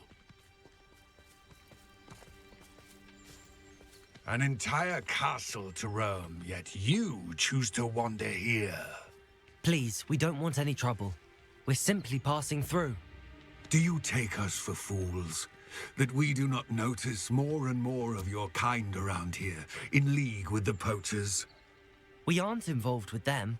If anything, we want to see them stopped. I hope for your sake that is true. Our kind is swiftly losing patience with the poachers and those they work with.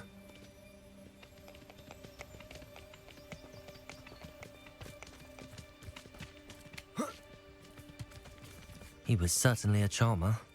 That could have gone worse. Centaurs aren't exactly fans of wizard kind, and the poachers aren't helping matters. But why would he think that we had anything to do with poachers? I did notice the poachers talking with a few villagers in Hogsmeade. I'm not sure why. Perhaps that's why the centaurs are suspicious.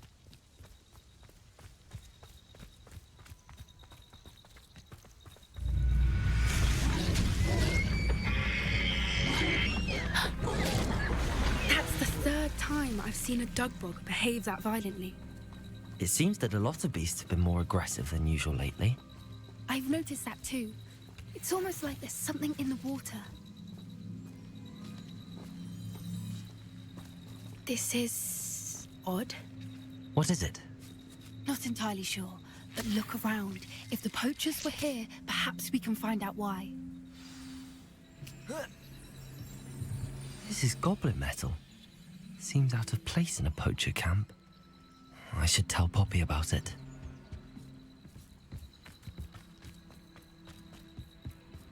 Anything interesting? Poachers were here. All sorts of evidence. But I found something else.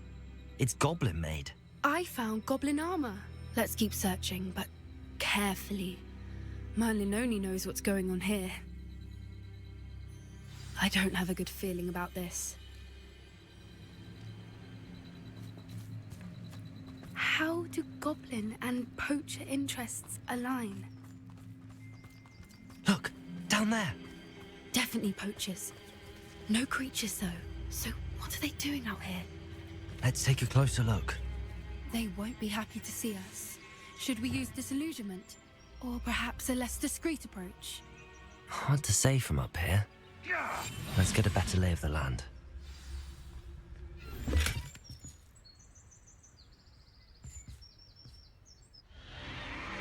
What in Merlin's name? Are those dragons?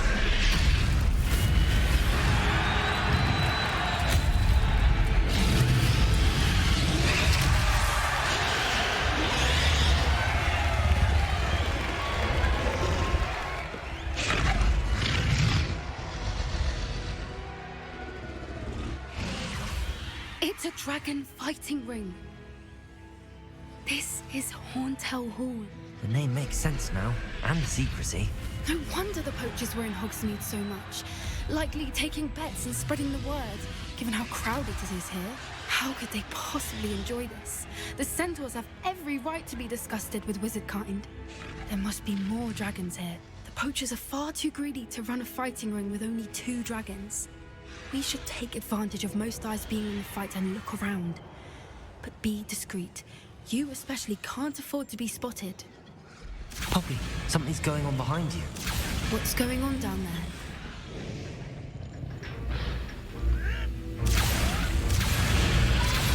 They must have only just captured her. She's putting up quite the fight. Not a fair one, though. Not with her chained up like that. Let's even her odds, shall we? Look, they've got a dragon egg. Hebridean from the looks of it. We can't leave it here, not with the plans they likely have for it. Aloha, Mora.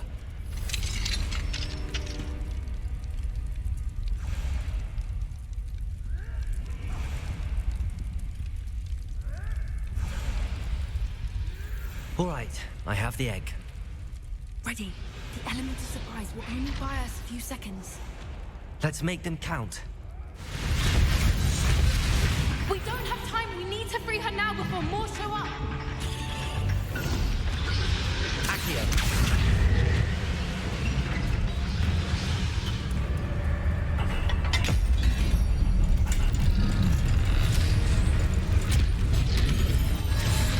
This may have been a bad idea. I suppose we'll find out.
This way!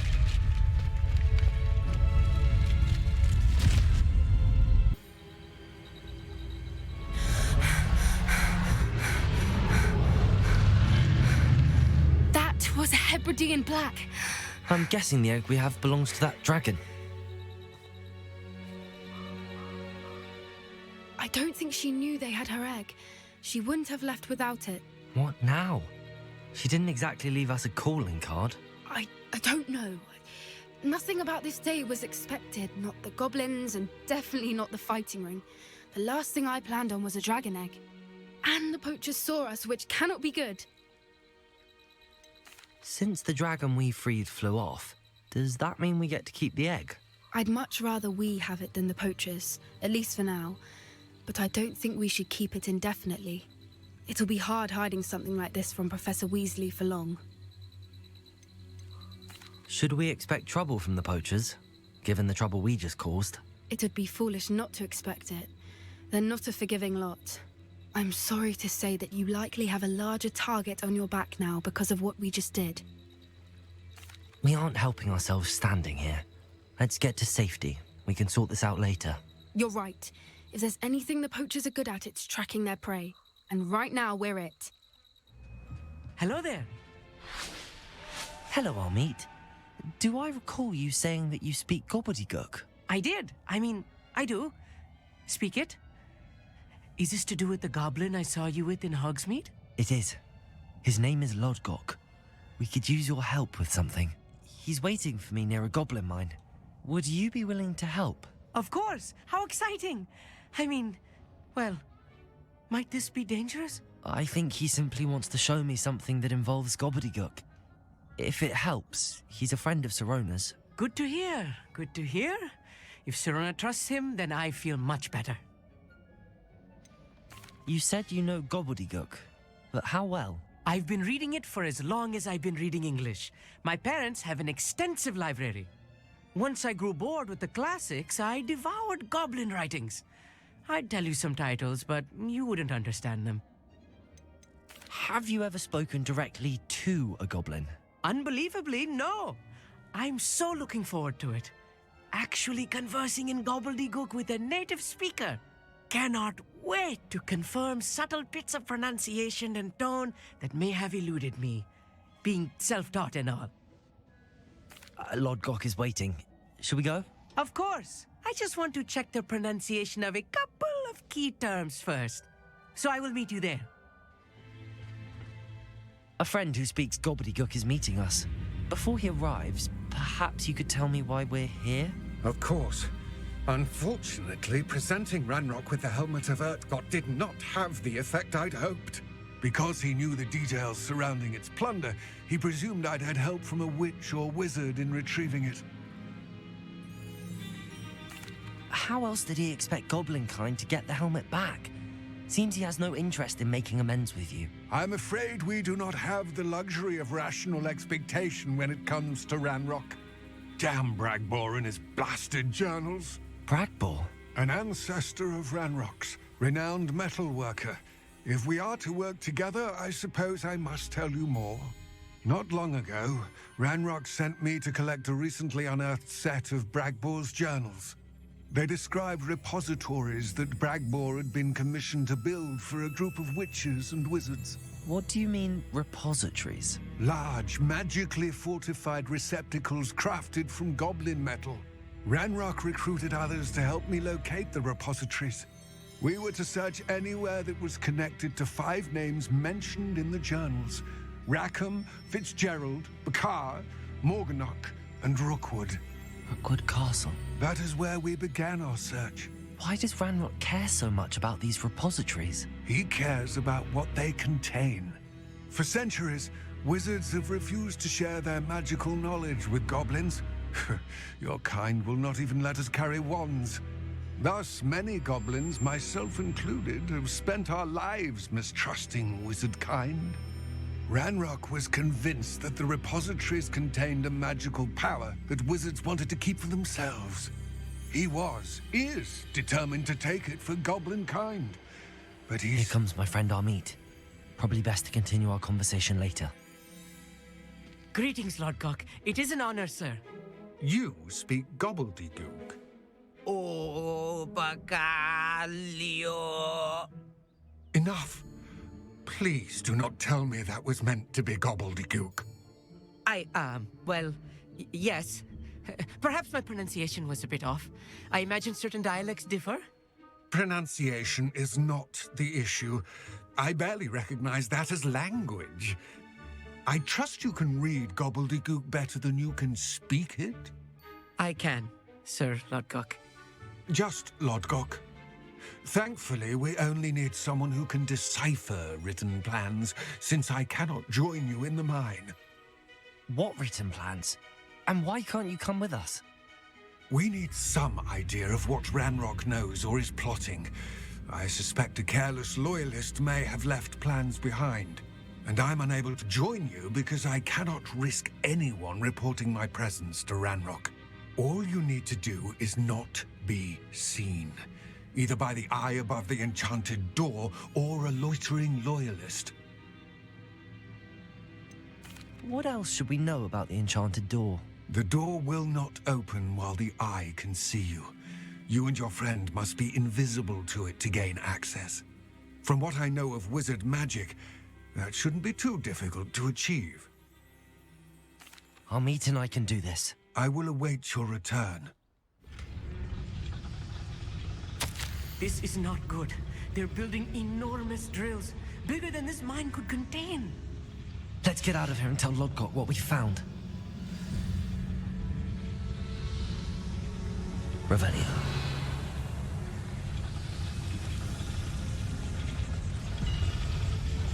Backing up.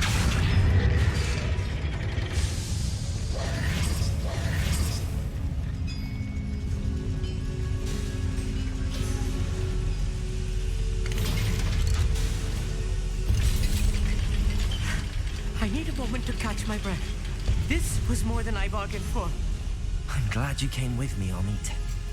Now that we know what they're up to, we can get out of here. Can we please talk about what just happened? That wasn't so bad, was it? It was. It really was. I'm afraid I've had enough adventure for one day. For a lifetime, perhaps. Thank you, Amit. I couldn't have done it without you. Now, if you don't mind, I'd like to have a word with Lodgok. Understood? I'll leave you to it. Your goblin secrets are safe with me, but I get to write the book about this escapade someday. Without further ado, adieu.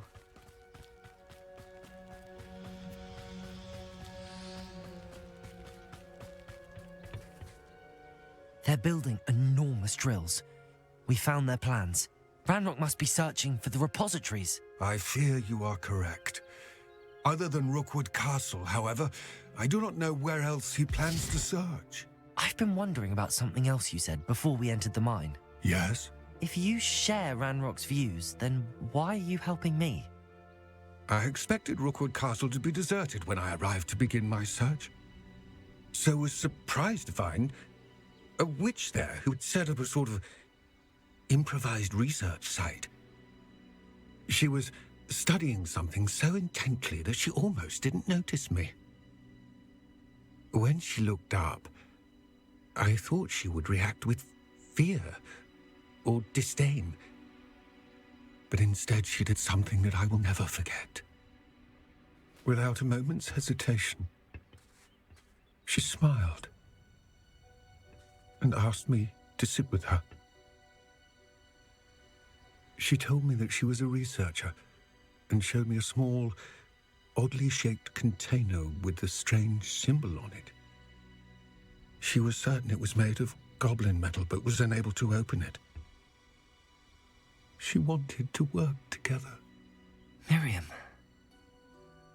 Yes. But how did you... Professor Fig's wife. He told me of her research, and I know of the container.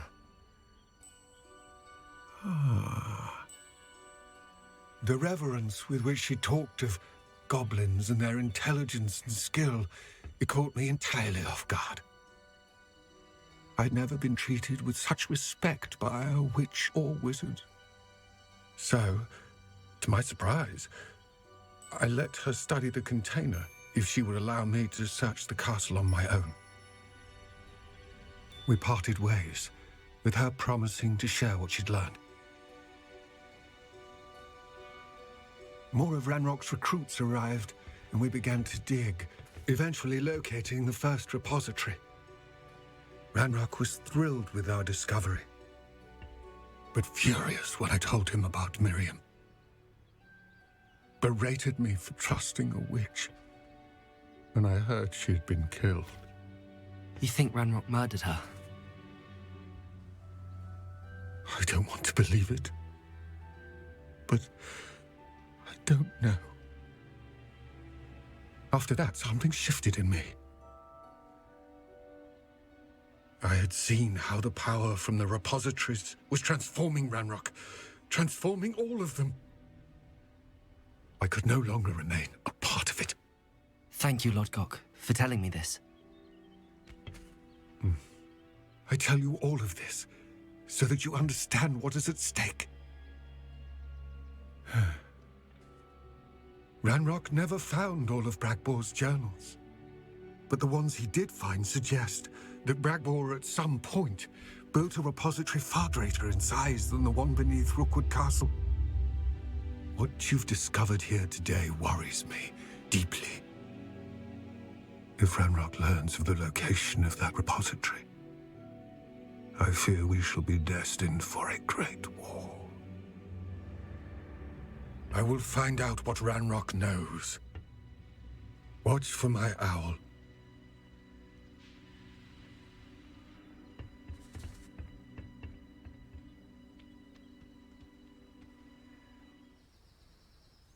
I came as soon as I could. I'd been so distracted by the scriptorium and Slytherin's book that I'd almost forgotten what it was that had struck me about that triptych. This is the view painted on the canvas that was left on it. That's incredible. You know this area well. And while I was waiting for you, I scouted around and discovered an abandoned mine nearby, surrounded by Ranrock's loyalists. Do you think there's a connection to the triptych? I've no idea, but perhaps they're searching it, the way they did Rookwood Castle and Isidora's Manor. How do we want to handle this?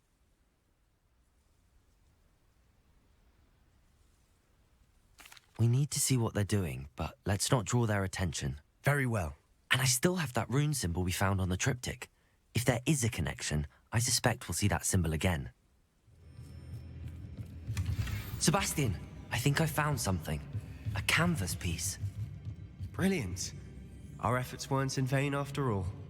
Still, something about this place feels odd.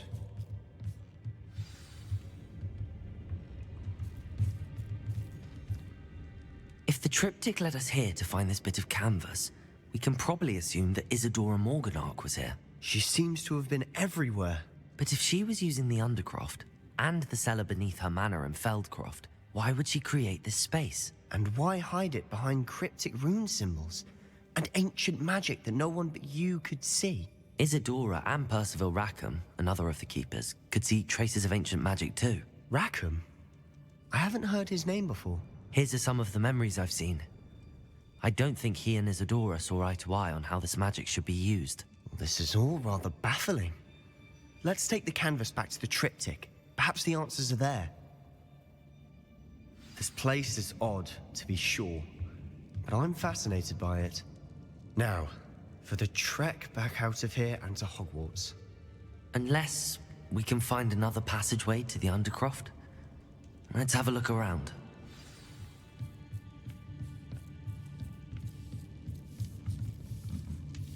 Now for the moment of truth. It has to fit.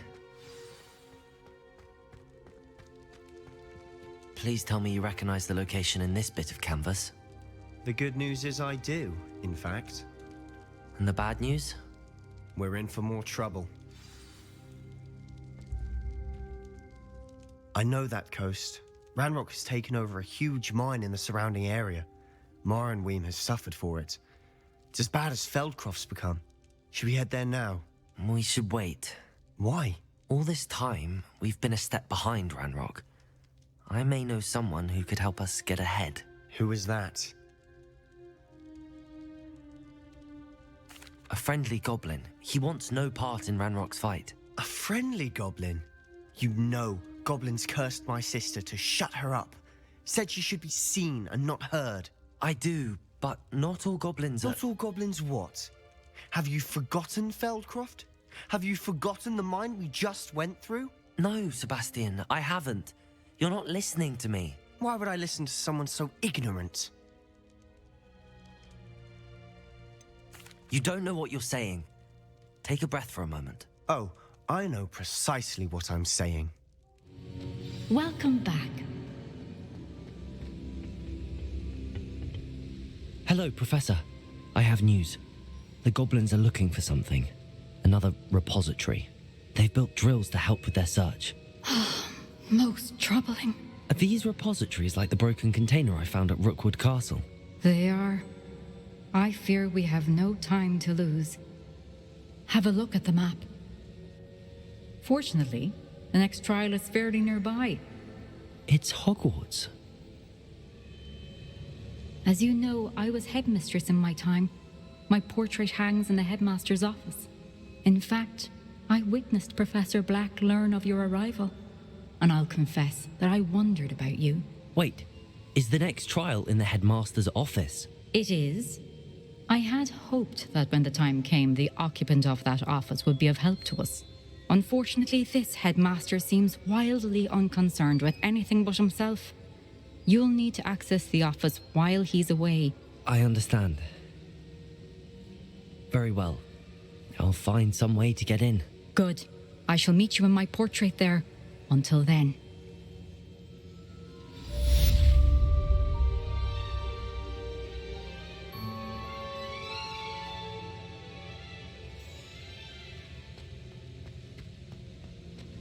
How will I gain access to the headmaster's office?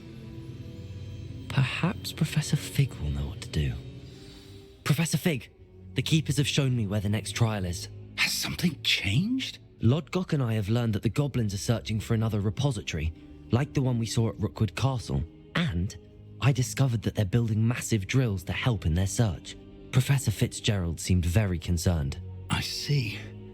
Ranrock clearly knows even more than we suspected. And sir, there's something else. Lodgok knew Miriam. He knew Miriam? They encountered each other at Rookwood Castle. She was doing research. That's where she found the container with the portkey. He liked her so much that he let her leave with it, despite orders from Ranrock. I don't know what to say. She could win over almost anyone. I want to hear more of this. And, in fact, I'd like to speak with Lodgok directly. But we've no time now. Where is the next trial? Believe it or not, it's in the headmaster's office. Incredible. All right. You'll need the password to get past the stone gargoyle. The headmaster's house elf will know it. I've actually met Scrope, but I'm not sure he'll tell me. He's rather devoted to the Black family. He is. So you'll need a disguise. I have just the thing. A polyjuice potion. You'll look and sound like Professor Black. Wait, doesn't Polyjuice Potion require a bit of the person you want to change into? And take ages to brew? It does. So how do you already have Polyjuice Potion to change into Professor Black? One never knows when such a thing may come in handy. Let's just say I felt the need to be prepared for anything after my fruitless trip to the ministry on his behalf. Now, time is of the essence. Drink up and I shall explain more.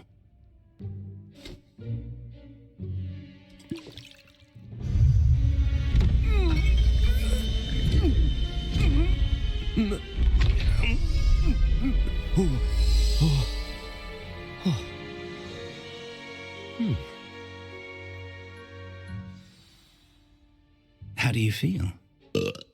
Incredible. I won't forget that taste anytime soon. How do I sound? Convincing. I've taken the liberty of transfiguring your robes. As we discussed, you'll need the password from Scrope, who could be anywhere in the castle. You might look for Professor Kagawa. She's taken to badgering the poor elf about Quidditch in the hopes that he can convince Black to change his mind. Thus far, unsuccessfully. I see. But what if Professor Black sees me? Leave him to me. I shall tell him where to meet a liaison from the Ministry in Hogsmeade. That should give you plenty of time. Thank you, Professor.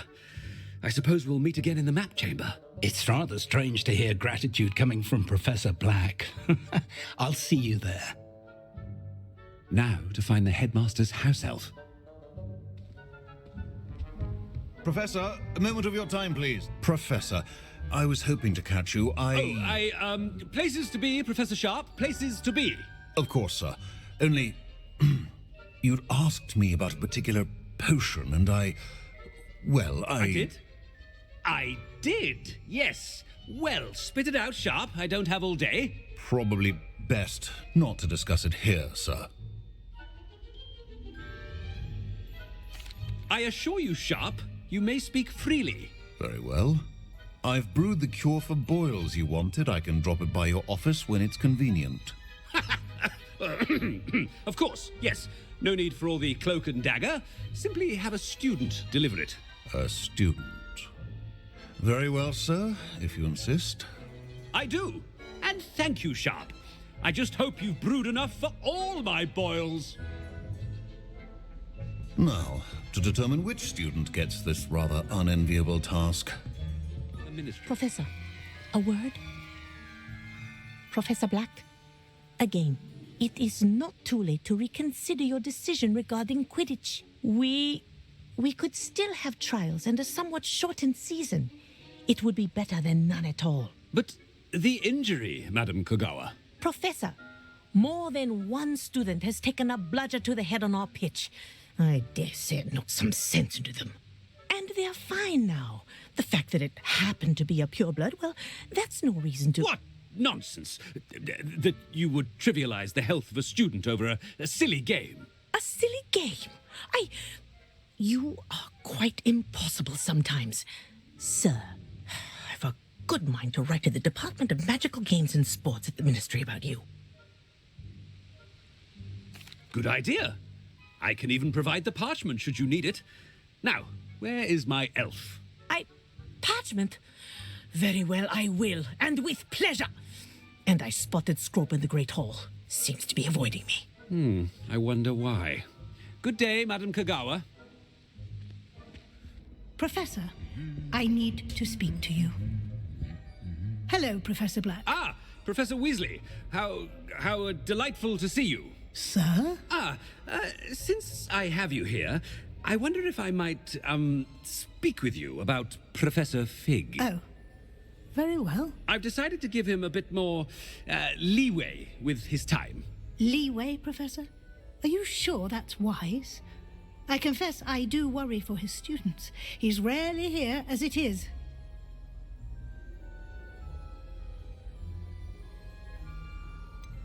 I realize that, and I'd like to keep it that way. I see. But, sir, if I may, I am wary of how much time the new fifth year seems to be spending away from the castle, supposedly on Professor Fig's behalf. I've heard unsettling rumors of their escapades. Everything from sneaking into the Forbidden Forest to confronting Ranrock's loyalists and Rookwood's lot. What? Goodness. You cannot believe everything you hear, Professor. No, you cannot. I mean, I shall keep an eye on Fig.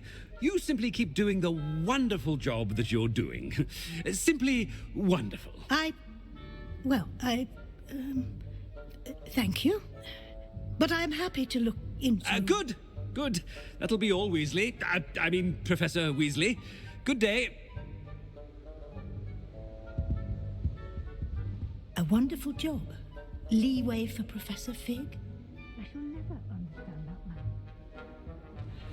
Wait until Master sees what a wonderful job Scrope is doing.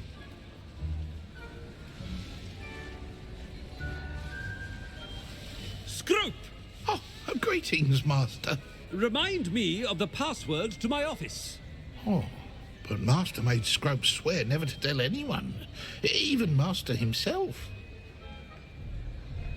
How dare you question me? I've a mind to give you a matching set of ears. Yes, sir. Of course, sir. Scrope begs forgiveness. It is the Black family motto, Master. Right. Of course. Master does remember it.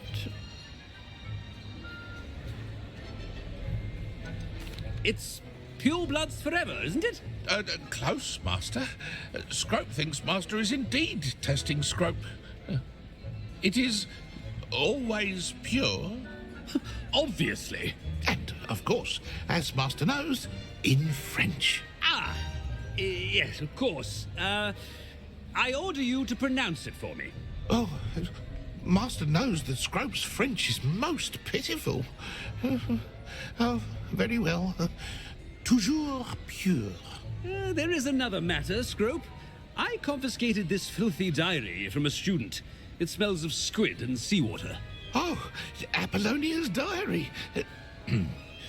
That is quite a surprise, Master. What do you wish Scrope to do with this treasure? Rubbish. Whatever you wish, Scrope. It's your treasure. Now, off with you. The polyjuice potion's wearing off. I best get out of sight. Ahem! Attention, students! I hereby decree that the Great Hall be forth...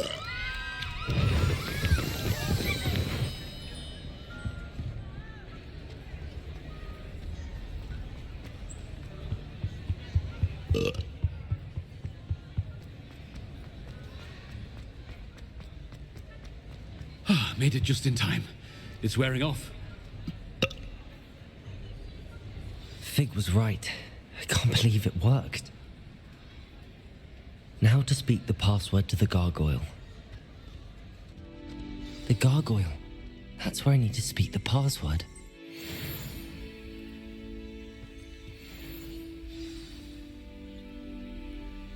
Toujours pure.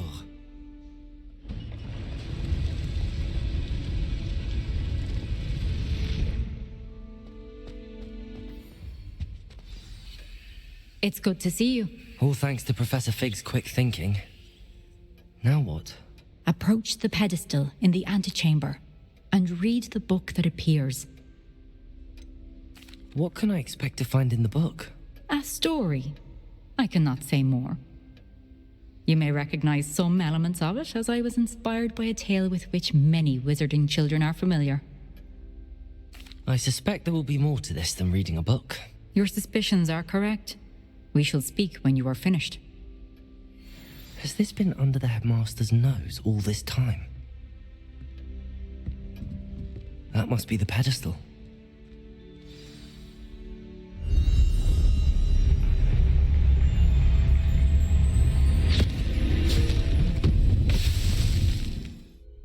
Where am I? Professor Fitzgerald? Can you hear me? I am here. In this place, you may call me Neve. You shall be witness to a fable. Pay attention. Things are not always as they seem. You must move swiftly and cautiously. Use the tools you encounter to find. In this place, as in life, death takes many forms. Avoid each of them at all costs.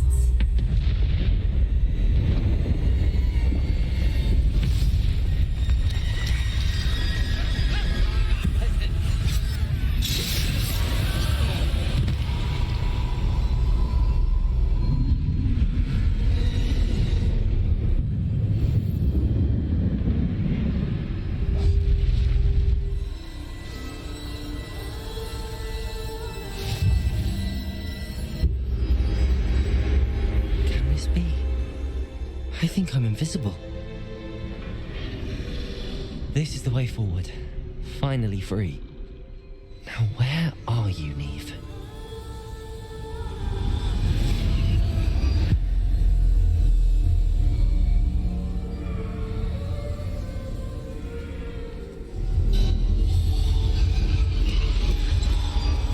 You have outrun death thus far, but have yet to find me.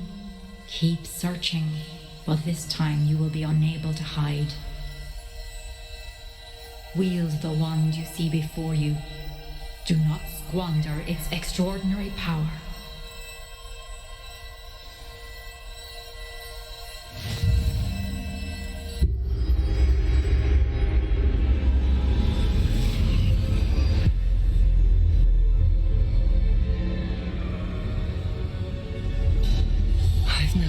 Such power.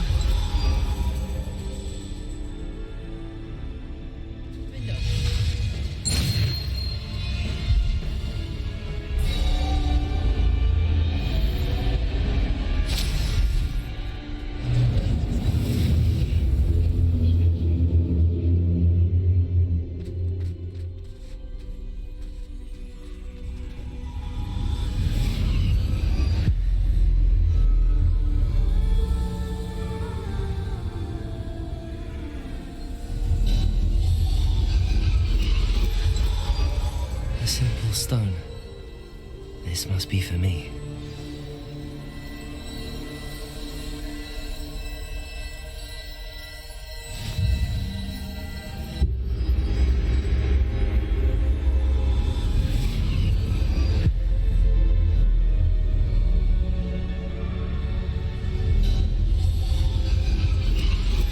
You are far from finished. Pass through the mourners ahead. Nothing is what it is. I can't believe she's dead. Oh, poor Neve. Gone so. Let us always honor her. We won't be the same without her.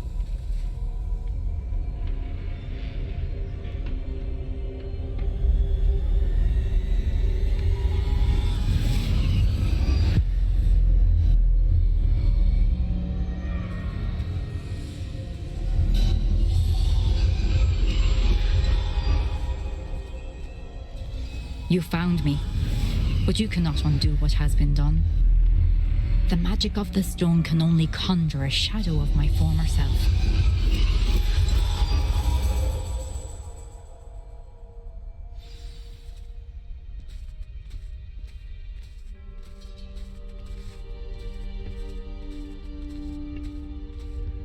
But there is no light without shadow, as there is no shadow without light. Simply because you can eliminate darkness does not always mean that you should.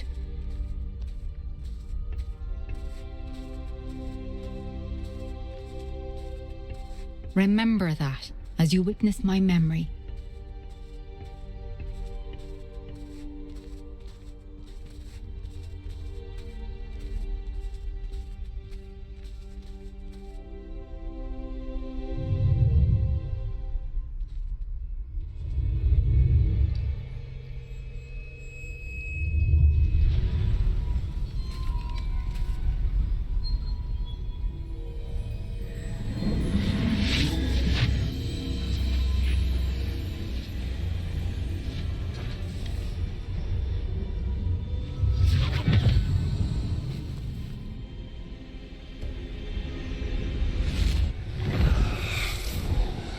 Isadora, what you did for your father was remarkable, wasn't it?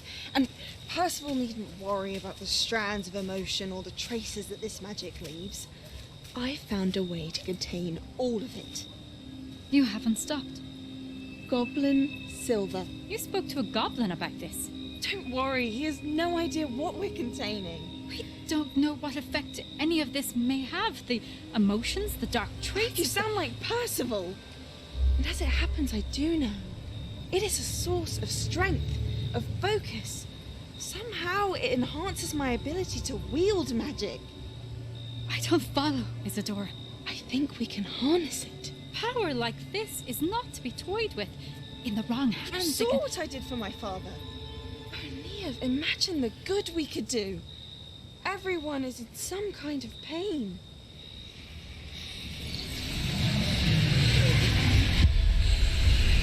What are you doing?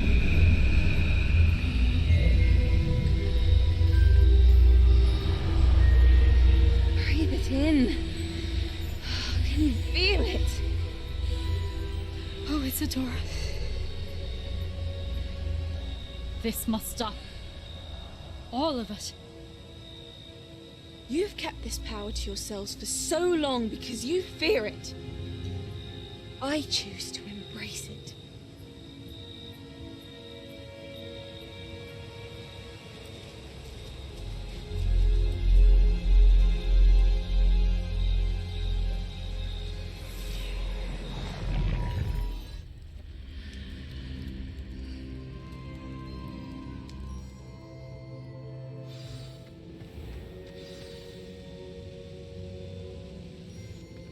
Is it true?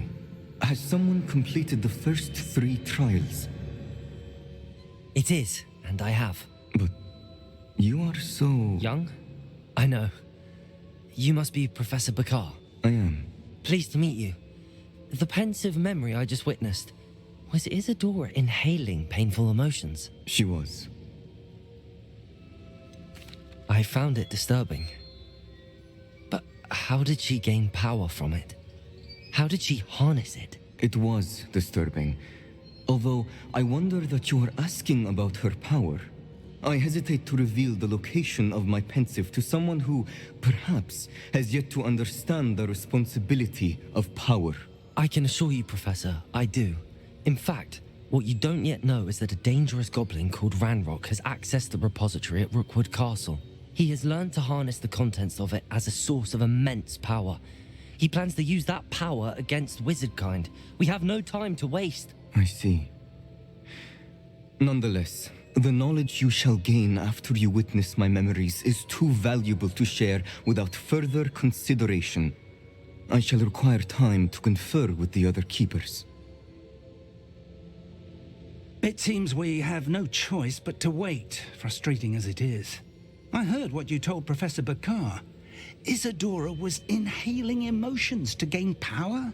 She was. And she pulled emotions, as she did from her father, from Professor Fitzgerald, without permission. Monstrous. What's more, she said that she found a way to store the traces of magic she extracted in goblin silver. The repositories? Possibly. There's something I didn't get a chance to tell you earlier. Ranrock has been digging at locations tied to the 5 names he found in the journals of a goblin metalworker named Bragball. 5 names? The Keepers, and who else? Isadora Morganac? Precisely. That's how he's been one step ahead of us.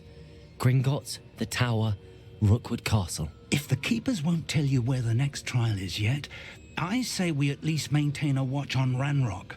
Perhaps he'll lead us to more information. Perhaps. I hope to hear from Lodgok soon. I haven't heard anything since I learned of the drills. Oh, and as you've probably guessed by now, your polyjuice plan worked like a charm. I knew it would. I may have done too good a job distracting Black. I had no idea he can't hold his fire whiskey. I received your owl. Thank you. I'm glad you came. I spotted droves of Ranrock's loyalists coming up from the coast. Overheard one of them say they're headed to another cavern, like the one we found. How are they still one step ahead of us? They can't know about the triptych. I don't know. I did see another memory. This time it was a keeper named Neve Fitzgerald. She was unnerved by Isadora's use of ancient magic. But I still can't be sure how any of it connects to Ranrock. These keepers are playing games with you. You need to press them for more information. It doesn't work like that. To access each of these memories, I have to complete a trial. It's not as easy as you think. They're showing me the memories in a particular order. Either they don't trust you, or you don't care enough about Anne to ask the difficult questions. I do care about Anne, but I'm tired of explaining myself. Perhaps we should part ways. That's not what I meant. We're just not getting answers. I need answers. For Anne. I know. Now, shall we see why the triptych led us here? Let's go, quickly, before we're spotted. There they are. Let's go. Wait! We should have some sort of plan. I'm through planning. Incendio! They got what they deserved. What were you thinking? I was thinking about dead goblins. You could have got us killed. But I didn't. This must be it. Sebastian, wait. Wait? For what? Why are you suddenly so cautious? Listen to me. I know you're angry and frustrated, but charging ahead now could undo all the progress we've made. Lodgok said... Oh, your goblin friend? Stop it. That's enough. Not all goblins are like Ranrock. I am not the enemy. We want the same thing. To find answers. I thought we wanted the same thing. We do. Listen to me. Lodgok has insights into Ranrock that we don't. He told me that Ranrock somehow knows about the Keepers and is searching anywhere connected to each of them. That's why they always seem to be one step ahead. I know what I'm doing. You need to trust me, or I don't see that we can continue together. Fine. I'm sorry.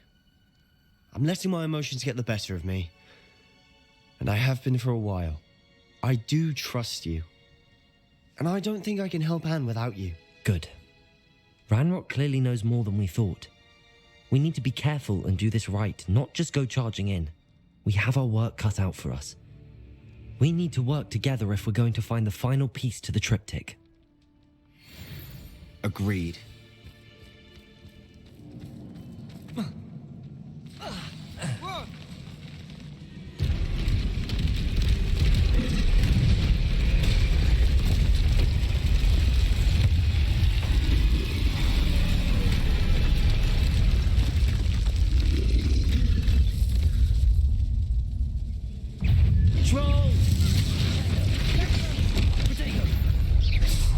Nice teamwork.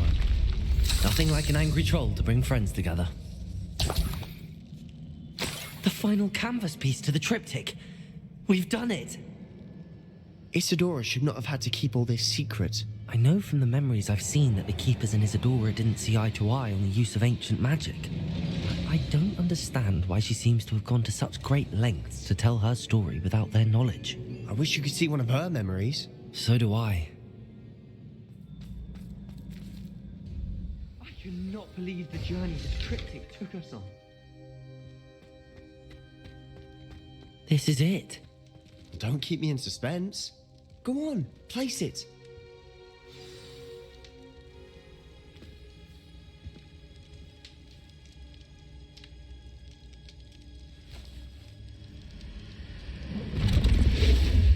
Huh. Another pensive. This is what we've been chasing.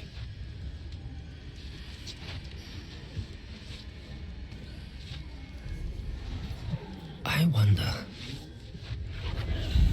What is it? Let's find out.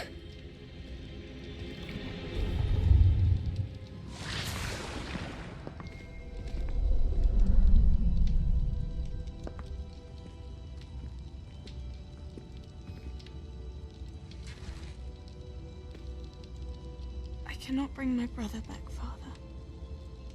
But I can give you peace.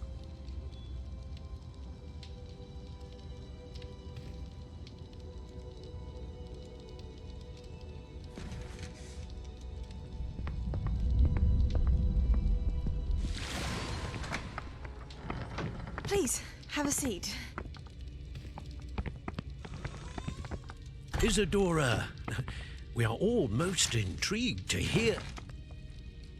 We're ready. I've something to show you. Father, these are my colleagues from Hogwarts. Father hasn't spoken since my brother died. On my travels, I confirmed that which I've always believed. That we have the power to take away pain.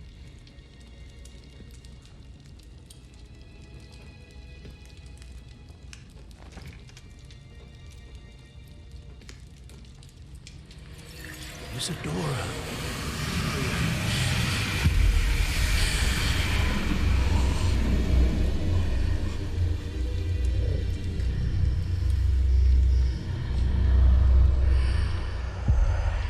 What have you done? I took his pain.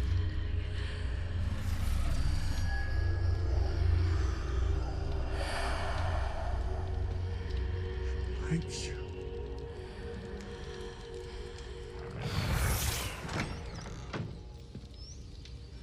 Worked? It did indeed. Of course it did. It's goblin silver. I need something much bigger. All right. It would help if you could tell me more about what it is you're storing.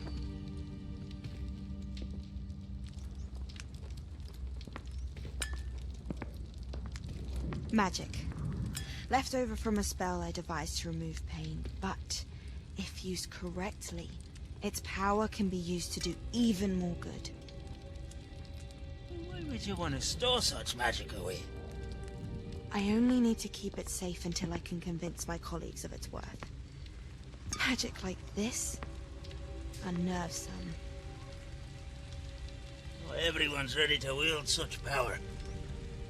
Perhaps not. Someone will be.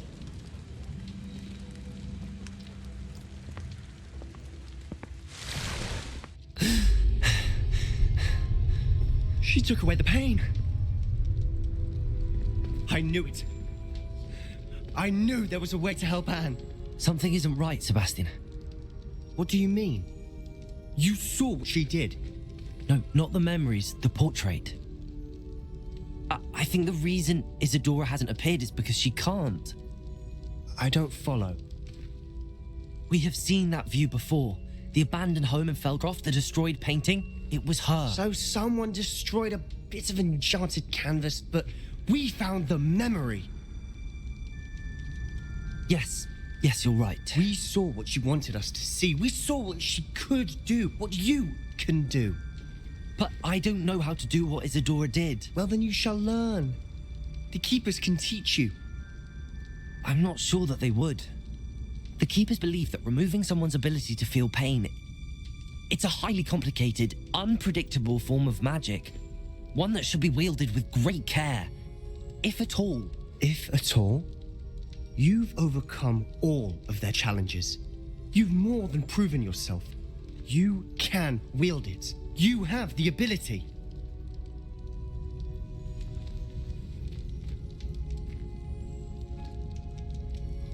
Please, talk to the Keepers. If not for me, then for Anne.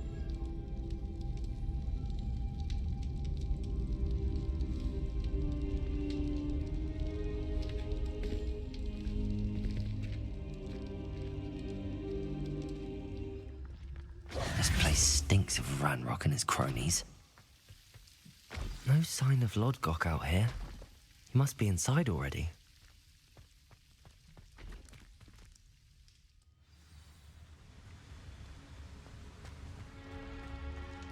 Another drill is complete. The wizarding world will crumble. I can end this right now. I have to destroy the drill and stop Ranrock's loyalists.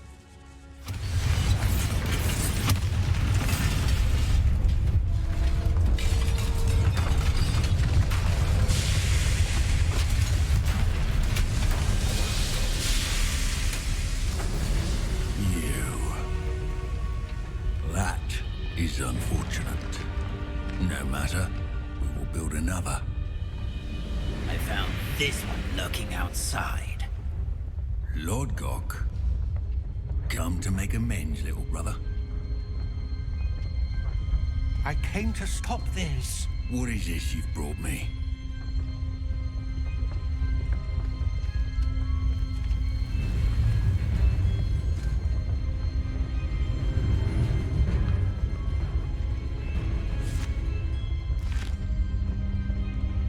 It cannot be. All this time, you knew where it was.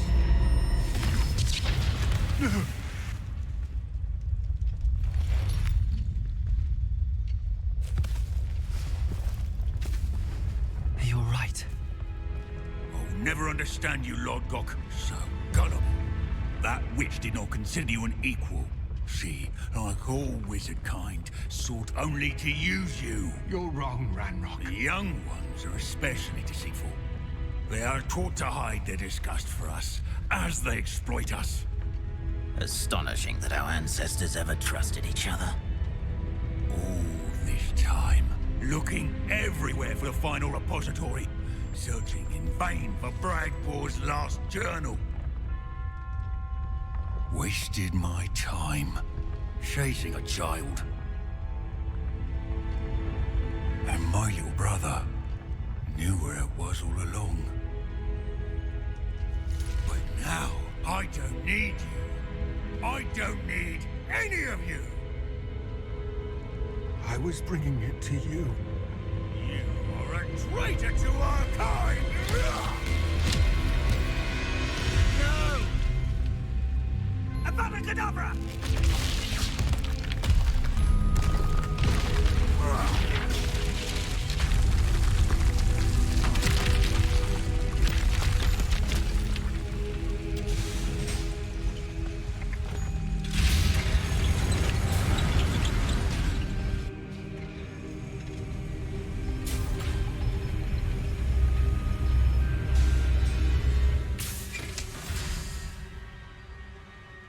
Poor Lodgok. Dead by his brother's hand. No wonder he tried so hard to reason with him.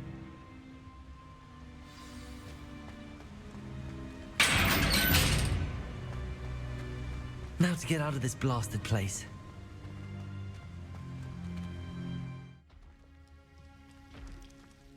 I'll send word to Fig to meet me in the map chamber. He and the Keepers need to know Ranrock has that journal and knows where the final repository is. I hope Professor Fig got my owl. I need to tell him and the Keepers that Ranrock knows where the last repository is. According to the owl I received, Ranrock is moving more quickly than we could have anticipated. This is grave news indeed. We had hoped for more time to discuss the best path forward. Let us hear what the student has to say. Professor, you received my owl. Ranrock has the last of Bragbor's journals. He killed Lodgok to get it. He knows where the last repository is. Godric's heart. Lodgok and Ranrock were brothers. Lodgok was bringing the journal to me.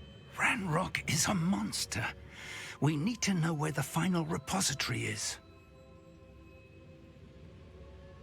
Surely this changes things. Ranrock has Bragbor's journals and knows where the final repository is. We obliviated Bragbor. He kept journals? Why would he have documented all of this? He didn't know what we were containing. Isadora told Bragbor about the magic when she asked him to build a container for her. I've seen her memories. Isadora left memories for someone to find? You know what she did? Her memories showed what she did for her father, which I also saw in Professor Rookwood's pensive. And a conversation with Bragbor in which she expressed frustration about the limits being placed on her use of ancient magic. Based upon the memories they have seen, I believe our young friend is well aware of the grave circumstances in which we find ourselves. The next trial will involve an exceptional level of magical skill and a nuanced ability to interact with beasts. Find a face of stone and tendrils. I should advise you that you must engage with any beast that is part of the trial on your own. Professor Bakar will meet you in his pensive room. An exceptional level of magical skill? Nuanced ability to interact with beasts? I suppose we should begin our search for a face of stone and tendrils, whatever that may be. Very well. Professor Weasley has been keeping an eye on me. Perhaps we should meet there, so she has no reason to raise concerns with Professor Black. I shall see you near the coast. Perhaps then you can tell me a little more about the memories of Isadora that you witnessed. You're here. I have good news. We do not have any of Ranrock's loyalists to contend with. Of course, the bad news is that it's likely because they no longer need to track the Keepers for information. Revelio. This place could do with a bit of pruning. Let's look around. Confringo! Is that a... It is. I believe I know what must be done.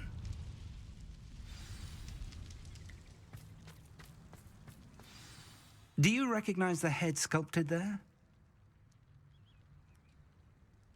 It looks like a grapphorn. And the prints carved into the ground lead me to believe that a grap horn will somehow open the way forward. That's what Professor Rackham meant when he spoke of my needing an ability to interact with beasts. It would seem so. I do know that the last of a long dynasty of grap horns lives nearby. They call him the Lord of the Shore. I suspect you'll need to bring him here. What happens next, I can't say. Have you ever subdued a grap horn, Professor? I have, yes. Years ago, at Stonehenge, of all places. The Ministry still owes me for that favor. It can be difficult, of course. They are massive, after all, but it's not impossible. It's my experience that many of your spells will have no real effect. You'll need to wear him down. If that's what must be done, I'll do it. Excellent. I know this area well enough. When you see the remains of a large sea creature, you're in the right place. Now, Professor Rackham made it clear that you must engage with any beast that is part of this trial on your own. So I shall wish you good luck and wait for your return in the map chamber. Very well, Lord of the Shore. Show yourself.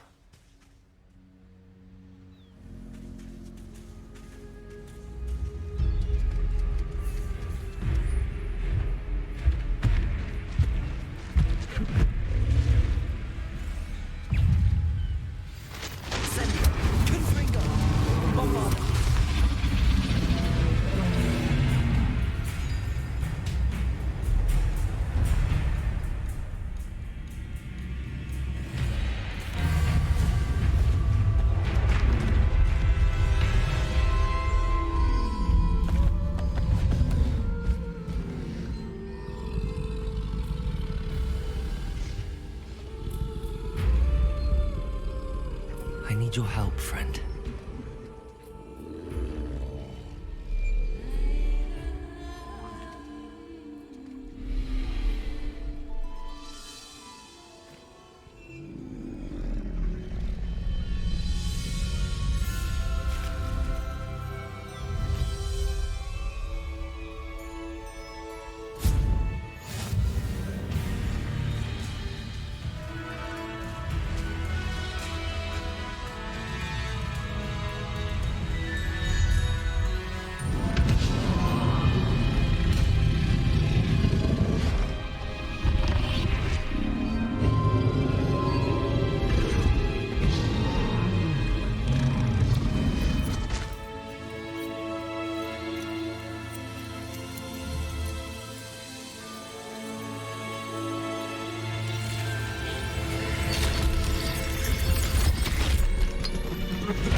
Perhaps Professor Rackham was right to have had faith in you.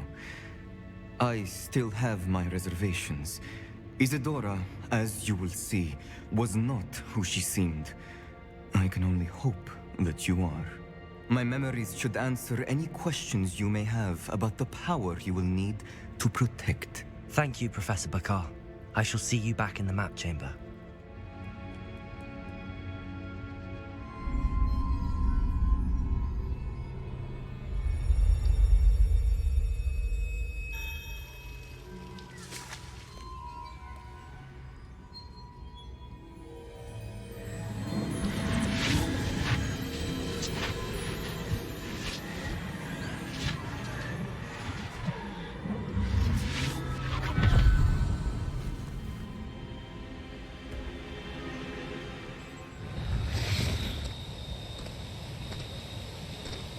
Hello? Isadora? Isadora?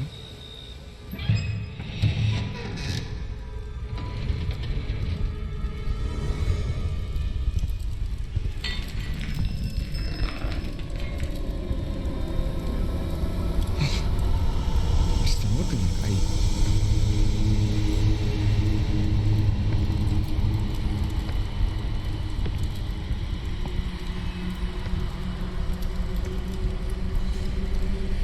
Mr. Morgan?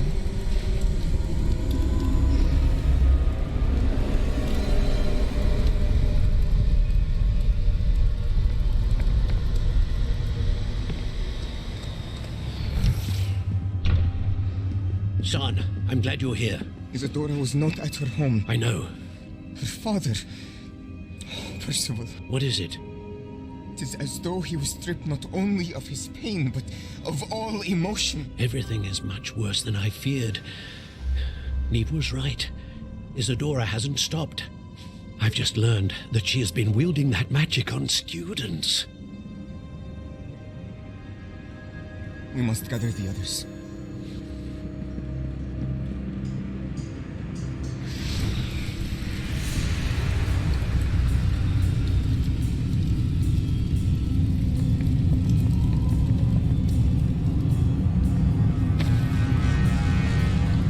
I need you to return to your common room, all right?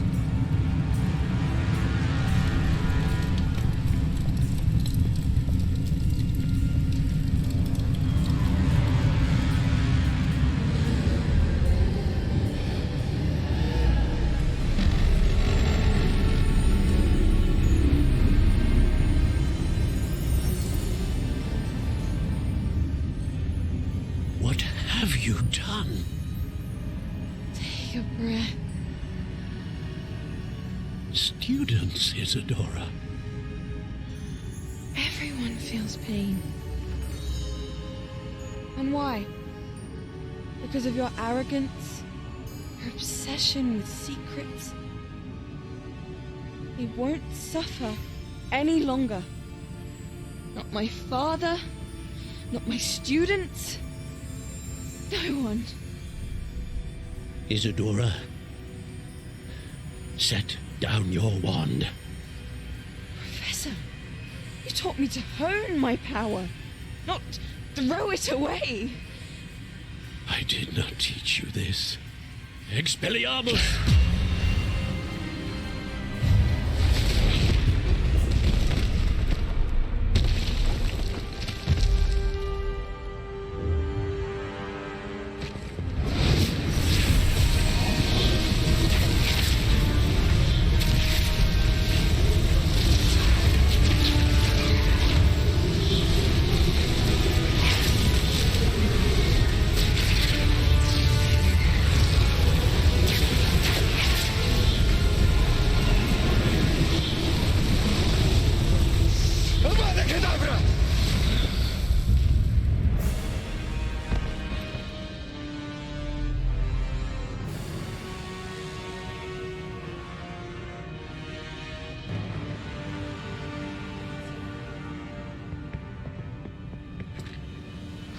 She's alive.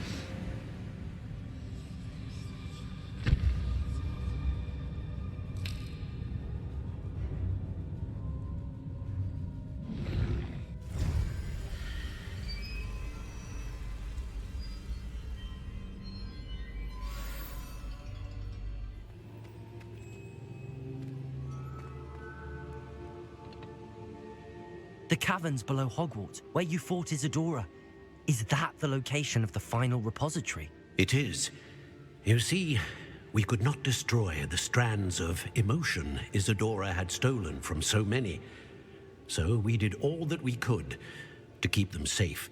We also realized that until they could be destroyed, the magic used to create them was a danger to wizard kind. Hence, we became keepers. Keepers of an unfathomable secret. We knew that someday, one with the ability to see traces of ancient magic might be seduced by its power. We built the trials to lead that person to us, to allow them to prove themselves worthy of the knowledge we'd kept hidden and the responsibility that accompanies it. Have I not proven myself, Professor? I need to get to that repository before Ranrock does. You have, and you will. But the repository is protected by powerful ancient magic. To enter, you must craft a special wand from the 4 artifacts you found above our pensives. So the repository is safe from Ranrock for now? If he is, as you suspect, capable of using the power of the other repository, I fear he will be able to breach our defenses. Then I must go now and craft this wand. Perhaps Mr. Ollivander will help me. Another Ollivander? I'm not surprised. As I am sure he will tell you, this wand may be used for only one purpose. Return with the wand, and we will open the way forward. I shall send an owl ahead to Ollivander. Whilst you visit him, I'll reach out to Professor Weasley. Professor Weasley? Yes. I may have made an error in judgment by not informing her of Ranrock's intentions earlier. I only hope it's not too late. If Ranrock really is going to try to drill below Hogwarts, we'll need all the help we can get. All right, Professor. I'll see you soon.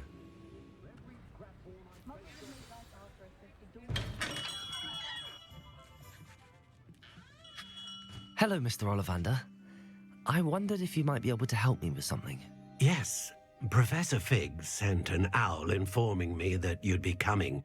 He was a bit cryptic, said you need to have a special wand crafted, that you'd bring me the materials. Yes, sir. I have them here. Oh, my. How extraordinary. Remarkable design. I will be honest, I have never crafted a wand in this fashion. Repaired broken wands, of course, but this is something else entirely. Keeping me on my toes, aren't you? I think I can work with what you've brought me. Let me see what I can do.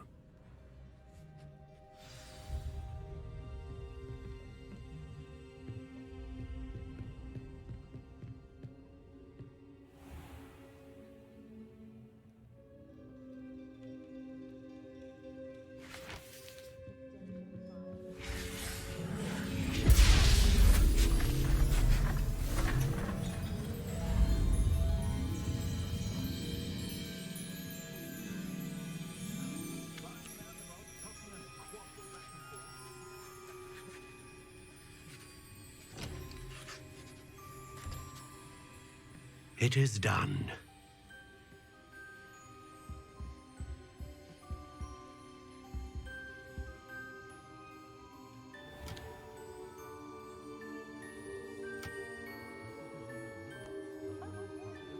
I should warn you, I've never seen a wand like this before. My suspicion, as Professor Fig implied in his letter, is that it serves a unique purpose. I doubt you shall find much use for it otherwise. I understand. Thank you, sir.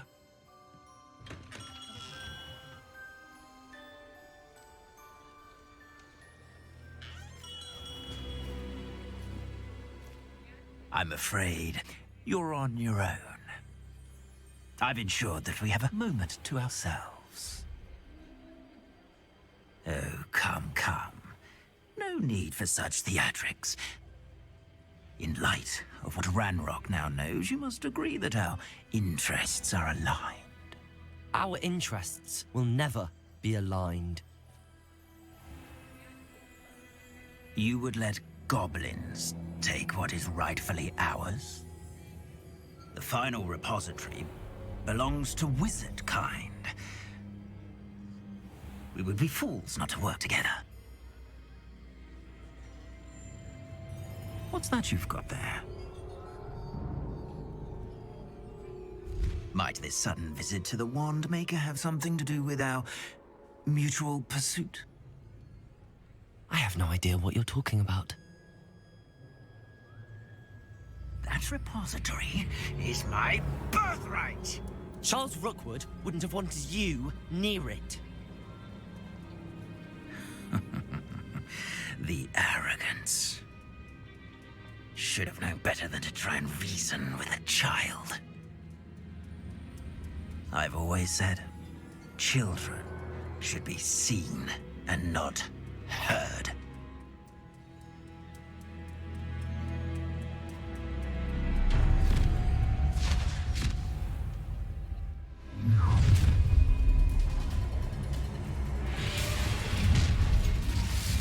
You should have joined me. Oh.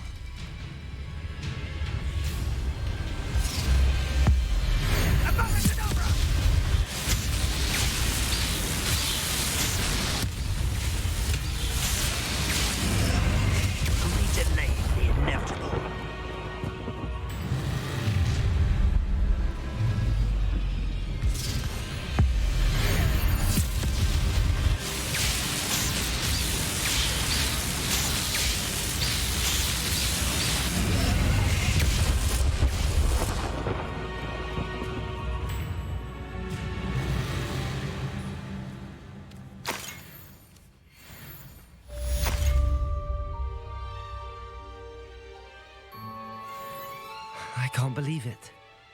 Rookwood's reign is finally over. I'll need to send an owl to Natty right away. For now, though, I need to get back to the map chamber and tell Fig what happened. Victor Rookwood is dead. He confronted me as I left Ollivanders with the Keeper's wand.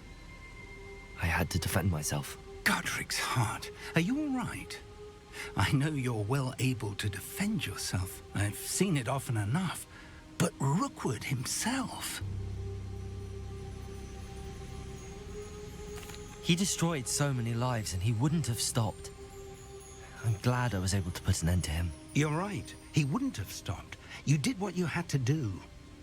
The wizarding community owes you a great debt. Thank you for saying so, Professor. I'm ready for what's next. All right, then. The Keepers have been waiting.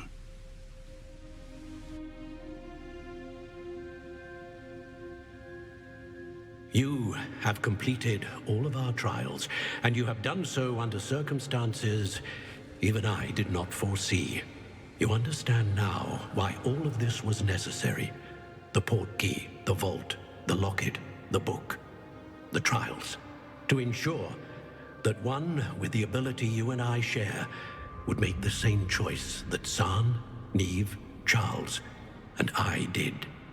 Now that you have witnessed my memory, you understand all that is at stake.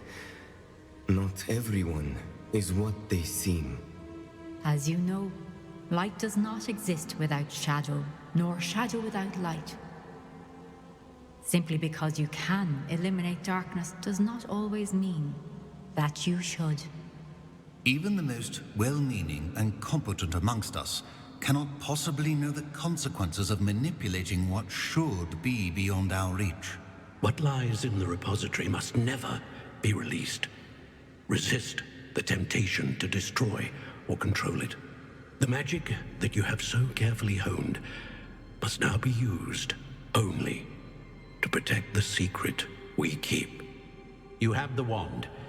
You will know when to wield it. We leave our legacy in your hands.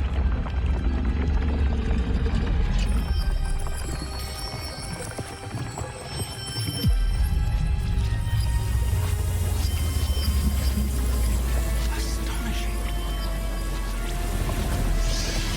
That must be the way to the repository.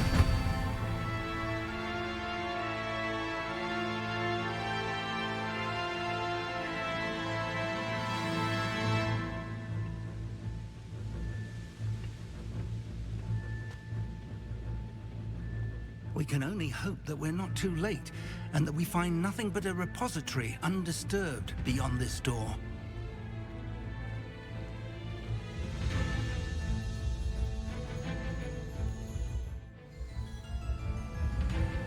I should hope that the enchantments protecting the castle would protect against an incursion from below. I fear they may not. Although, if they don't now, I can assure you they will in the future. Were you able to reach Professor Weasley? I was. Hopefully she and the others will arrive soon. They know where to find the door through which we entered.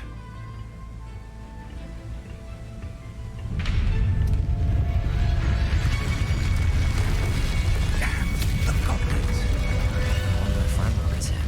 Let's go. These tunnels haven't... We're getting closer, Professor. That way.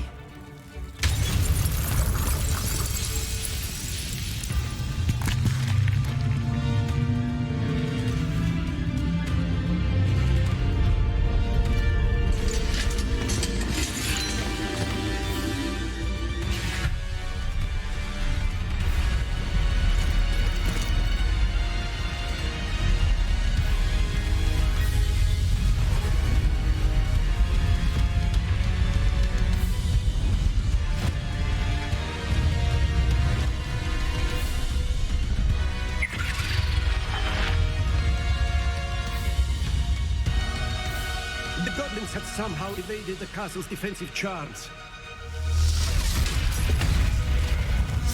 Steer them this way! We shall make quick work of them!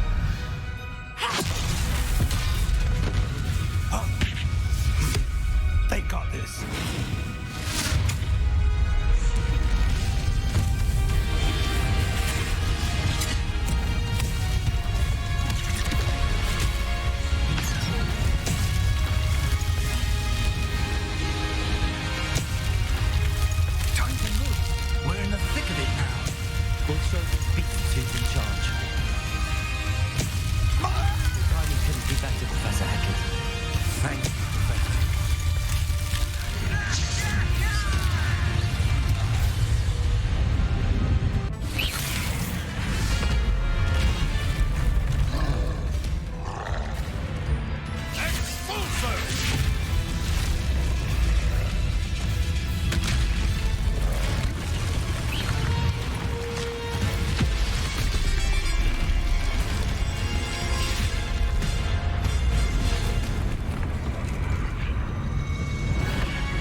made it.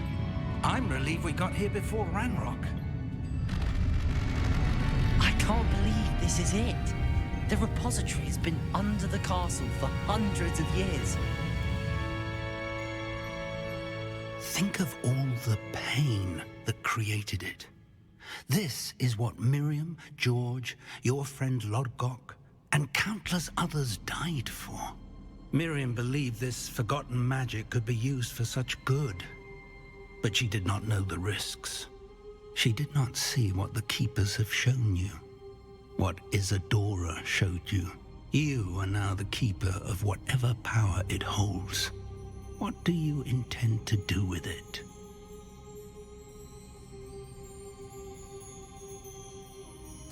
I plan to leave the repository as it is. I'm pleased to hear that. I've been thinking. What is it, Professor?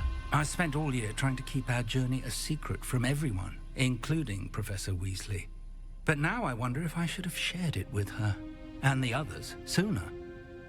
Trusted them more. The Keepers wanted this secret to be locked away forever.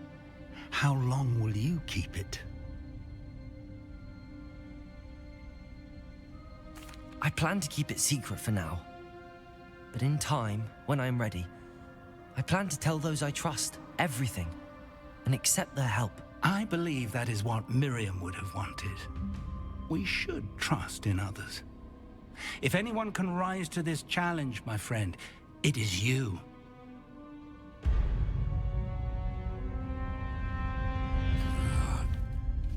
The arrogance of wizard kind. Goblins built this repository. It belongs to us. Enough, Ranrock. It was never yours. I've been wanting to play with this. Miriam's wand. If she'd simply handed over the container, all of this could have been avoided. Foolish, self-important witch.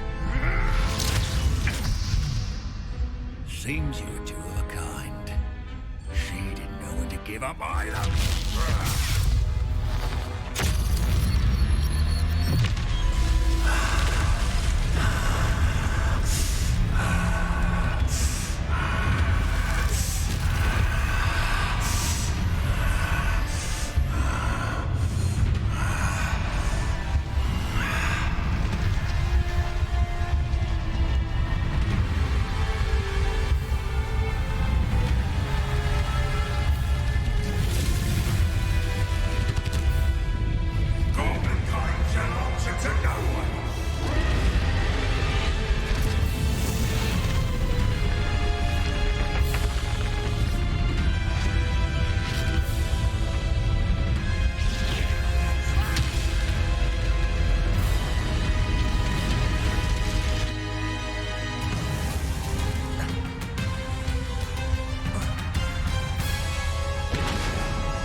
Feeding off the power from the repository.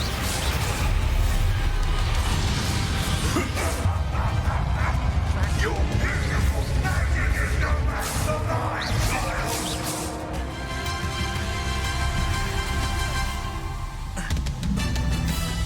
You can't run forever, Ranrock. Give up now. I might ensure that your death is swift.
young friend. The wizarding world could not be in more capable hands.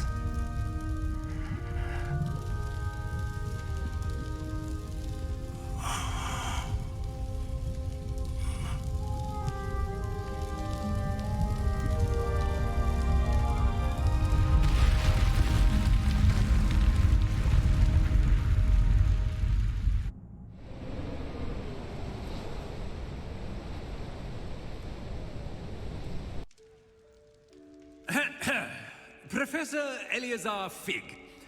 I dare say he was a beloved professor to many of you, certainly a long-standing colleague to his peers. A famed adventurer and seeker of knowledge, he built a reputation charging into the unknown, brazenly disregarding both discretion and safety, providing perhaps a rather unfortunate lesson for us all. His devotion to adventure was rivaled only by his dedication to Hogwarts. And of course, to his wife, Middy, whom we lost much too soon as well.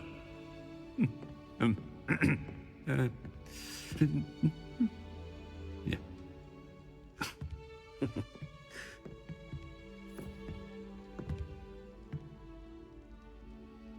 Professor Fig represented the best of all of us. He could be deviously clever, possessed a brilliantly inquisitive mind, and was the most loyal of friends. But perhaps it was his remarkable courage, for which we will all be forever indebted to him. If not for Professor Fig,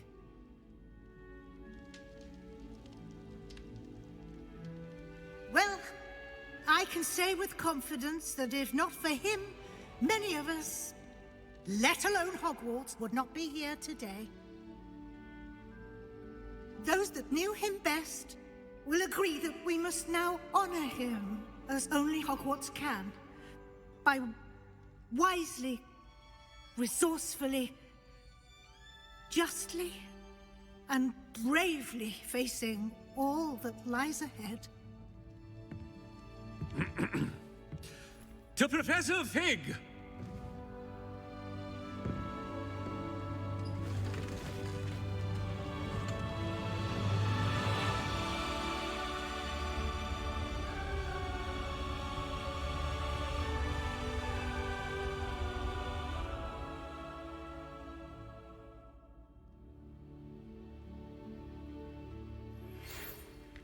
Can't believe we lost Fig. I didn't know him as well as you did, but I know he was a good man. Glad Weasley spoke for him. She honored him well. Fig will be well remembered. I wish the same could have been done for my uncle. I wonder if there's a chance Anne would meet me. Sebastian, I can't imagine what you and Anne are going through. Perhaps you'll hear from her soon. I hope so. I'll let you know. Sebastian, there's something you should know. It's to do with Victor Rookwood. I heard a rumor that he confronted you outside of Ollivander's. Sounds as if you faced quite a fight. The rumors are true, and I did, but it's not that. Just before Rookwood attacked, he uttered something familiar. The same words Anne heard before she was cursed. Children should be seen and not heard. Wait, what are you saying? It wasn't one of Ranrock's loyalists who cursed Anne. It was Rookwood. It was Rookwood all along. This can't be. It was the Loyalists. It's always been them. The night Anne was cursed, all she saw were goblins. Once Rookwood allied with Ranrock, Isadora's estate became of interest to them both. That's why Rookwood was there the night Anne was cursed. He was working with Ranrock. When he saw your sister, well, he didn't want anyone to know. So he cursed her. And she's never been the same. So cruel. Rookwood deserved what he got. Thank you for telling me. It wasn't a goblin. I suppose I owe you an apology. All this time I thought goblins were the enemy. but it was never that simple. Ominous said he's spoken with Anne. I wonder if she'll see me. I'll find out and send word when I know more.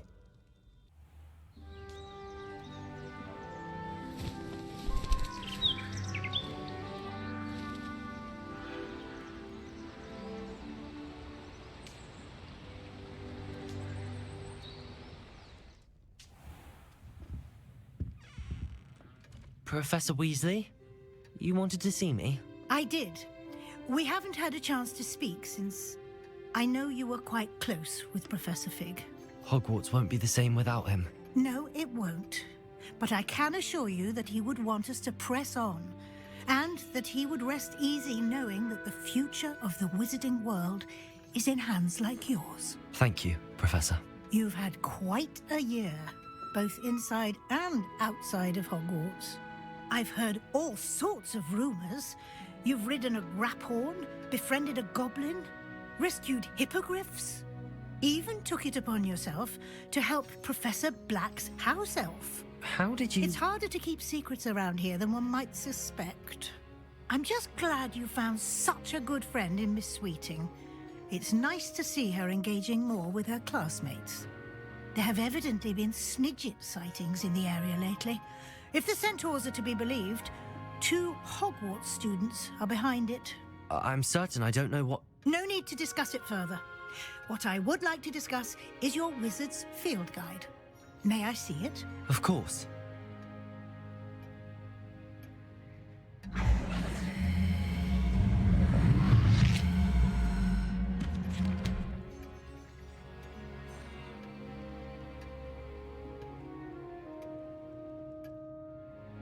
What do you think, Professor? I think you've been busy this year. I see some progress here, but quite a bit of your field guide has yet to be completed. Fortunately, you do have some time to prepare for your OWLs. I will confess, I had a sense about you from that first moment you came bursting in, late, to the sorting ceremony. I am pleased to see that my instincts were correct. To think you've only been with us a year and you'll already be taking your OWLs, well, it's nothing short of astonishing. Thank you, Professor, for everything.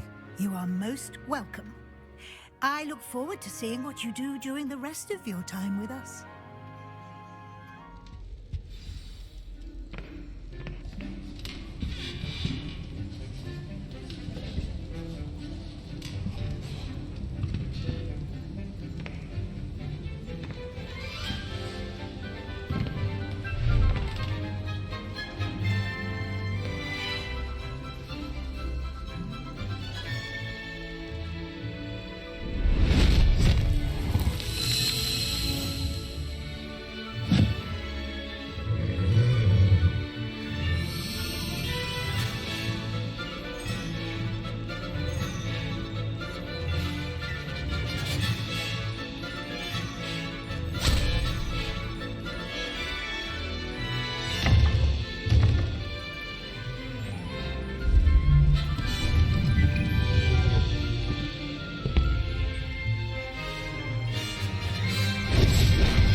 This year, we have seen our students exemplify the bravery of Godric Gryffindor. And now we can finish. The loyalty of Helga Hufflepuff. The wisdom of Rowena Ravenclaw. And the ambition of Salazar Slytherin. And so, the winner of this year's House Cup... Excuse me, Headmaster, if I may. One particular student's heroism during the attack on Hogwarts, not to mention the level to which they have excelled in their coursework as a new student, no less.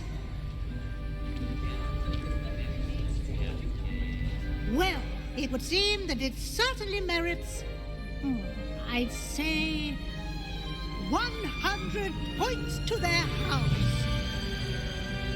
Wouldn't you agree? Ah, yes.